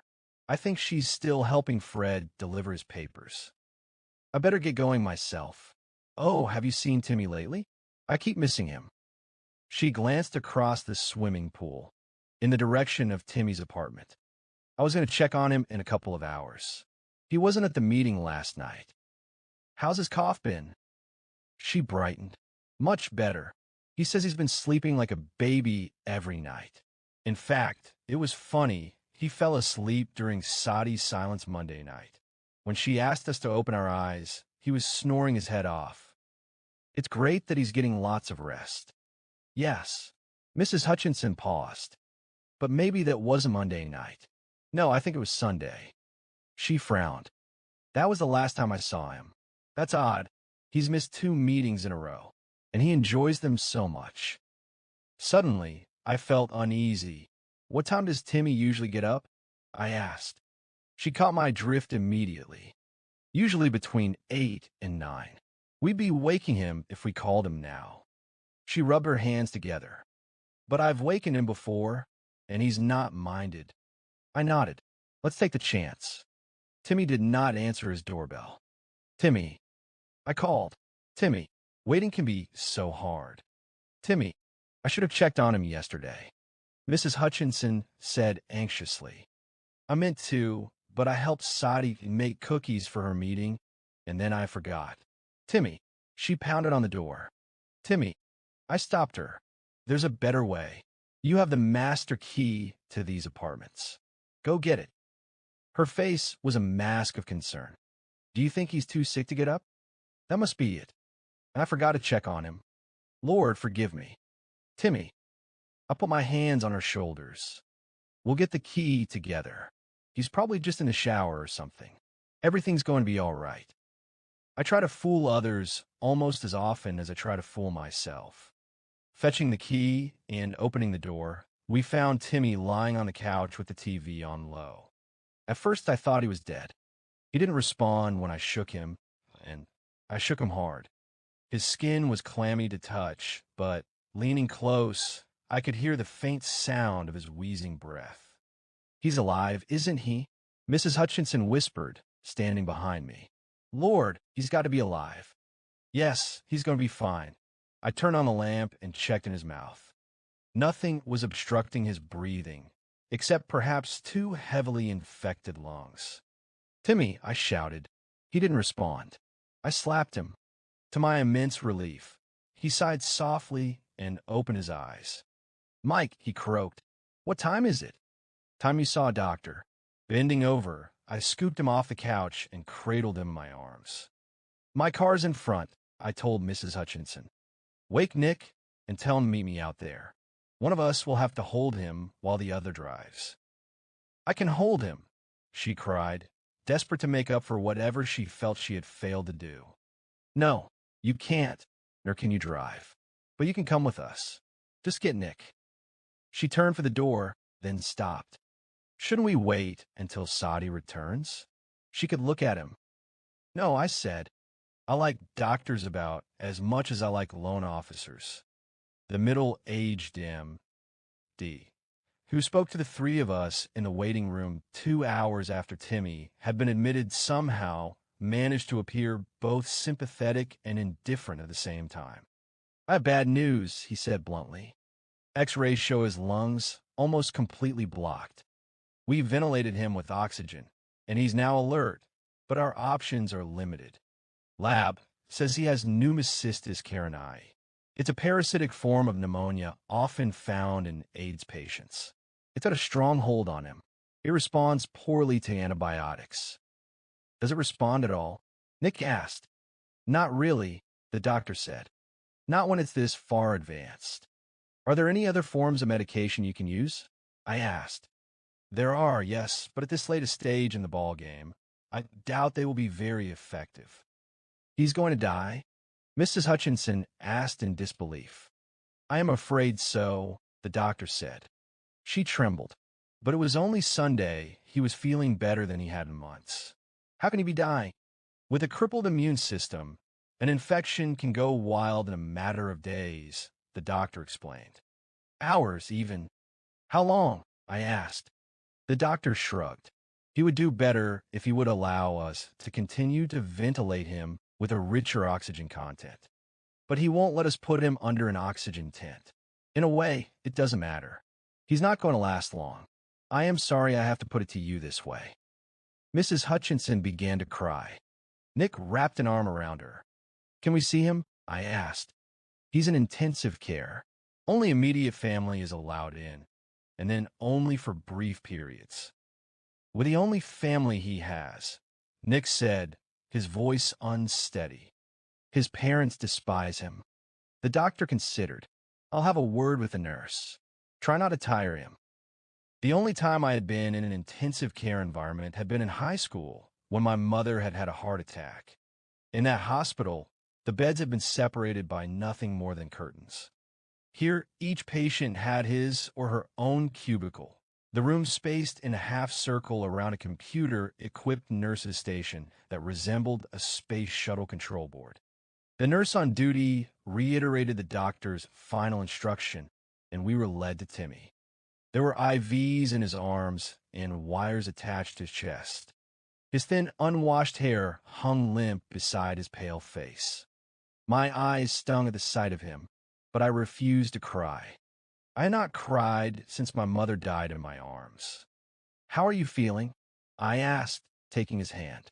The room was unusually warm, but his fingers were cold. Before, no matter how sick he'd looked, there had always been laughter in his eyes. Now he had to strain to keep them open. Okay, he whispered. Thanks for bringing me in. He sucked in a short breath. What's the doctor say? He didn't talk to you? I asked. No. He says if you keep your hands off us black boys, you'll be just fine, Nick said. Timmy smiled faintly. Tell him I was in love and couldn't help myself. He coughed. What did he say? Had the roles been reversed, I would have wanted to know the truth. You're sick, Timmy, I said. Real sick. He closed his eyes. I feel sick. Mrs. Hutchinson came to his side. This is a wonderful hospital. They can help you. They're giving you some medication. You just got to rest and get your strength back. He smiled again, for her sake, though it was obvious he didn't believe her. I will, Mrs. Hutchinson. I promise. Is there anything you need? Nick asked. Timmy looked up at him. Yeah, I'd like to see Sati again before I can't see her. Is she around? We'll get her for you, Nick said. Those gifts you helped me buy her, Timmy said. They're in my bedroom. They're in a bag in the closet. I'll bring them, Nick said. Anything else? He chuckled softly. Oh, I don't know. What is it? Nick insisted. For an instant, he was his old devilish self. Kiss me goodbye. Nick didn't hesitate. He leaned over and gave Timmy a kiss on his forehead. Now I'll be back, Guy. You just stay right here. Timmy nodded. I will. Taking the keys to my car, Nick and Mrs. Hutchinson left together to find Sati. Timmy rested with his eyes closed for a minute before speaking next. "This is the end of the road, isn't it, Mike?" "It looks that way. Your lungs are pretty messed up." "Must have been a draft," he said, joking. But I had been feeling better. I'd been sleeping, and I'd been thinking maybe I was being cured. He coughed again, harder than last time, his white coloring taking on a blue tinge. When he stopped, he lay exhausted. It was a couple of minutes before he could continue. "Remember that story I told you about that redneck? How I took a lick of his ice cream cone?" "That was a great story," I said. "I made it up. It doesn't matter." He sighed. "I made it up because it was something I'd always wanted to do since I got sick. People like that are always saying how gays are just getting what they deserve. You probably never knew how much stuff like that bothered me. People like that are bastards, anyway. Let's not talk about them." A tear started down his cheek. "I know I shouldn't care. It just hurts to know some people would rather see you dead. I never wanted to hurt anyone. I wouldn't have touched their ice cream." He struggled for breath. "I am scared, Mike. I don't want to die." I squeezed his hand. "I don't want you to die, either. I want to talk to my mom," he said suddenly. "What?" "My mom and dad. I haven't spoken to them in years." "All right. I'll get hold of them for you. What's their number?" "I don't know. I don't even know where they live now. But I have a cousin, Sally. She's in my black book at home. She should be able to get hold of them." I stood. "I'll find them." "Hurry," he said. In the hallway outside intensive care, I rang Nick's apartment and got Mary. She ran over to Timmy's unlocked apartment and found Sally's number. The area code was 212, New York. I billed a call to my calling card. A young lady answered. "Hello." "Hi," I said. "Is this Sally?" "Yes. This is Michael Winters. You don't know me, but I am a friend of your cousin, Timmy Pinton." There was a long pause, then a giggle. "Sorry, I had to stretch my memory. I haven't seen Tim since we were kids.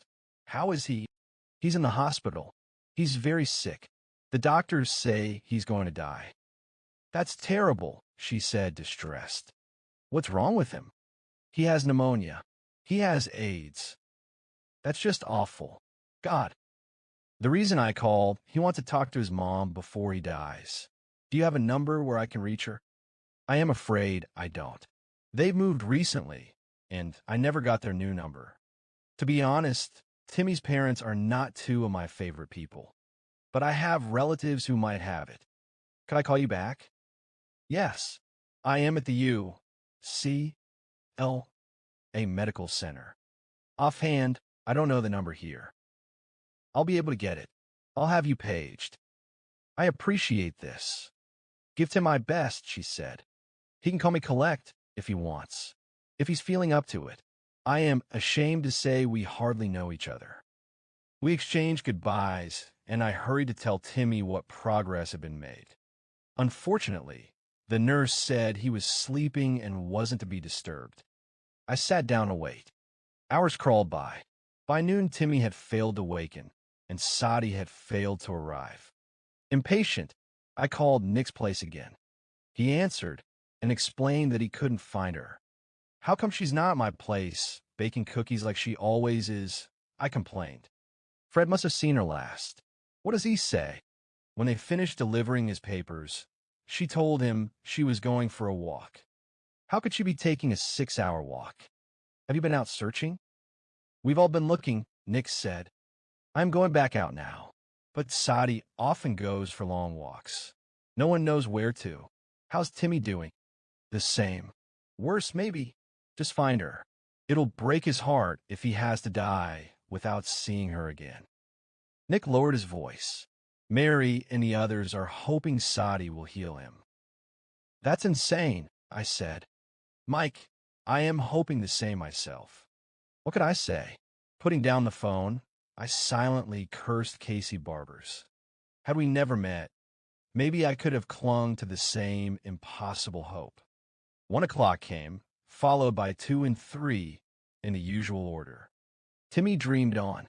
At 3:45, I heard myself paged. It was Sally. She apologized for the delay and gave me Timmy's parents' number. The area code indicated a town in Nebraska. But when I called, there was no answer. Sitting and doing nothing has never been a strong suit with me. Now that I was no longer waiting for the phone number, I decided to join the search for Sati. I had no car, but I had money in my wallet and there were cabs sitting outside the hospital. Recalling her fondness for strolling along the water, I had myself dropped off at the beach. The late afternoon was warm.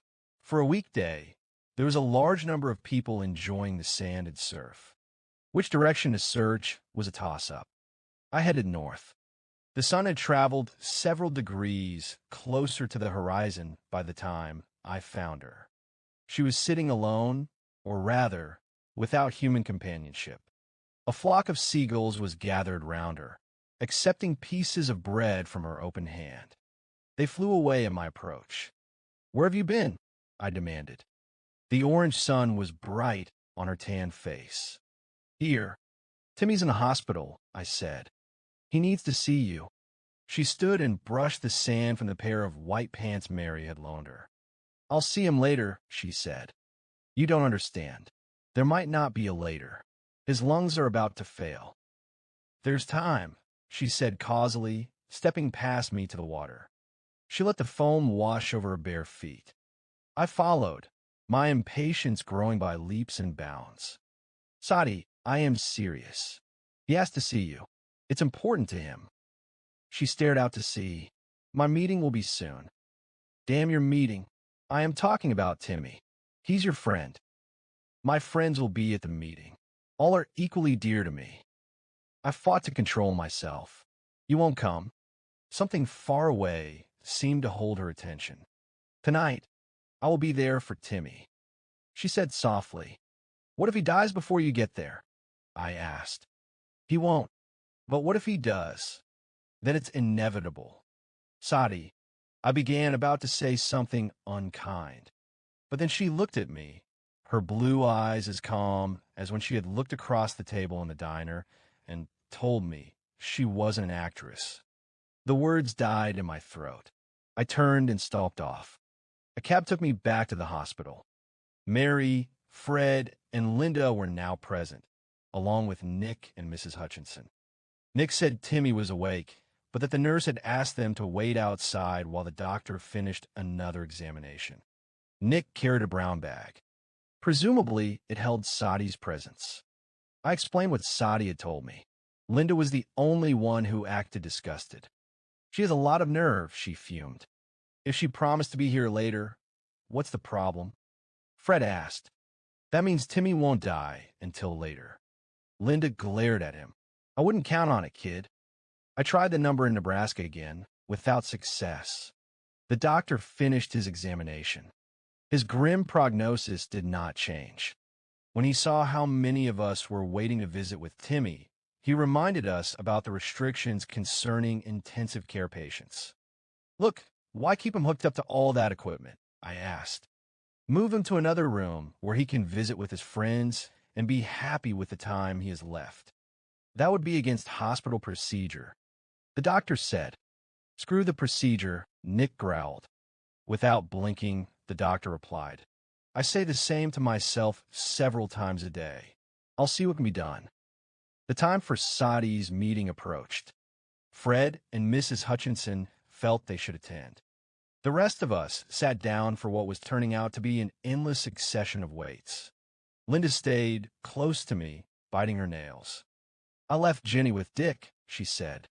"I told her Timmy was sick." "How did she take it?" I asked. She tried to reassure me. "If he dies," she said, "Sati will take him to heaven where he can be with the angels forever." Imagine, that was our daughter speaking. The doctor did not return, but a nurse came by. In order for Timmy to be moved to an ordinary room, she informed us he would have to be discharged and then readmitted. She mumbled something about insurance and lawsuits. Already worn out from all the red tape, Nick and I trudged downstairs and filled out the same forms we had filled out that morning. The phone in the Midwest continued to ring without an answer. Closed at 10, Nick and I were entering the elevator to go back upstairs when Sati called for us to hold the door.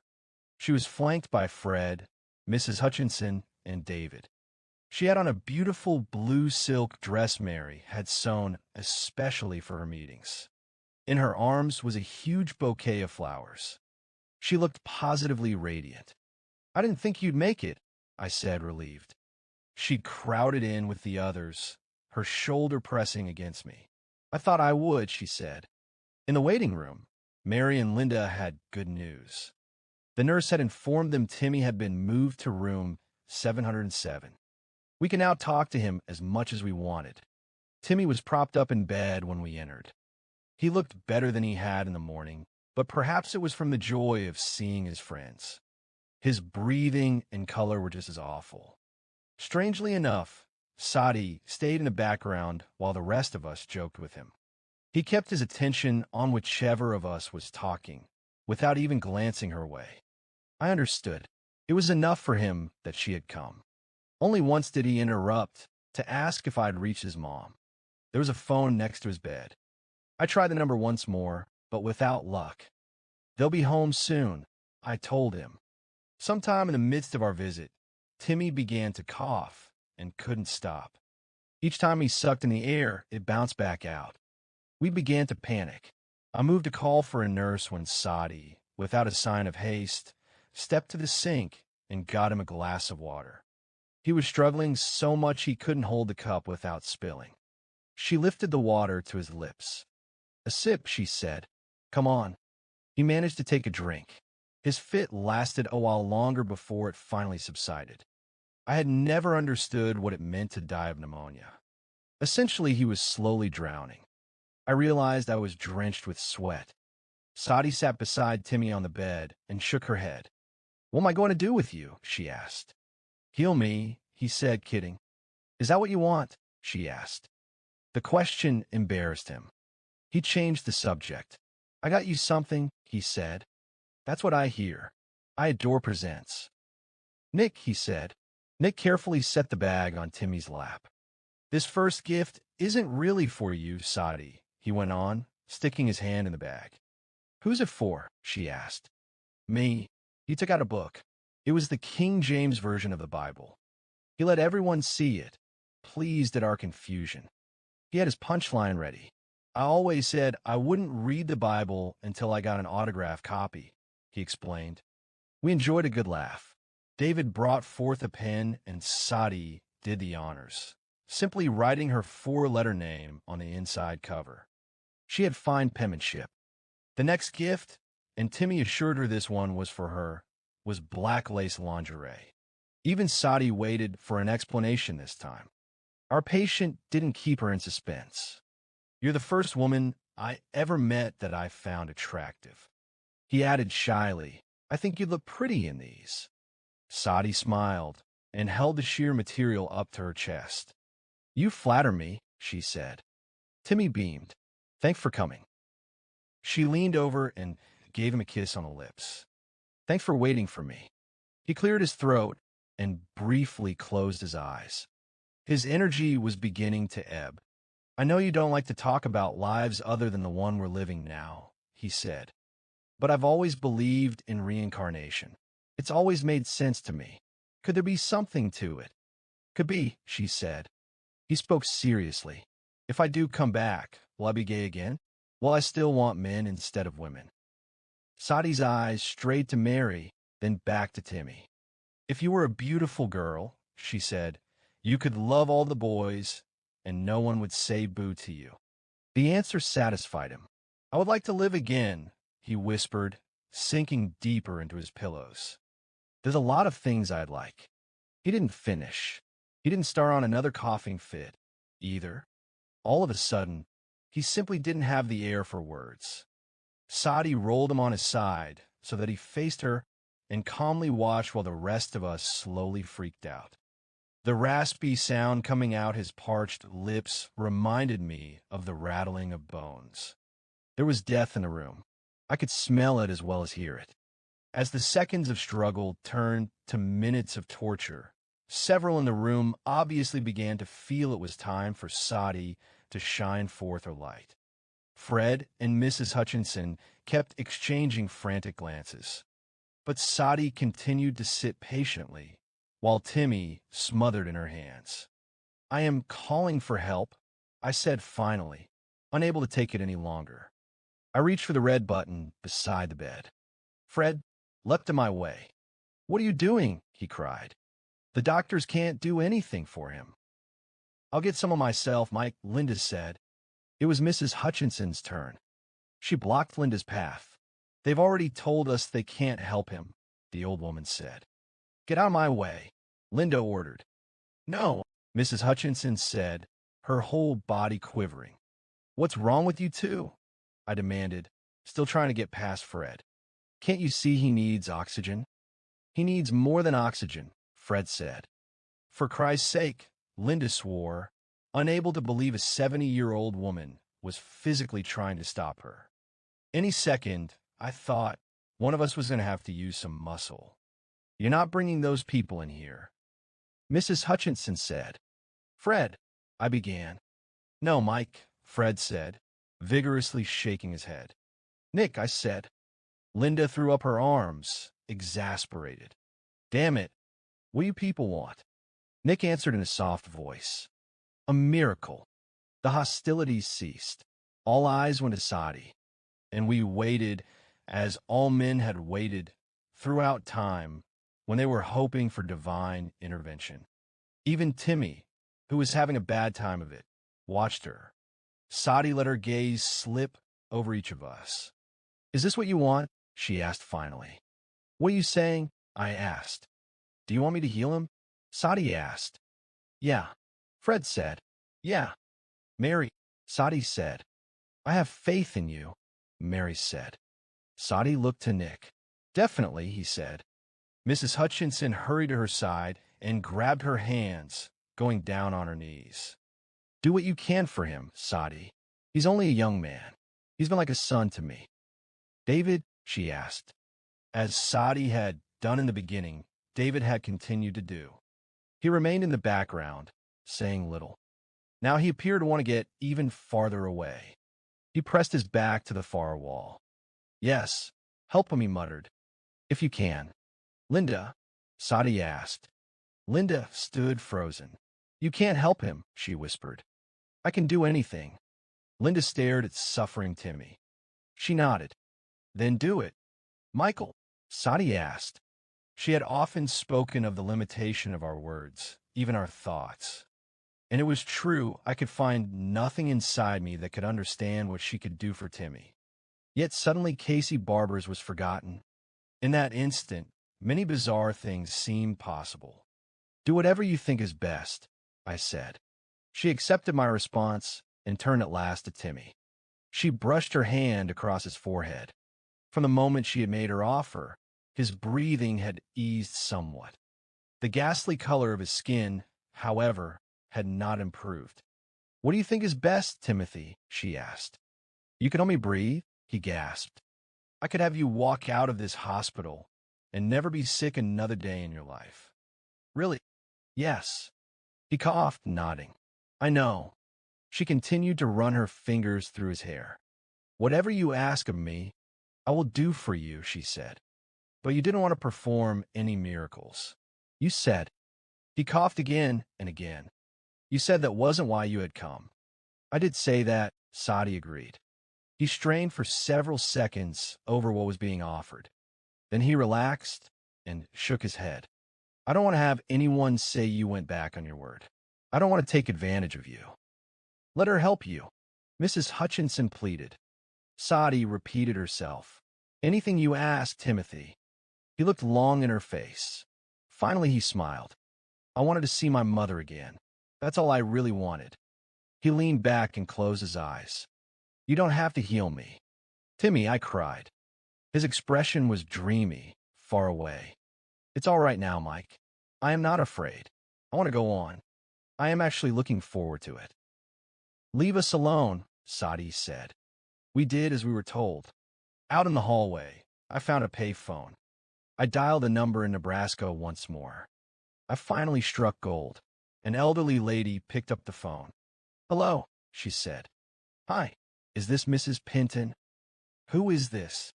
I am a friend of your son. My name's Michael Winters. She was suspicious. What do you want? Your son is in the hospital. He could die any minute. He wants to talk to you. Who are you? Is this a crank call? I told you who I am. This is real. Please talk to him. He's your own son, for God's sake. Mrs. Pinton paused. Is Timothy really dying? Yes. She had to think some more.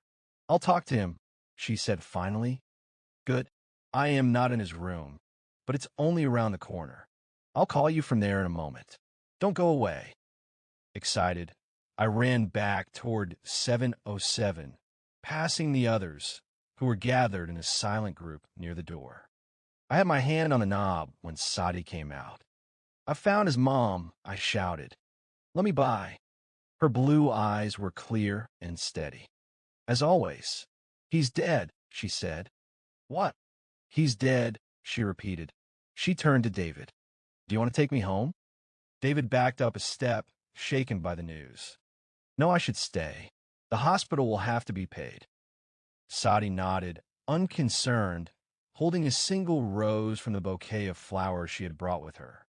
You take me, Fred, she said. Fred's eyes swelled with tears.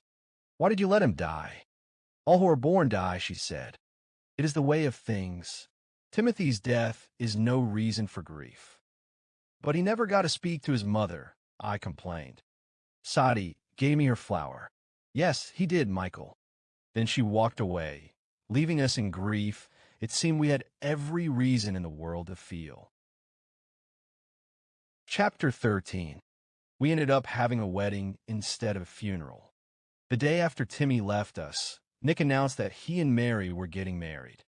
Timmy's death, he told me, had somehow made it clear that being with Mary for the rest of his life was what he wanted. Plans were made quickly. Mary spoke of a church wedding. Nick was interested in driving to Las Vegas.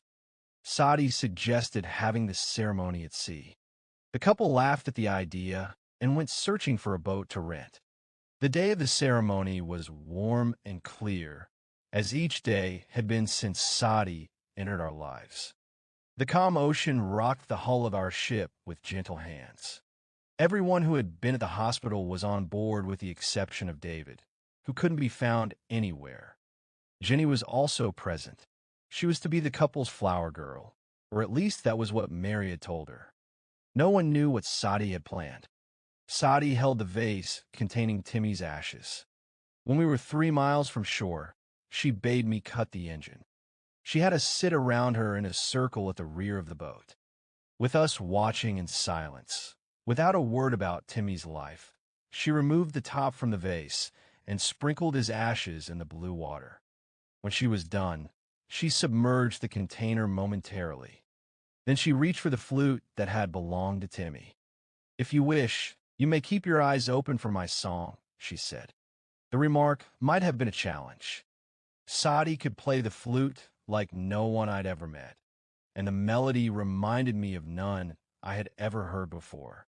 It was extraordinarily soothing. Staring at her as she sat on the side of the boat, the instrument close to her lips, her bright hair blowing in the light breeze, my eyes grew so heavy I was compelled to close them. Perhaps it was simple exhaustion. I hadn't slept 2 hours since Timmy had died. Whenever I did try to sleep, I felt as if something heavy was pressing down on top of me. I couldn't get the final wheezing sound of Timmy's lungs out of my head. Except for now, listening to Sati's song, it was easy to forget my own life, never mind the loss of the life of another.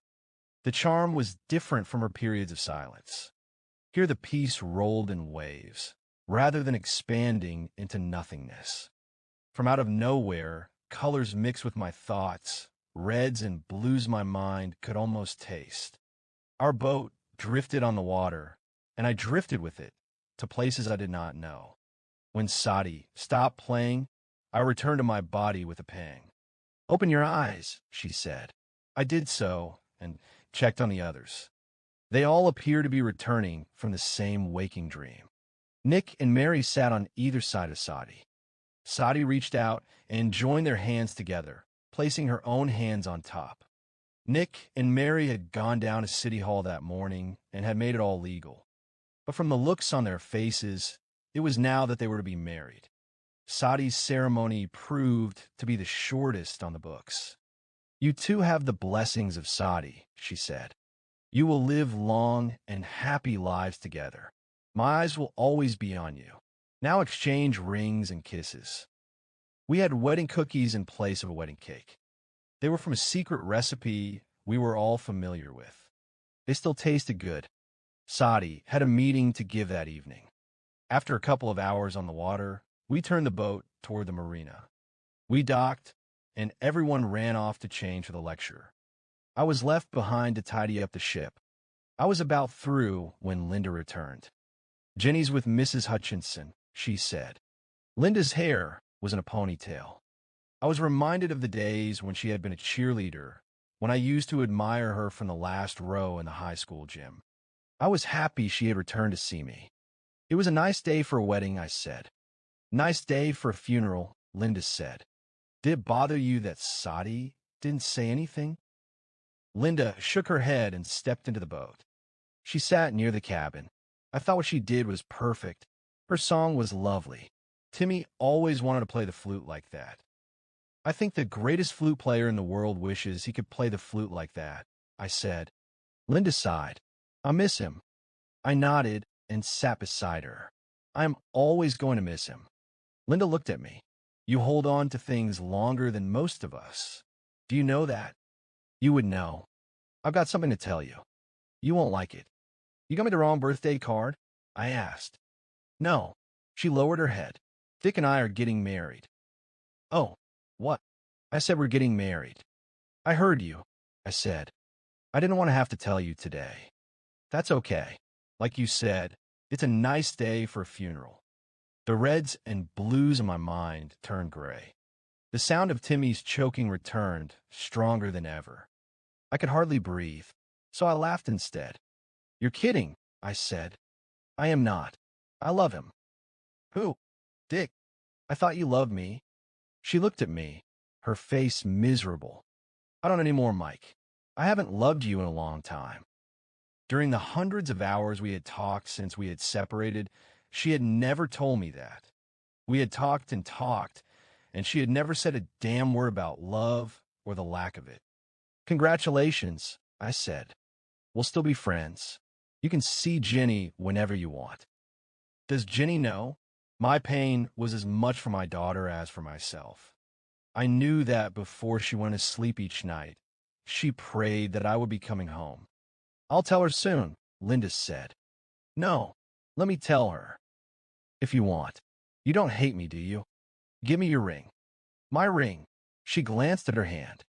I thought I would keep it and have it altered to fit my small finger.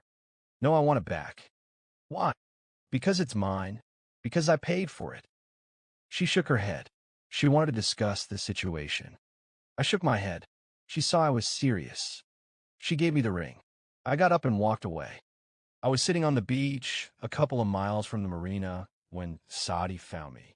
The sun had recently set and the sand was getting cold. She had changed clothes from our afternoon boat ride into a nice long dress. I didn't really wonder how she had found me. She had a knack for such things, for everything. "Doesn't your meeting start soon?" I asked as she sat down beside me. "There's time." She paused. "Linda was concerned about you. I seriously doubt that my welfare is her primary concern." "That is true. I see you've come to cheer me up," I said. "I've come to give you a ride home. You'll recall that you came with Linda." She gestured over her shoulder. "I've got your truck." "I hate that truck." "Then get rid of it." "Should I?" I asked. "If it wasn't for that truck, I wouldn't have found you."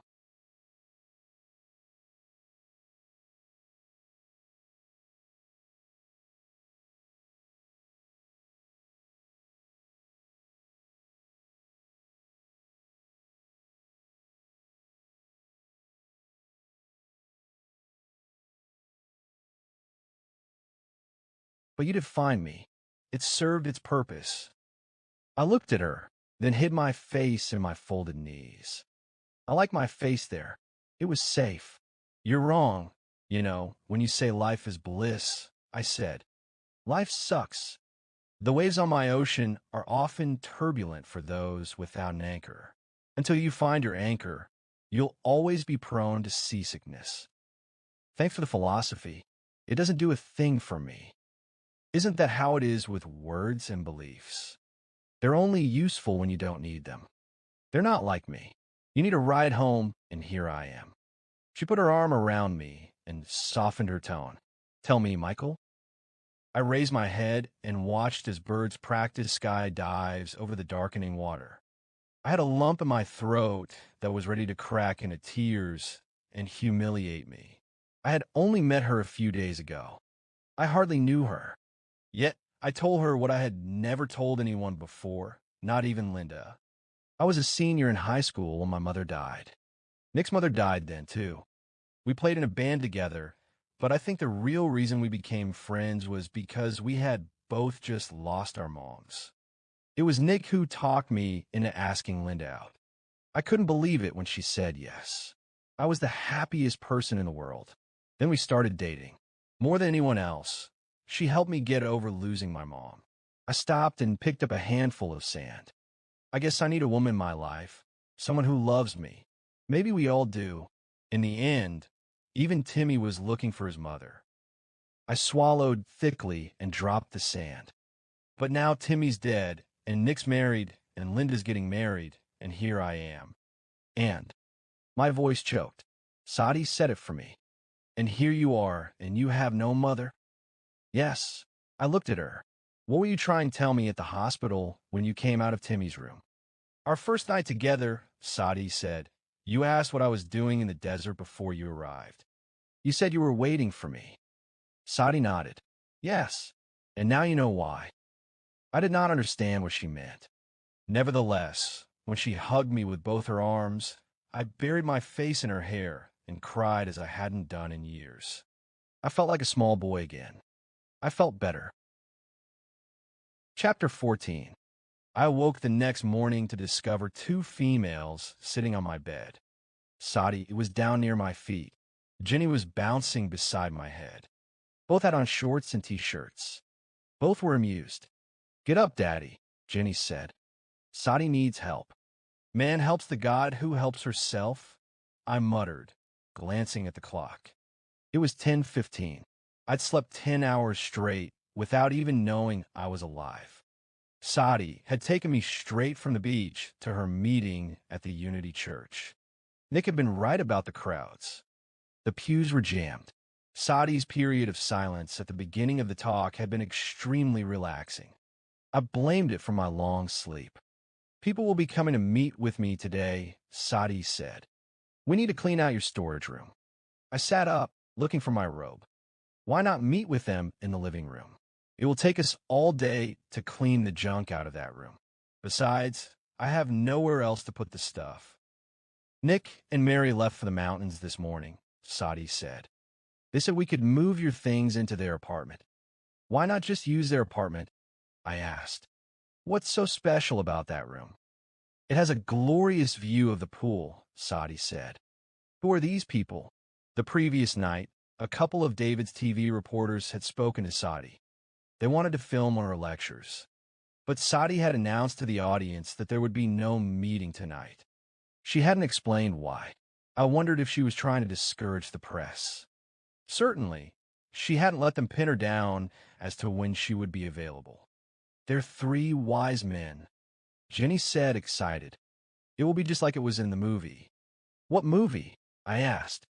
Sati nodded. You will recognize one of them, Michael. But as I have already explained to Jenny, no one is to be told who it was that visited me today. Why not? I asked. The world is happy to embrace certain teachings, as long as they remain in their proper place. Each of the men who visits me today contributes to the welfare of mankind, but they work in entirely different ways. But that is only an illusion. Those they are associated with would be upset to know these men actually work together, that they work for me. Sounds mysterious, I said, although I was intrigued that a celebrity would be coming to see Sati. Again, I had to ask myself that most dangerous of all questions. Why? Sati stood. Take your shower. We have much work to do. But I have to pick up some freight, I said. Sati gave me a look. Don't tell me. Jesse has already gone for it? Of course.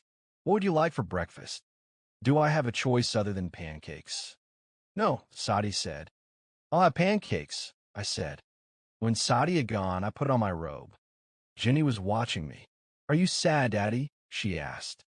No, I feel good, I replied before I realized I wasn't lying, as I ordinarily would have done in such a situation. The whole world was caving in on me, and my daughter was worried about my mental health. Yet I felt just fine.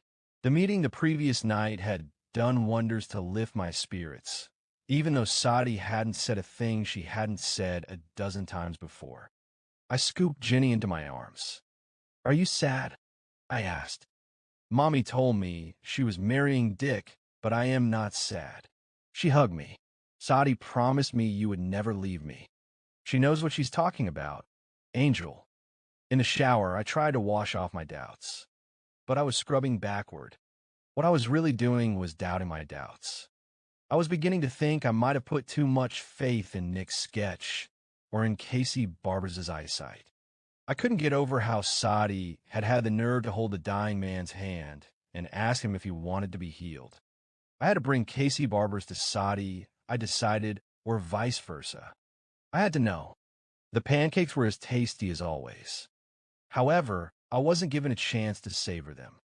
When I was halfway through my stack, Sati started moving the smaller articles out of the storage room.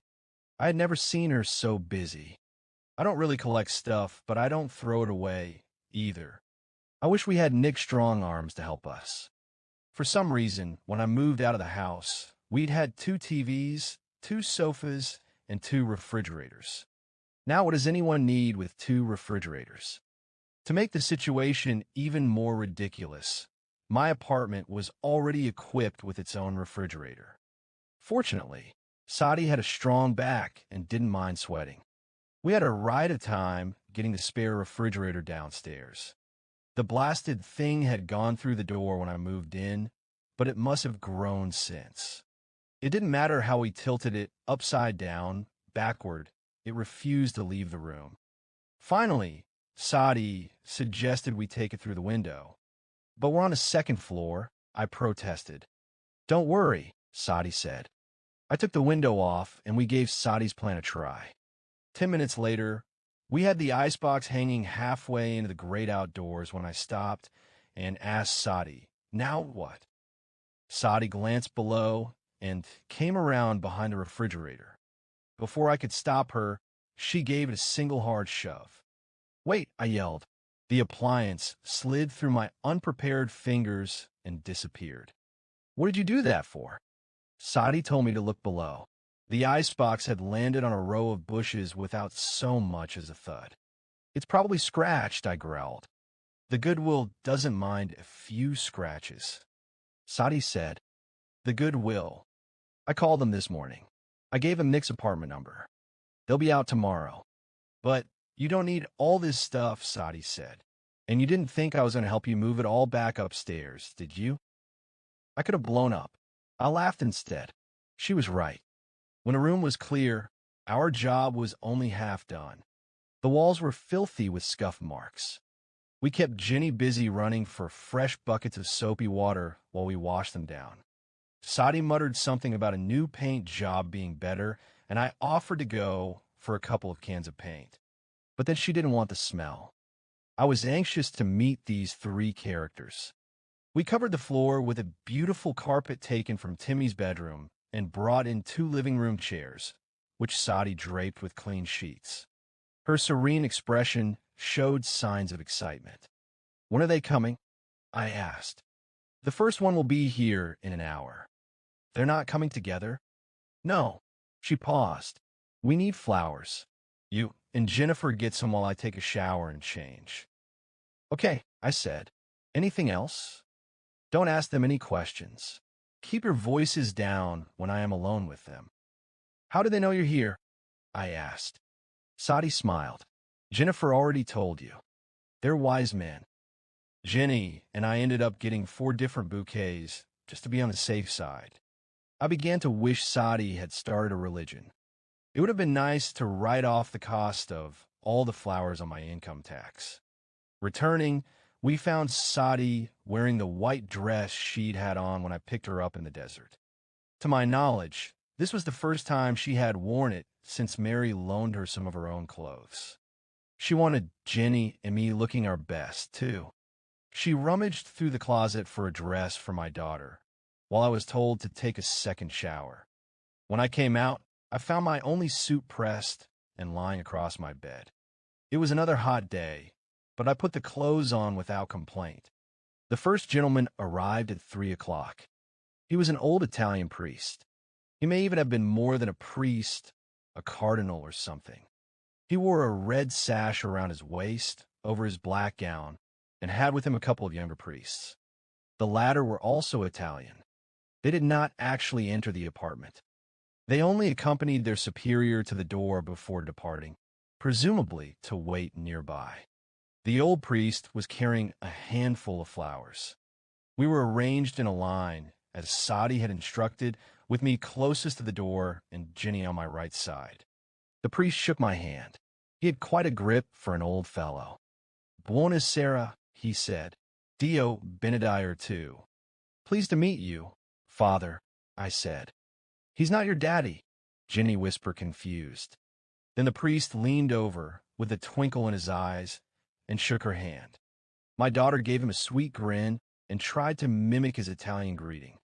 "Blame Sarah," she said. The priest was in obvious awe of Sati. With great reverence, he bowed his head low and presented her with his flowers. She accepted them gracefully, smiling to put him at ease. "Buon benvenuto al Casa Nostra, Padre," she said with an excellent accent. She took him by the arm and led him toward the room with the glorious view of the pool. They disappeared behind the closed door. Jenny and I retreated to the kitchen and entertained ourselves with games of checkers. Jenny won twice, but then she cheated. Why? I kept asking myself, would a cardinal come all the way to America to speak to Kathy Lyon? The gentleman was in and out in 30 minutes. His assistants showed up as if on cue. They escorted him back down the stairs. He waved goodbye to the 3 of us as he rounded the pool. "Nice man," Jenny said. "Very nice," Sati agreed. "How did your meeting go?" I asked. "Everything I do goes perfectly." "All right," I said. The next visitor arrived at 5 o'clock. He was a tall, powerfully built African man. He came alone, and the surety with which he carried himself, the fierce intensity behind his dark eyes, was intimidating. His age was difficult to guess. 40 to 60 was in the ballpark. He wore white pants beneath a knee-length orange tunic.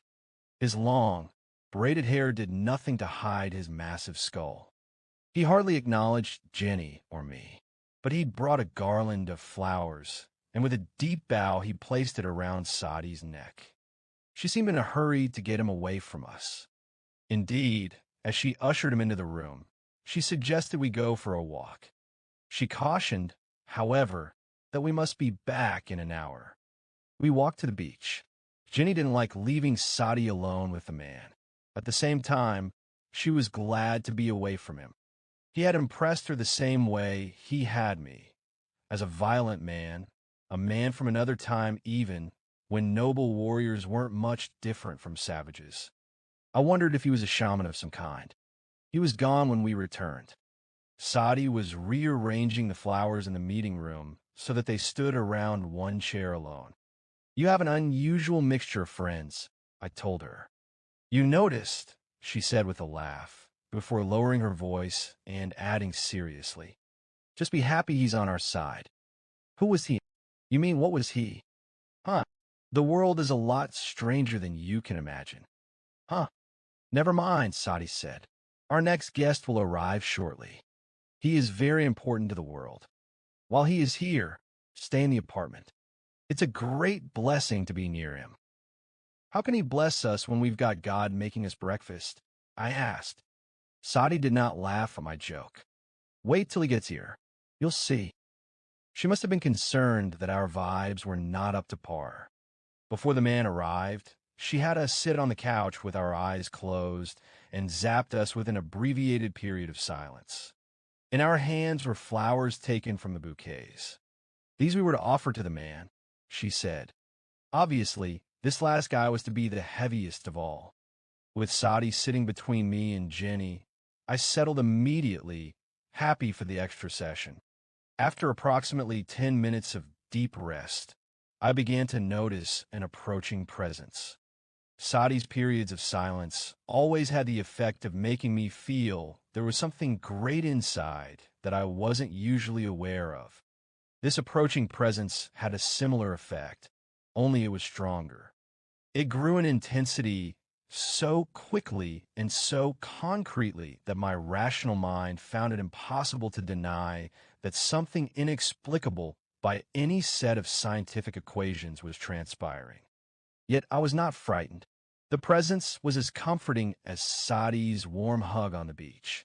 In a way, I felt I was experiencing another form of the same hug. He comes, Sati whispered. Jenny and I opened our eyes. Sati was already on her feet, opening the door.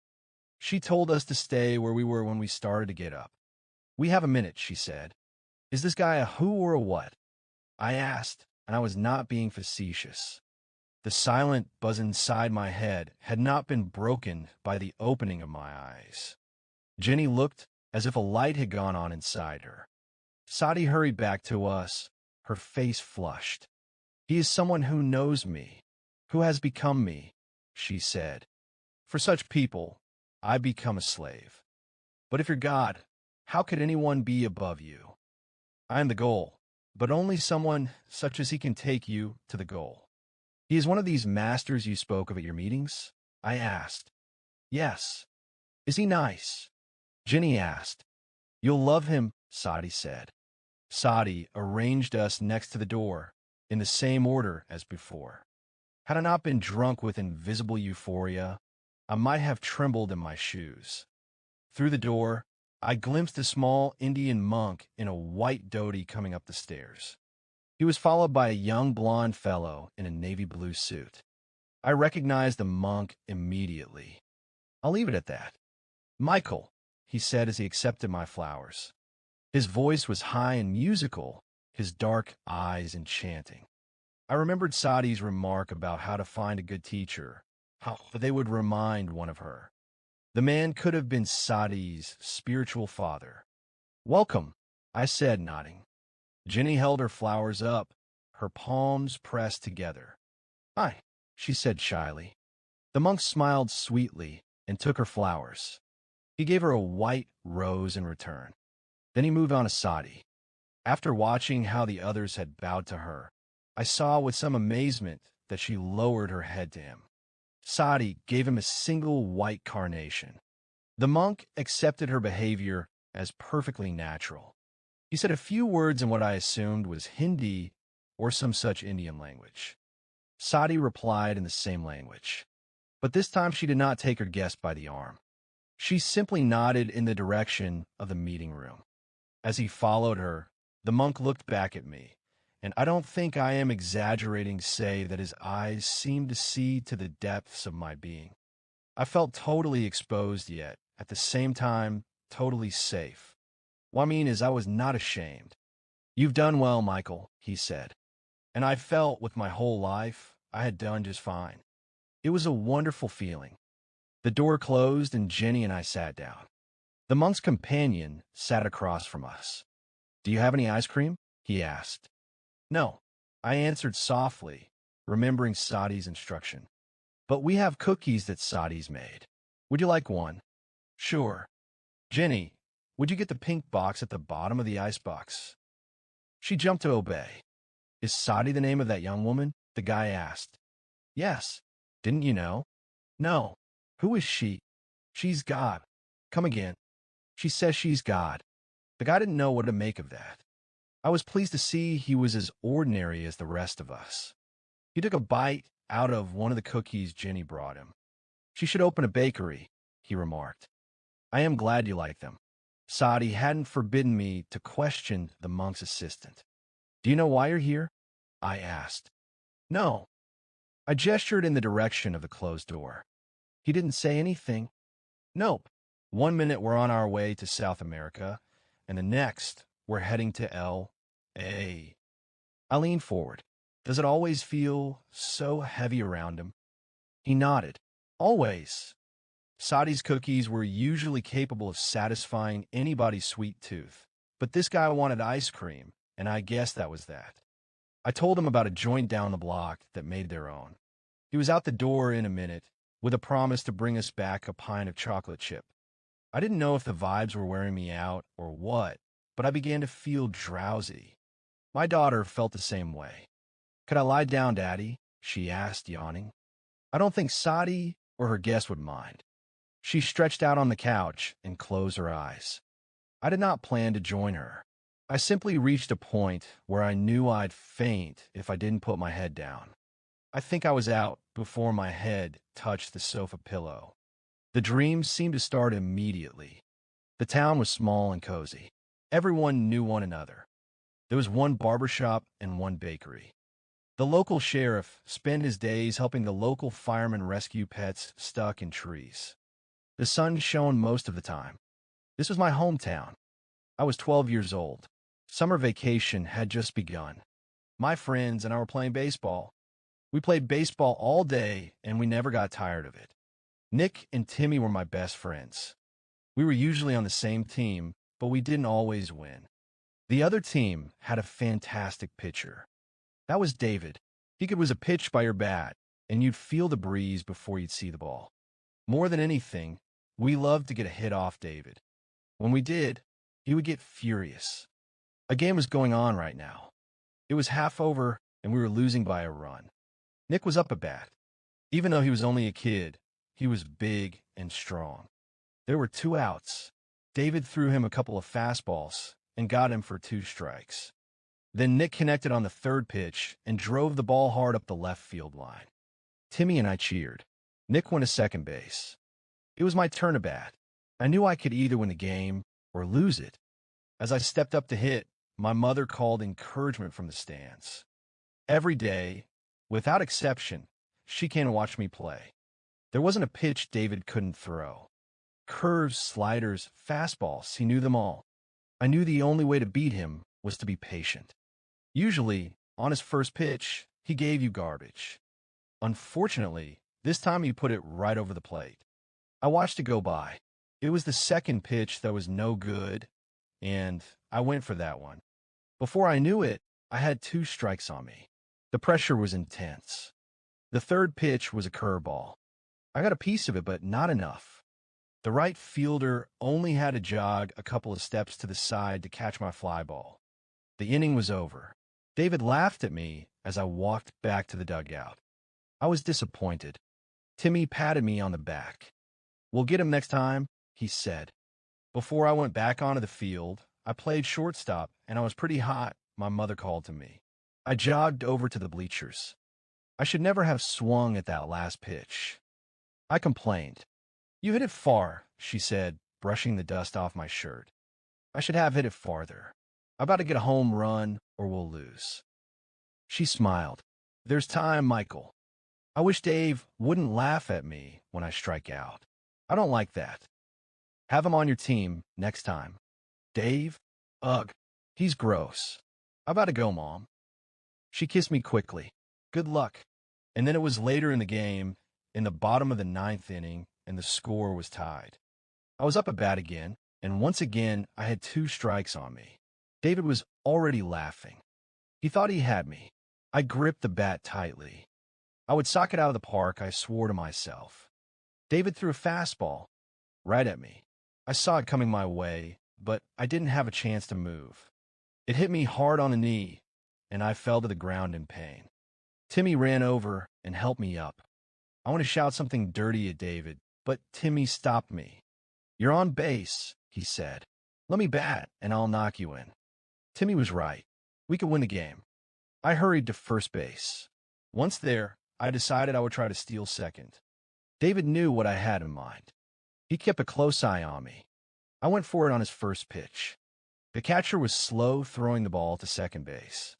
I was safe standing up. Timmy hit a clean line drive a couple of pitches later. I scored easily. The game was over. Nick dashed out of the dugout and lifted me into the air. Timmy pumped my hand. It was great to win. I love baseball. My mother invited everyone back to our house. We built a big fire in the backyard and had a wiener roast. The evening was warm, but there was plenty of ice-cold lemonade. David came up to me while I was munching on my third hot dog. "Nice steal," he said. I forgot I was mad at him. "Thanks. You were throwing great today." "Couldn't beat you guys, though," he said. "Hey, why don't you pitch for us tomorrow?" He was surprised. "You let me?" "Sure. Why not?" "Michael." My mother called to me from inside the house. Chapter 15. "Michael," Sati said softly. I opened my eyes. She was sitting beside me on the couch, her hand on my head. Quickly, she put her finger to her lips and nodded to Jenny, who was sound asleep and curled up beneath my arm. "Come," Sati whispered, standing. A minute later, we sat together at the kitchen table. It was dark outside. The wonderful vibes in the air had diminished, although the feeling around Sati was pleasant as always. "Where's the yogi?" I asked. "He left a few minutes ago." "What did you two talk about?" "The weather." "Seriously," I said. "We discussed who would be responsible for making the sun come up next year."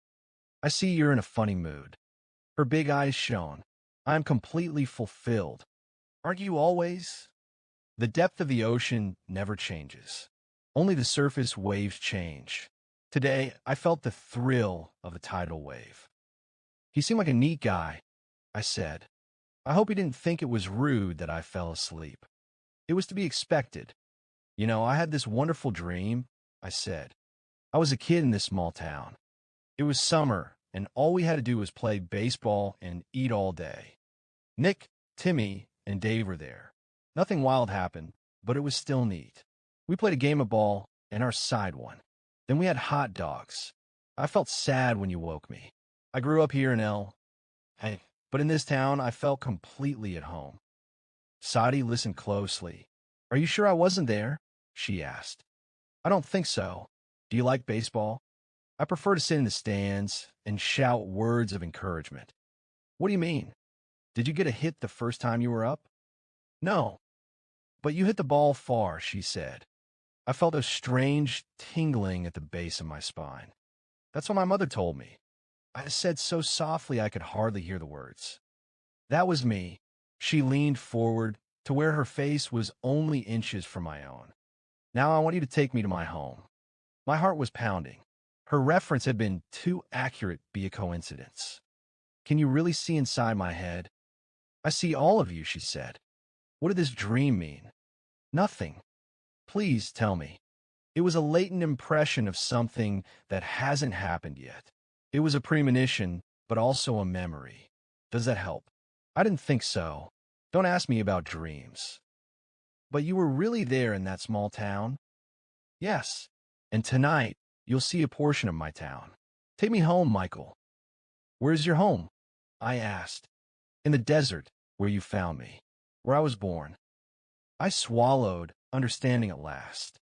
For a long time now, she had been telling me she was my mother, that she was everyone's mother. Now it was clear what she meant when she stepped out of Timmy's hospital room right after he died. I began to believe, not that she was God, but that she might be God. The possibility filled me with such joy, I was terrified. "Why did these men come today?" I asked. "To visit me." "But why today?" She ignored my question. I called Linda. "She'll be here soon to pick up Jennifer. We can leave before she arrives. Your daughter will be safe." I held her eyes a long time. "Who are you?" "Sati." She would tell me no more. We made ready to leave. A few minutes later, going down the apartment stairs with Sati, I heard my phone ring. I was afraid the noise would wake Jenny and that she would want to come. I dashed back to answer it. My fears about my daughter proved groundless. She was out cold. I took the call in the kitchen. Sati had not followed me back up the stairs. Hello. Mike, this is Dave. I gotta talk to you. Are you alone? Sort of. Where have you been? A lot has happened. Nick and Mary got married. David wasn't interested. I've been searching for Kathy Lyon. I found her. What? David's voice was uneven. I was going to check into Sati's background. Anyway. Then when I saw what she did in the hospital. Mike, she was going to heal Timmy. She would have done it if he had let her. You saw that, didn't you? She wasn't bluffing. I nodded, closing my eyes. I know. David took a breath. I drove to Cat's Son yesterday. I talked to Casey Barbers like you did. I dug up everything I could on Kathy. It seems there was this guy in town she used to see occasionally. I went to his house. I had to slip him $100 to get in his door. Turned out he'd received a postcard from Kathy a few days before. It had her address on it. It wasn't my address, I asked. It was a place in Hollywood. He paused. I went there. My throat was dry. What does she look like? She's blonde and has blue eyes. She's not as pretty as Sati, but she looks a lot like her. But if you think about it, so do a bunch of girls. She works in a topless joint. Oh God. Mike, why did you tell me Sati was Kathy based on what Barbers told you? Couldn't you see that Slob's as blind as a bat? She wasn't that bad with her glasses on. When I was there, she couldn't find her damn glasses. Why are you so angry? I asked. Let me ask you a question. Do you know who you're living with? Sati. And who is Sati? I felt weak. I leaned against the wall. I don't know. We listened to each other's breathing for a minute. In silence, David sounded more scared than angry. He was practically panting. I've got to go, I said finally. Where? He asked. I don't know. I wasn't lying. David paused. We got to know, Mike. Soon. You understand? Perhaps the three wise men had come to say goodbye to her. I wonder if we'll be given the chance, I said. Sati and I rode by Pete's Diner at 2 in the morning. Sati sat silent through most of the drive, sometimes with her eyes closed, other times staring off into the distance, tugging absently on her long hair, her bare feet tucked under her dress. As on the first night, I couldn't quit looking at her. Slow, she whispered when we were 5 miles from Cat's Son. Are we going to park? Not yet. We will take the car across the sand. Through these tumbleweeds? I asked. We were my Honda. There's a path. I will show you. Sati's path wasn't much different from the rest of the desert. The loose gravel scratched the bottom of the chassis, and the bumps gave my shocks a workout they didn't need. Yet I took strange pleasure in simply driving off the side of the road and disappearing into the night. All during the years I had driven my truck, I had felt like a slave to the road. Sati was right. I had to sell my truck. My windshield wiper water reservoir was empty. The dust quickly piled up on the glass. Soon I was leaning halfway out the window to see where I was going. We were heading straight north. The lights of Cat's Son faded into a glow on the horizon and then disappeared altogether. The dry shrubs and cacti, caught in the snapshots of my bouncing headlights, looked like vegetation from another planet. I hoped Sati knew where we were going. Stop, she said suddenly. I hit the brakes. Are we there? We will walk now. We can't drive any farther. There's a ravine less than 100 yards in front of us. She opened her door. We will walk. Being a practical-minded individual, I was worried about little things like dehydration and snakes. It was night, but the temperature was in the low 80s and the air was bone dry. I had once been bitten by a rattlesnake while walking in the desert. It had been no fun. Sati waved away my concerns. She did, however, have me bring a flashlight. We set off at a respectable clip, the hem of Sati's white dress swishing an inch above the ground. I tried to remember the last time I had changed my flashlight batteries. The night was as black as a buried cavern, the stars as bright as deep space. I was glad Sati had remembered the ravine. Had we gone into it head first in the car, we wouldn't have gotten out. On foot, though, the barrier was easily crossed. Emerging on the far side, Sati pointed to a shadow slicing across the sky. It was a nearby hill, a steep one at that. Sati was not in a talkative mood. She wore the wooden sandals she had worn when we met. She moved effortlessly, soundlessly. The dry air irritated my throat. When we reached the hill and began to climb, my legs quickly tired. I began to pant. Sati offered to carry the flashlight. Big deal, I thought. It only weighed a few ounces. I told her it was no problem. I was too much of a man to ask for a break. The dirt on the hill was different from the dirt on the desert below. It was firmer for one thing. Stooping for a moment to pluck a pebble from my shoe, I also noticed it was rich in quartz particles. They sparkled brightly in the beam of my light. It was easy to imagine we were actually climbing a mountain of diamonds. 2/3 of the way to the top, we came to a stream. By this time, my thirst was a big, ugly monster choking my throat. But when I knelt to drink, Sati stopped me. "It springs from the summit," she said. "Drink from there." She knew her home. When we reached the top, I was overjoyed to discover the fountain she had promised. The water bubbled from a crack running between two slabs of hard stone. Burying my face in the cool liquid, I hardly cared that I was drinking from what at the very least was a geological oddity. Sati wasn't thirsty. She strolled casually about the flat hilltop. The way she moved and gestured, it was almost as if she were having a conversation with someone unseen. But she spoke no words until she spoke to me. "Turn off your flashlight, Michael. But we might stumble and fall off the edge," I said. She stepped toward me, her hand outstretched. "Take my hand. I won't let you fall." Her fingers closed around mine, soft and comforting. I turned off the light. The stars shone brighter than before. She added softly, "Only my hand is real." The Milky Way flowed across the sky. Even before Sati explained, I knew why she had brought me to the spot. As a youngster, I used to go camping in the mountains. In my sleeping bag, before closing my eyes, I would try to count all the stars in the sky. I suppose kids everywhere did. Of course, I always dozed off before I could finish. There were too many of them.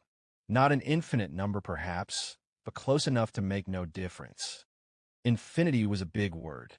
It was a word Sati often used to describe who she really was. At that moment, standing beside her on the starry hilltop, it was easier to grasp things too big for words. I knew she had brought me there to help me understand her better. "This is your hometown?" I asked finally, my thoughts lost in the black sky. Her words seemed to come to me from several directions. There's a school of thought in this world that says each planet and constellation in the heavens influences a person's life. It says if you are born at a certain time in a certain place, you will be a certain person. If you are born in another time and place, you will be someone else. No two people are ever born at exactly the same time, in exactly the same place, and for this reason, no two people can ever be exactly alike. This is a belief, and it does not matter whether it is true or not. What does matter is that each planet and each star in the sky shines through me. I'm all people, all possibilities. I'm a perfect crystal. I'm the focus of all the stars in the universe. I am the starlight crystal. I am Sati. She paused. "Sit, Michael, and rest. Together, we will enjoy the silence of my true nature." I settled onto the sandy ground. Sati continued to hold on to my hand. Her touch was potent. It was not long before I felt myself sinking deep inside. It was nice, very relaxing. I was pretty sure I didn't go to sleep. It seemed that only minutes passed before she asked me to open my eyes. But by then the sun had already risen into the sky. Chapter 16. All who are born die. Those were Sati's own words. She never said she was an exception to the rule. Sati stared at the glass of orange juice when Mary handed it to her. Later, I was to remember the lesson of the sour milk. But Sati didn't take her own advice. She didn't smell the juice. I suppose it's useless to ask if she knew the drink was poisoned. It was the evening of a day we had begun in the desert. The whole gang was gathered in my living room. David, Linda, Jenny, Nick, Mary, Mrs. Hutchinson, Fred, and Lori. It had been a long day for me. I had seen the morning sun bright above the desert landscape, and now, sitting in a chair by the west window, I watched as it set into the ocean. The drive home from Arizona had gone quickly. I did not feel tired. "Is that fresh squeezed?" I asked as Sati set the juice beside her on a tray. I turned away from the sunset. "Yes," Mary said. "Would you like some? We've plenty of oranges." "Don't bother," I said. "My system can't tolerate unprocessed food." "How come you never talk about a diet?" Lori asked Sati. "Isn't it important for our spiritual evolution? Shouldn't we all be vegetarians?" "If we were all vegetarians, every fast food joint in the country would go out of business," Fred said with a laugh. "It would ruin the economy." "But eating meat is like eating a dead animal," Lori protested. She and Fred were arguing constantly these days. It was fun to watch. "Most meat has dead animals in it," Linda agreed. She had only stopped by my apartment to drop Jenny off. By unspoken agreement, the two of us were maintaining a respectable distance from each other. "Mary once cooked me a hamburger made from soybeans," Nick said. "It tasted like cardboard. I think I burned it," Mary confessed, sitting on the floor beside Nick. They had enjoyed their stay in the mountains, but had returned early to be with Sati. The Goodwill had cleared out the stuff Sati, and I had moved into their apartment. The trouble was, they had also taken Nick and Mary's furniture in the process. Nick said he'd call them tomorrow. He wasn't upset. He was a happily married man. "During the Depression, my mother used to make us burgers out of beans," Mrs. Hutchinson said nostalgically. "Back then, I thought they tasted just fine." "What is the Depression?" Jenny asked. "That's when people were poor after the First World War, dear." Mrs. Hutchinson smiled. "It was a long time ago. I was your age then." "You weren't old?" Jenny asked, astounded. "Remember that movie we watched last night on TV with the gangsters?" Linda said to Jenny. "That was the Depression." "Speaking of TV, are those reporters coming back tonight?" Nick asked David. "What?" David said. "The reporters?" Nick repeated. "Are they coming back tonight?" David was standing slouched between the living room and kitchen. He looked as if he needed a good night's sleep. "I don't know. They said they'd be back," Fred remarked. "I bet you knocked them dead, Sati." "You're rude, you know that," Lori told Fred. "I asked Sati an important question about a diet, and before she could answer, you completely changed the subject." "I did not," Fred said. "It was Mrs. Hutchinson who brought up the Depression. Besides, it was a stupid question, anyway." Lori fumed, then made an effort to pretend he didn't exist.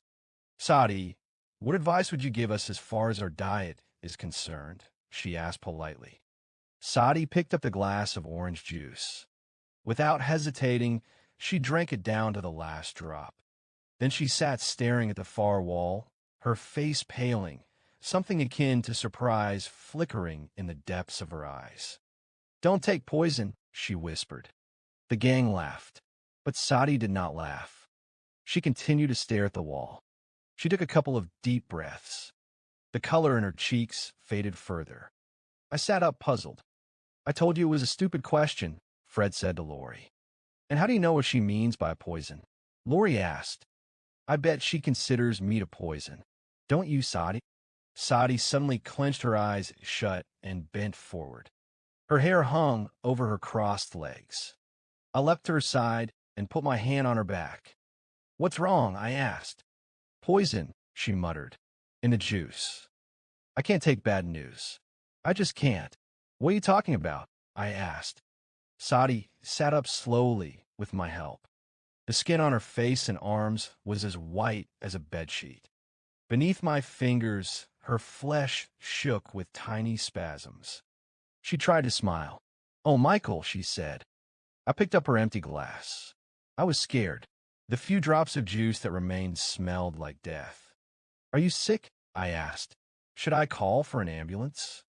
"You moron," Fred shouted, jumping up. "She just said she's been poisoned." "Mary, what was in that juice?" Nick demanded. "Oranges," Mary cried. Linda moved to Sati's side. "If you think you've drunk something bad," she said, "it's vital you vomit it immediately." "I'll call the hospital," Mrs. Hutchinson said. She picked up the phone with trembling hands and immediately dropped it to the floor. It was all happening too fast. "Oh, God," she said. "Yes, you've got to throw up," I said. I grabbed Sati's arm and tried to pull her to her feet. "Come into the bathroom with me. Stick your finger down your throat." It worked wonders for me. Sati refused to stand. "Let me be. The poison has already entered my system. It's too late." "No, you got to get it out of your stomach." I insisted, still trying to get her to stand. Sati gained a measure of control over the pain, racking her body, and put her hand on mine.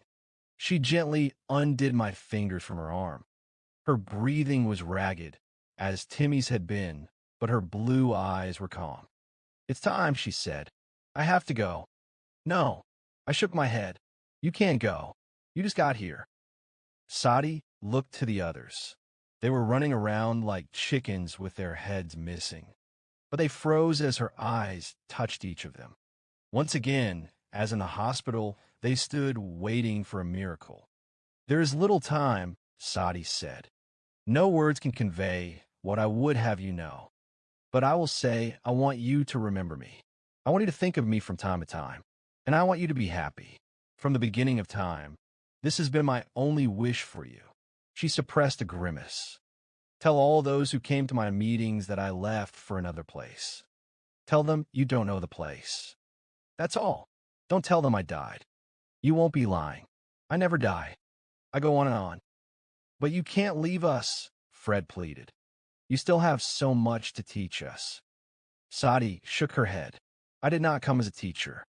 I came to play, and it has been fun. But now the play is through. Don't feel sad. This body may suffer, but I do not. It's beneath my dignity. Don't feel obligated to tell others about me. Don't become martyrs. But if someone should ask if they want to know, you may tell them of the days when Sati was here. Tell them." A convulsion shook her body. She had to close her eyes to control it. "Tell them that I am God, that we are all God, and that this can be experienced in silence." Her head slumped on her shoulders. "Now go, all of you, except for Michael, and wait outside. Let's have no tears. It's just a body that leaves you. The goddess is with you always." They did as she asked. They filed silently out of the apartment. Only Jenny came forward. With the others gone, Sati slowly opened her eyes. She could barely support herself upright. She smiled as Jenny laid a white carnation in her lap. "I don't want you to go," my daughter said, tears falling from her cheeks. "One carnation, one life," Sati whispered, picking up the flower. "That is enough for anyone to find me. You, Jennifer, will do that. Before you leave this world, you will see me again. I promise you this." Sati hugged her weakly. "Go to your mother, but remember who your real mother is." "It is me." "I know," Jenny whispered. She dried her tears and kissed Sati's cheek. Then she left the apartment, closing the door behind her. The poison was choking off Sati's lungs. She sat with her head down for a couple of minutes, fighting for breath. Finally, she spoke. "I left the recipe for my cookies on top of the icebox." "Sati," I said, but it was more of a moan. She pushed herself erect. Her blue eyes peered at me through her tangled hair. "Don't you like my cookies?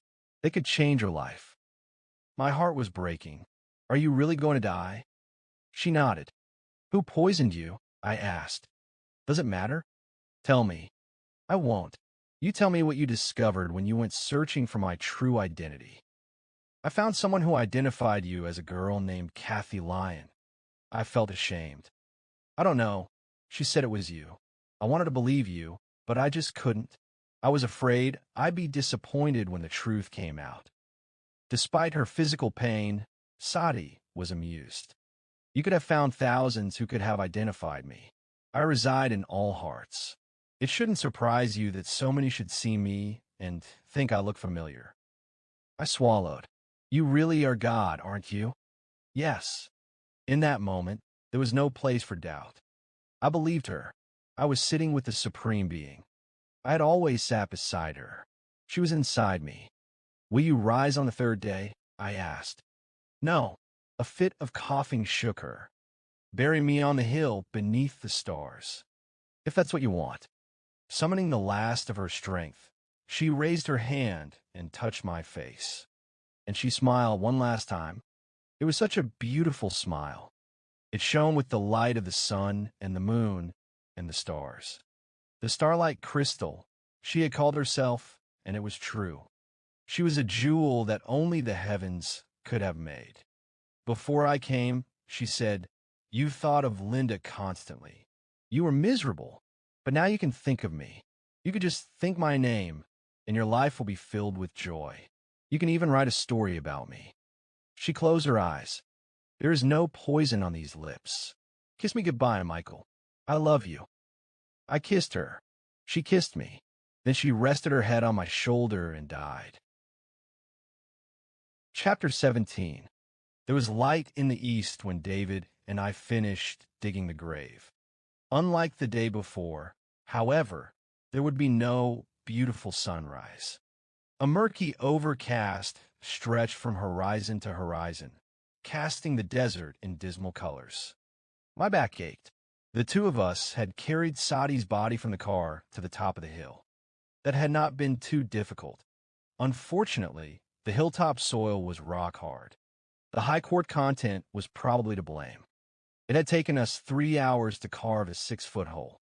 I've got to rest, David said. He dropped his pick and climbed out of the hole. I followed him, but held on to my shovel. We sat on a boulder not far from the fresh spring beside which Sati lay.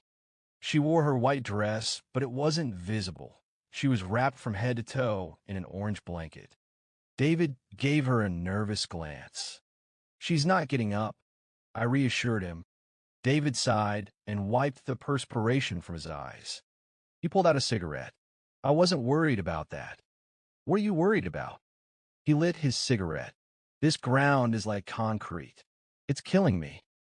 The worst is over, I said. We're down deep enough. I don't think so. This is an illegal burial. He puffed on his cigarette. Let's go another couple of feet.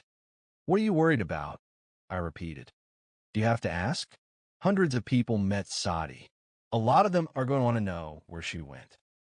She told us what to say. He snorted. Her answer isn't going to satisfy anybody. But no one in our group will admit she's dead. They won't disregard her request. And as far as we can tell, she doesn't have a past. I ran my hands along the handle of my shovel. I just can't understand why you're so worried. David stared at me. What's your problem? I needed your help to get her up here and dig the grave. Sure, I could have brought Nick, but then I couldn't have been alone with you. This way. I shrugged. The grave is ready, and here we are. He put out his cigarette. I don't know what you're talking about. It's called murder, I said. He started to stand. I put my hand on his arm. I had only 20 pounds on him. Nevertheless, he knew as well as I that I had twice his strength. He sat back down. Mike, he said, why did you do it? Do what? I didn't do anything. Why did you poison her? I asked. Did she tell you that? What if she did? Did she? No, she didn't have to. His eyes strayed to the end of my shovel. He was getting scared. Why are you accusing me? Mary gave her the orange juice. Are you saying Mary poisoned her? No, he said. Then who did, if it wasn't you? I don't know. Maybe Fred's chick. Lori adored Sati. Why would she kill her? He fidgeted and glanced at the body again. How do you know she didn't poison herself? He asked. That wasn't her style. She radiated life. She gave life to others. She wouldn't have taken her own life. No, the more I think about it, the clearer it becomes that there are only two people in our group capable of murder. You're one of them. Then you also consider Nick a suspect? I didn't say that. Nick would have given his life to protect Sati. Then who's number two? He asked. Me? You? Yes. I pointed to the grave. Dave, I am tired and I am in pain. My patience has run out.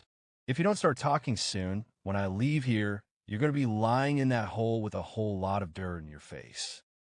David went very still. You're bluffing. The preacher at the meeting was bluffing. He was a Christian. Do you know when I last went to church? It was ages ago. I tightened my grip on the shovel. Why did you do it? He saw I was serious. He lowered his head. When I first met Sati, I told you I thought she was great. I'd never seen anyone who could affect people the way she could. You knew I was hoping she'd be famous, that I'd be a part of her fame. I had plans for her. Your story about Kathy Lyon wasn't going to slow them down. His voice wavered. I thought the world of her. But you didn't think she was God? I asked. He looked at me, angry as well as frightened. Did you? No, but I didn't kill her. Damn it, Mike. She said she could drink poison. What? She never said that. I caught myself. I remembered her remark in the kitchen when the sour milk had made me sick. You've got it wrong. She said, my tummy works better than yours. I can almost drink poison. That's not what Timmy told me. I nodded. I also recalled the gathering we'd had after Sati's second meeting. Timmy had accidentally misquoted her, and neither Nick nor I had corrected him. Sati had once said, while responding to a question regarding the many contradictions in the Bible, that Christ's words had been twisted inside out the same day he had spoken them, even by those closest and dearest to him. It was easy to see how.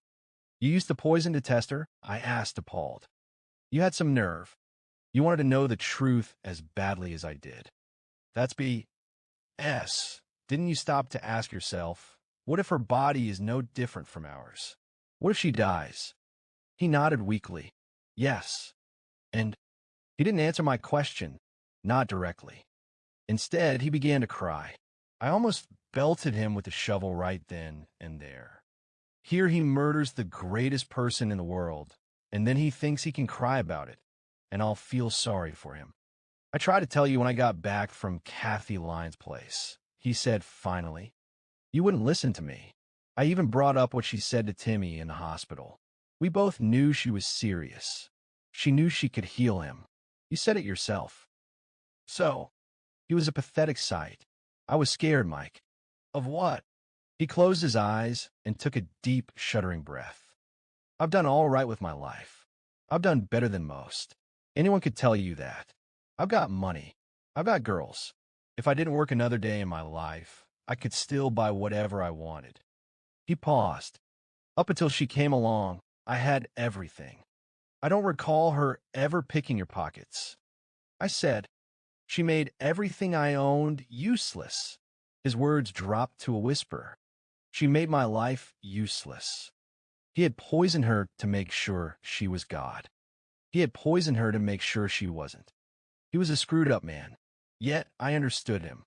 Sati had never spoken a word about the evils of materialism. Indeed, she had seemed to think that money was something to be enjoyed as much as anything else in the world was to be enjoyed.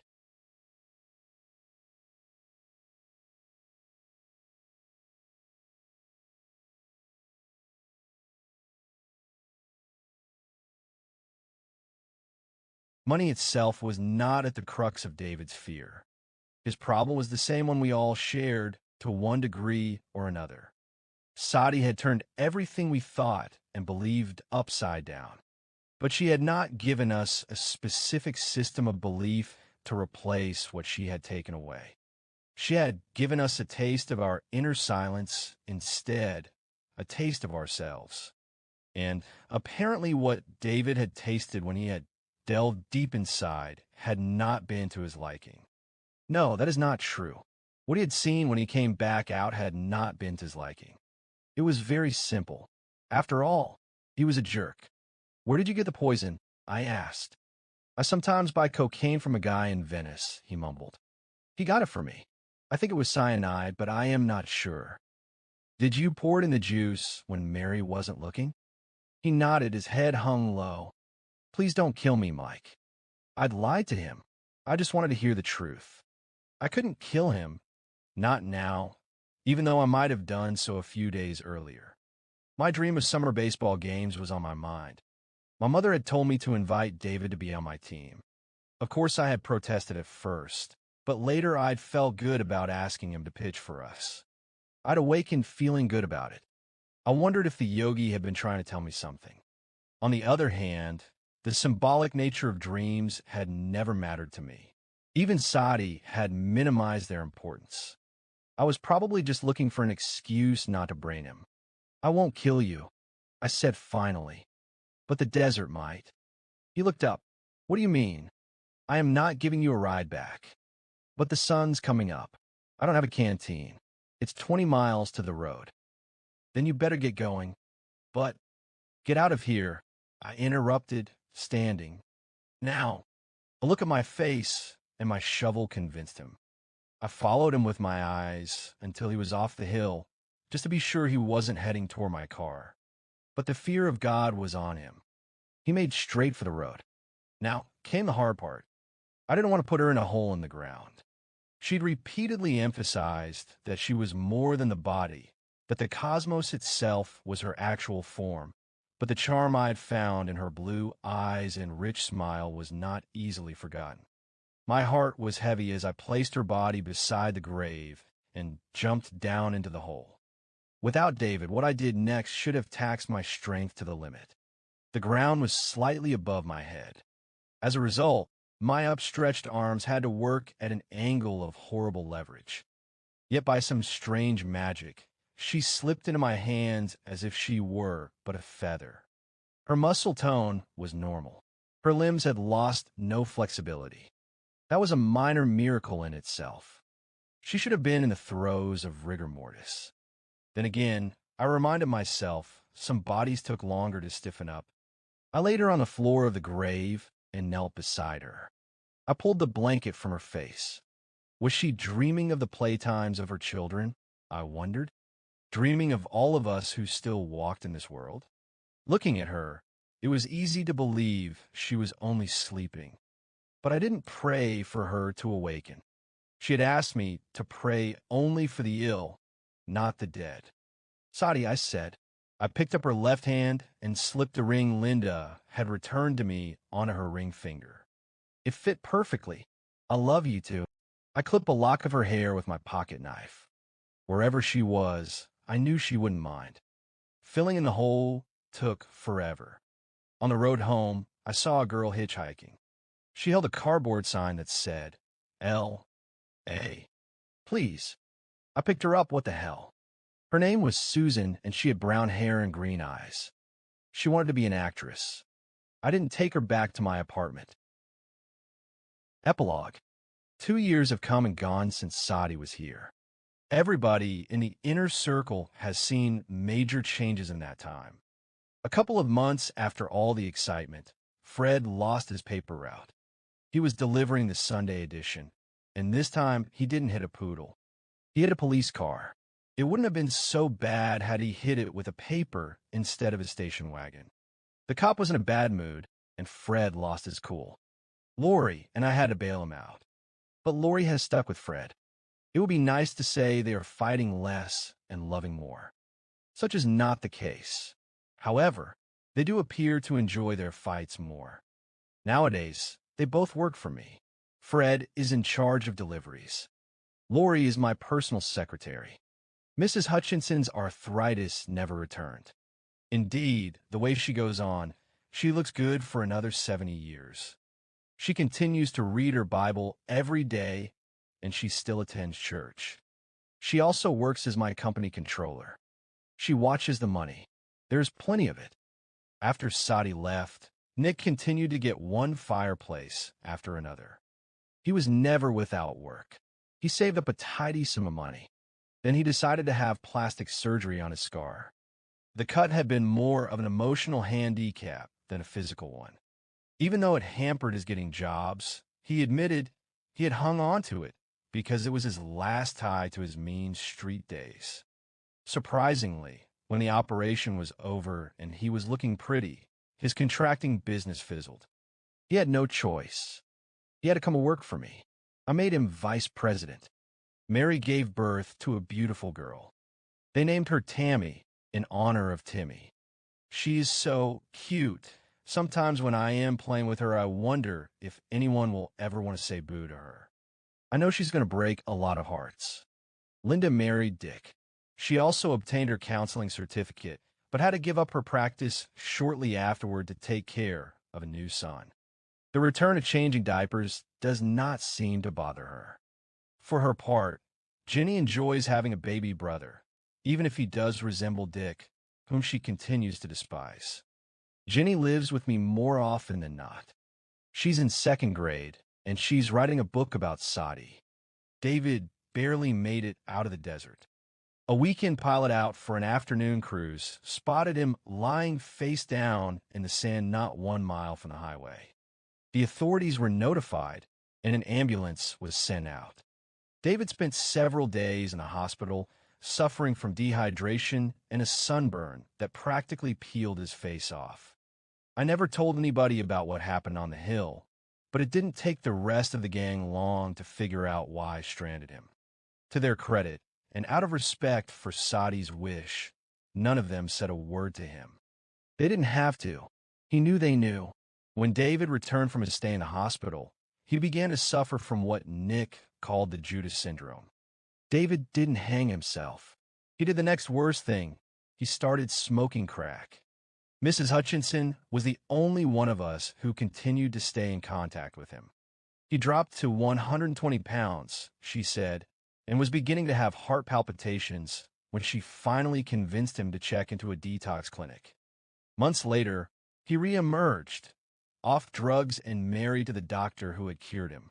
He sold his apartments and bought a farm in Nebraska. Word has it that he coaches a little league team when he's not sowing his fields. I am happy for him. I really am. The thought of one day being forced to move from the apartment where Sati had spent some of her short life bothered me. So I bought the apartments. By the time David was selling the complex, I could afford it. But I'd get ahead of myself. The direction of my life was unclear when Sati died. However, one thing I knew for certain, I had to get out of the trucking business. If the purpose of life was to be happy, I reasoned, and I continued to spend my days doing something that made me miserable, then my life had no purpose at all. I returned the loan David had helped me obtain and put my trucks up for sale. Jesse, my partner, took one off my hands. I sold the other almost immediately. I ended up with 90 grand in my pocket. Linda's lawyer wanted half of it. I gave it to him, and he gave half of it to Linda. He kept the rest for his troubles. She should have just asked me for the money, I thought. Before starting on anything new, I decided to sleep 12 hours a night for a few months and to rent all the movies I had been meaning to see for the last few years. The life of a bum suited me well. I got rid of the bags under my eyes, and my digestion improved. I even took up surfing again. I got a great tan. It was while I was surfing that I ran into Reverend Green.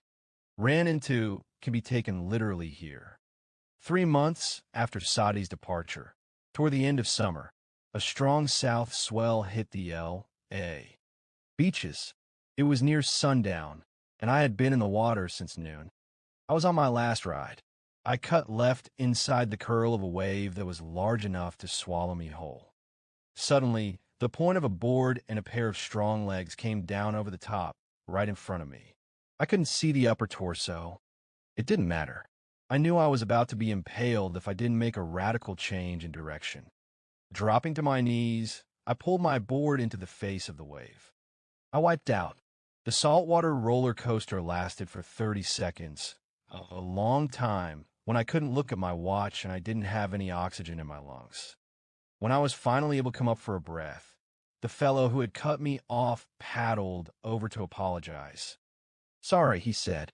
"I didn't see you until I was committed." I tried to tell him not to worry about it, but I ended up coughing instead. We were in shallow fodder. He got off his board and offered me a hand.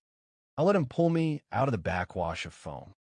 I continued to choke on what felt like a 10-foot strand of seaweed stuck in my lungs. I hardly looked at him. I was surprised when he said my name. "Why, Mr. Winters, it's you." I raised my head. It took me a moment to place him. He didn't have on his suit and tie, and his face had changed. At Sati's meeting, even when he smiled, he had looked frustrated. Now his expression, though startled, was pleasant. "Reverend Green?" I asked. He laughed. "Yeah, it's me. What a coincidence we should meet like this. I was just talking to Mrs. Hutchinson this morning for the first time in ages. She brought up your name. I was thinking of stopping by and seeing you." He added in a softer voice, "I wanted to apologize to you." I waved my hand. I finally got the salt water out of my chest. "It was nothing, a misunderstanding. Forget it." "That's kind of you." He glanced out to sea at the next 8-foot set lining up. "Been out here a while?" "All day." "Great, isn't it?" "Yeah," I said. "Haven't seen waves like this in years. They don't make them like they used to." He picked up his board. "But it'll be dark soon. I was planning on getting a bite on the pier. Their fish and chips are the best on the West Coast. I'd love it if you could join me." I was curious about his quitting as minister at Mrs. Hutchinson's church. "Sound good," I said. We stashed our boards in his car and walked the mile to the pier. He talked enthusiastically about a home for runaway kids he had opened in Hollywood. He was currently taking care of 40 youngsters. Apparently, he'd recently received a huge anonymous donation that had allowed him to start the home.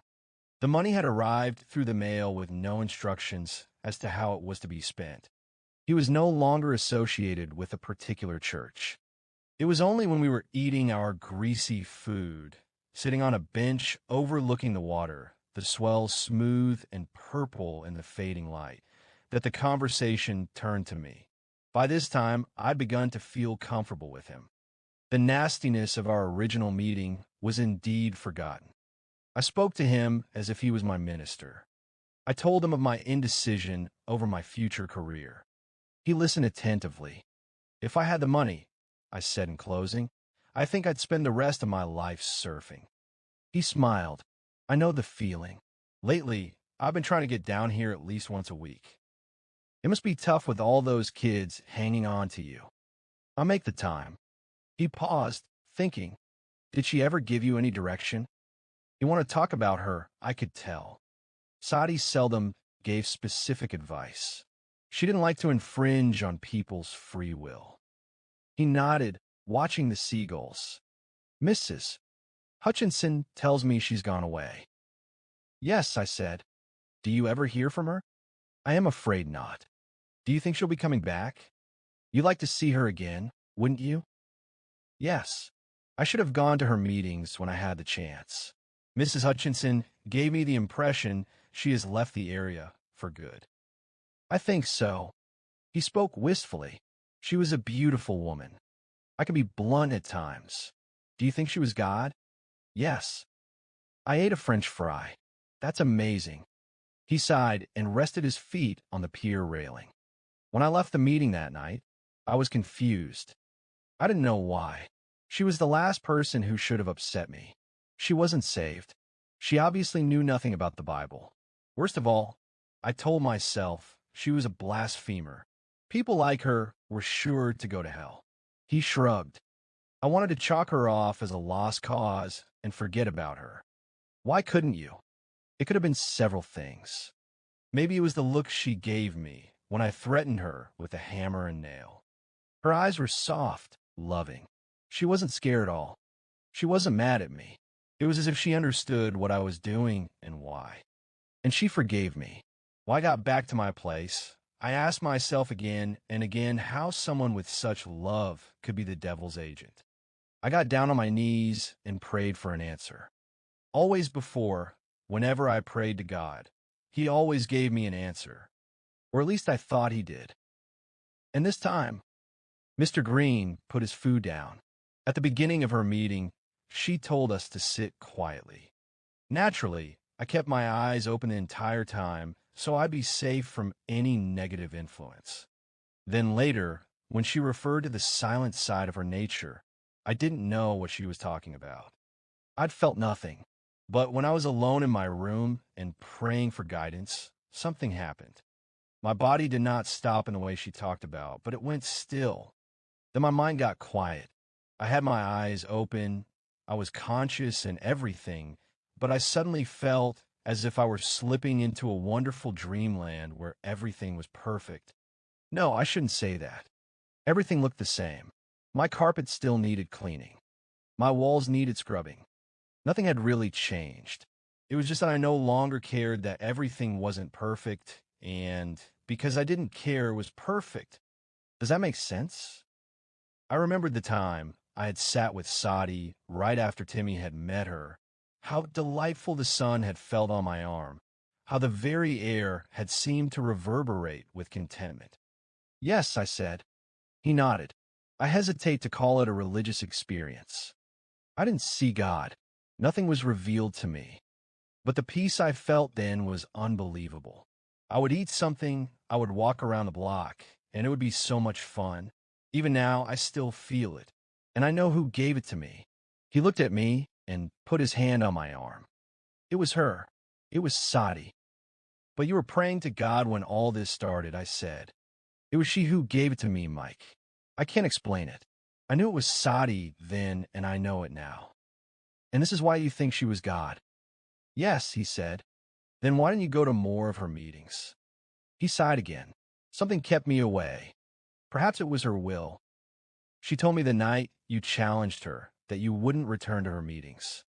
The comment did not depress him as I feared it might. He actually smiled. She talked about me, he asked. She compared the two of us. She said we were both obsessed with images that had nothing to do with reality. Your image was of Jesus. Mine was of my ex-wife. He nodded. In my mind, the Lord was always bleeding over the sorrows of the world. But when I experienced such wonder that night, I knew that was impossible. God couldn't suffer. I didn't have to suffer. He let go of my arm and sat back on the bench. She's left her body, hasn't she?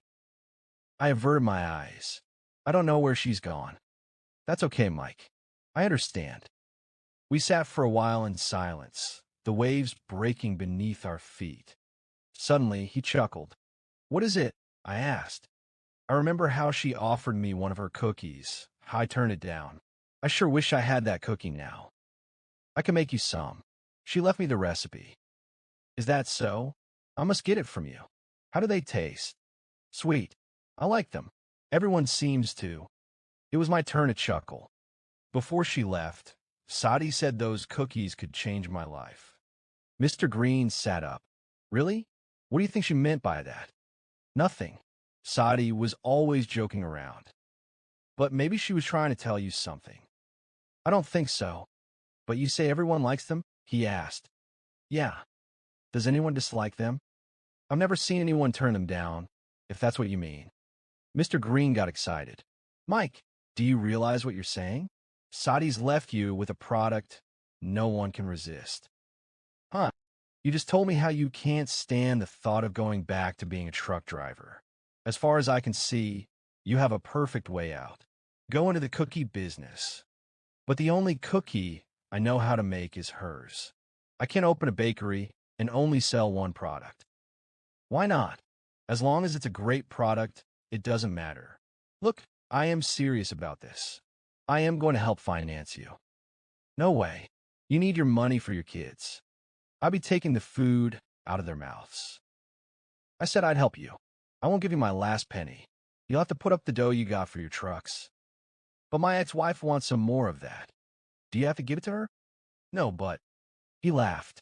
He was having a great time. But what? Do you want her lawyer to make any more off you?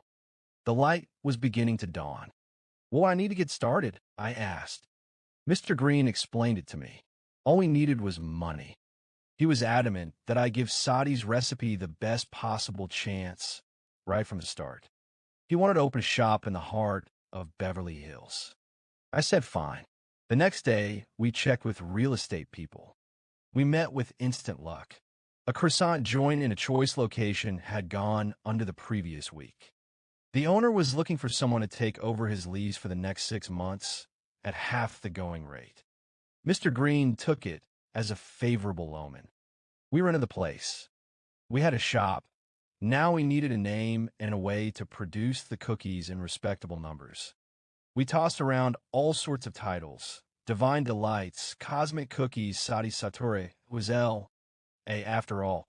In the end, I decided simplicity would serve us best. I called the shop The Cookie. I hoped the public would see our cookies as the final word on the subject. I did not know there were actually machines you could buy that put the top and bottom halves of cookies together. I soon found out, and we spent another sizable portion of our resources obtaining one. But it was worth it. Give that thing the tiny shortbread circles and gallons of jam, and it would do the rest. The secret ingredient in Sati's recipe was a combination of flavors, herbs, and spices that were mixed directly into the shortbread dough. In all the time she had made the cookies with the others, she had never revealed their exact formula. The amount of elixir present in each cookie was relatively small. I decided I would personally handle that portion of the baking process. Why not, I thought. If she had wanted everyone to know the secret, she would have told me to mail it to a women's magazine. Fred and Lori helped out. Fred's attitude toward food in relationship to evolution had undergone a complete turnaround. He had dispensed with normal diets. He was into fasting, helping me set up the cookie shop. He ate nothing but the cookie for a week. His acne got much worse. For any new business, advertisement is essential. Here we broke completely from tradition. After her initial flyers, Sati had depended solely on word of mouth to announce her meetings. We decided to follow a similar course. We printed up 5,000 sheets extolling the cookie.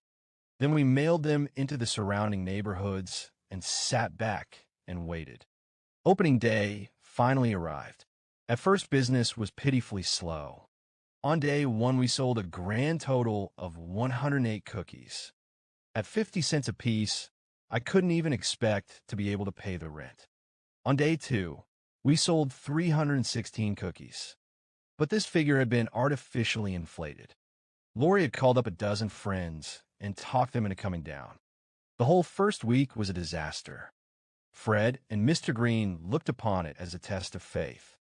Then things took off like a rocket. Business went from 0 to 60 overnight. People started to pour in. It was the same for everybody. They had heard about us from a friend or from a friend of a friend. They did not want a cookie. They wanted dozens of cookies. And when they returned, they brought dozens of friends. The question they asked was always the same. What do you put in these? They're fantastic. Mr. Green continued to offer his support, but with his home for kids, he was seldom able to come by the store. Nevertheless, when he learned of our uncanny success, he wanted us to expand. By the 3rd month, I was already in the black, and I was a believer. I took out a loan from the same bank and the same loan officer who had initially refused a loan for my truck and opened a second store by the beach where Sati used to walk. I put Nick in charge of it, and the store did as well as the first. We could not make the cookies fast enough. This entrepreneurial tale could go on, but this is Sati's story. Suffice it to say, I have opened up 2 more stores in the area, and the whole gang is now working for me. Our success has been in the news. Local businessmen approach me every other day to sell franchises and go nationwide. I thought about it for a while, but I decided I like having the business small and family-like. We have enough money. It's given me plenty of free time, which is the only reason I wanted money in the first place. I figure if I open more stores, I'll have to start doing real work again. I feel pretty good these days. I know many will scoff at this, but I honestly don't think it's the money that has made the big difference in my life. I should explain. A year after Sati left, Nick and I were driving across the city on a business trip. We were talking volume and dollars when we suddenly fell silent and stared at each other for several seconds. Then we began to laugh our heads off. "It's still there, isn't it?" he asked when we finally calmed down. "It's getting stronger," I replied. I said at the beginning that Sati did not teach anything. I said this because she herself insisted she was not a teacher. Nevertheless, I do feel she left us with a valuable lesson. She left us with a portion of herself. In the car, Nick and I were talking about the experience of inner silence. Because it's not the experience of something specific, not even a feeling in the usual sense of the word. It's difficult to talk about. But it's definitely real. At times, it seems more real than anything in the external world. And it makes the external world far more enjoyable. It used to be that when I saw people on TV discussing how they found inner peace, I would get annoyed. Perhaps I was jealous, I don't know. But I always felt that whatever they were saying should be kept private. Now I am just like them. Not that I go around lecturing and preaching. I remember Sati's advice about becoming a martyr. But when I am at the store getting groceries and the clerk asks me how I am doing, I smile and say, "Great." I know I used to do that, but at least now I mean it. I want to be serious, but it's hard. I am like the little kid who plays outside all day and has all the fun in the world, but only because he knows his mother is at home waiting for him. That's what it's like to be still inside. Mother is at home. Everything will eventually work out. Everything is inevitable. She's always at home. My thoughts do not support my inner silence. It is just there. It doesn't even go away when I sleep. I doubt it will when I die. By no means does this mean I have arrived at the state that Sati described as enlightenment. As before, I have my ups and downs. But I would also have to say that more and more I find myself watching my joys and sorrows. They are there. They are real. They just don't affect me as they did before. Now, the average person might call this the growth of apathy, or worse, schizophrenia. All I can say is that I have never felt more sensitive or sane. My friends have noticed the same thing in their own lives. Even Fred.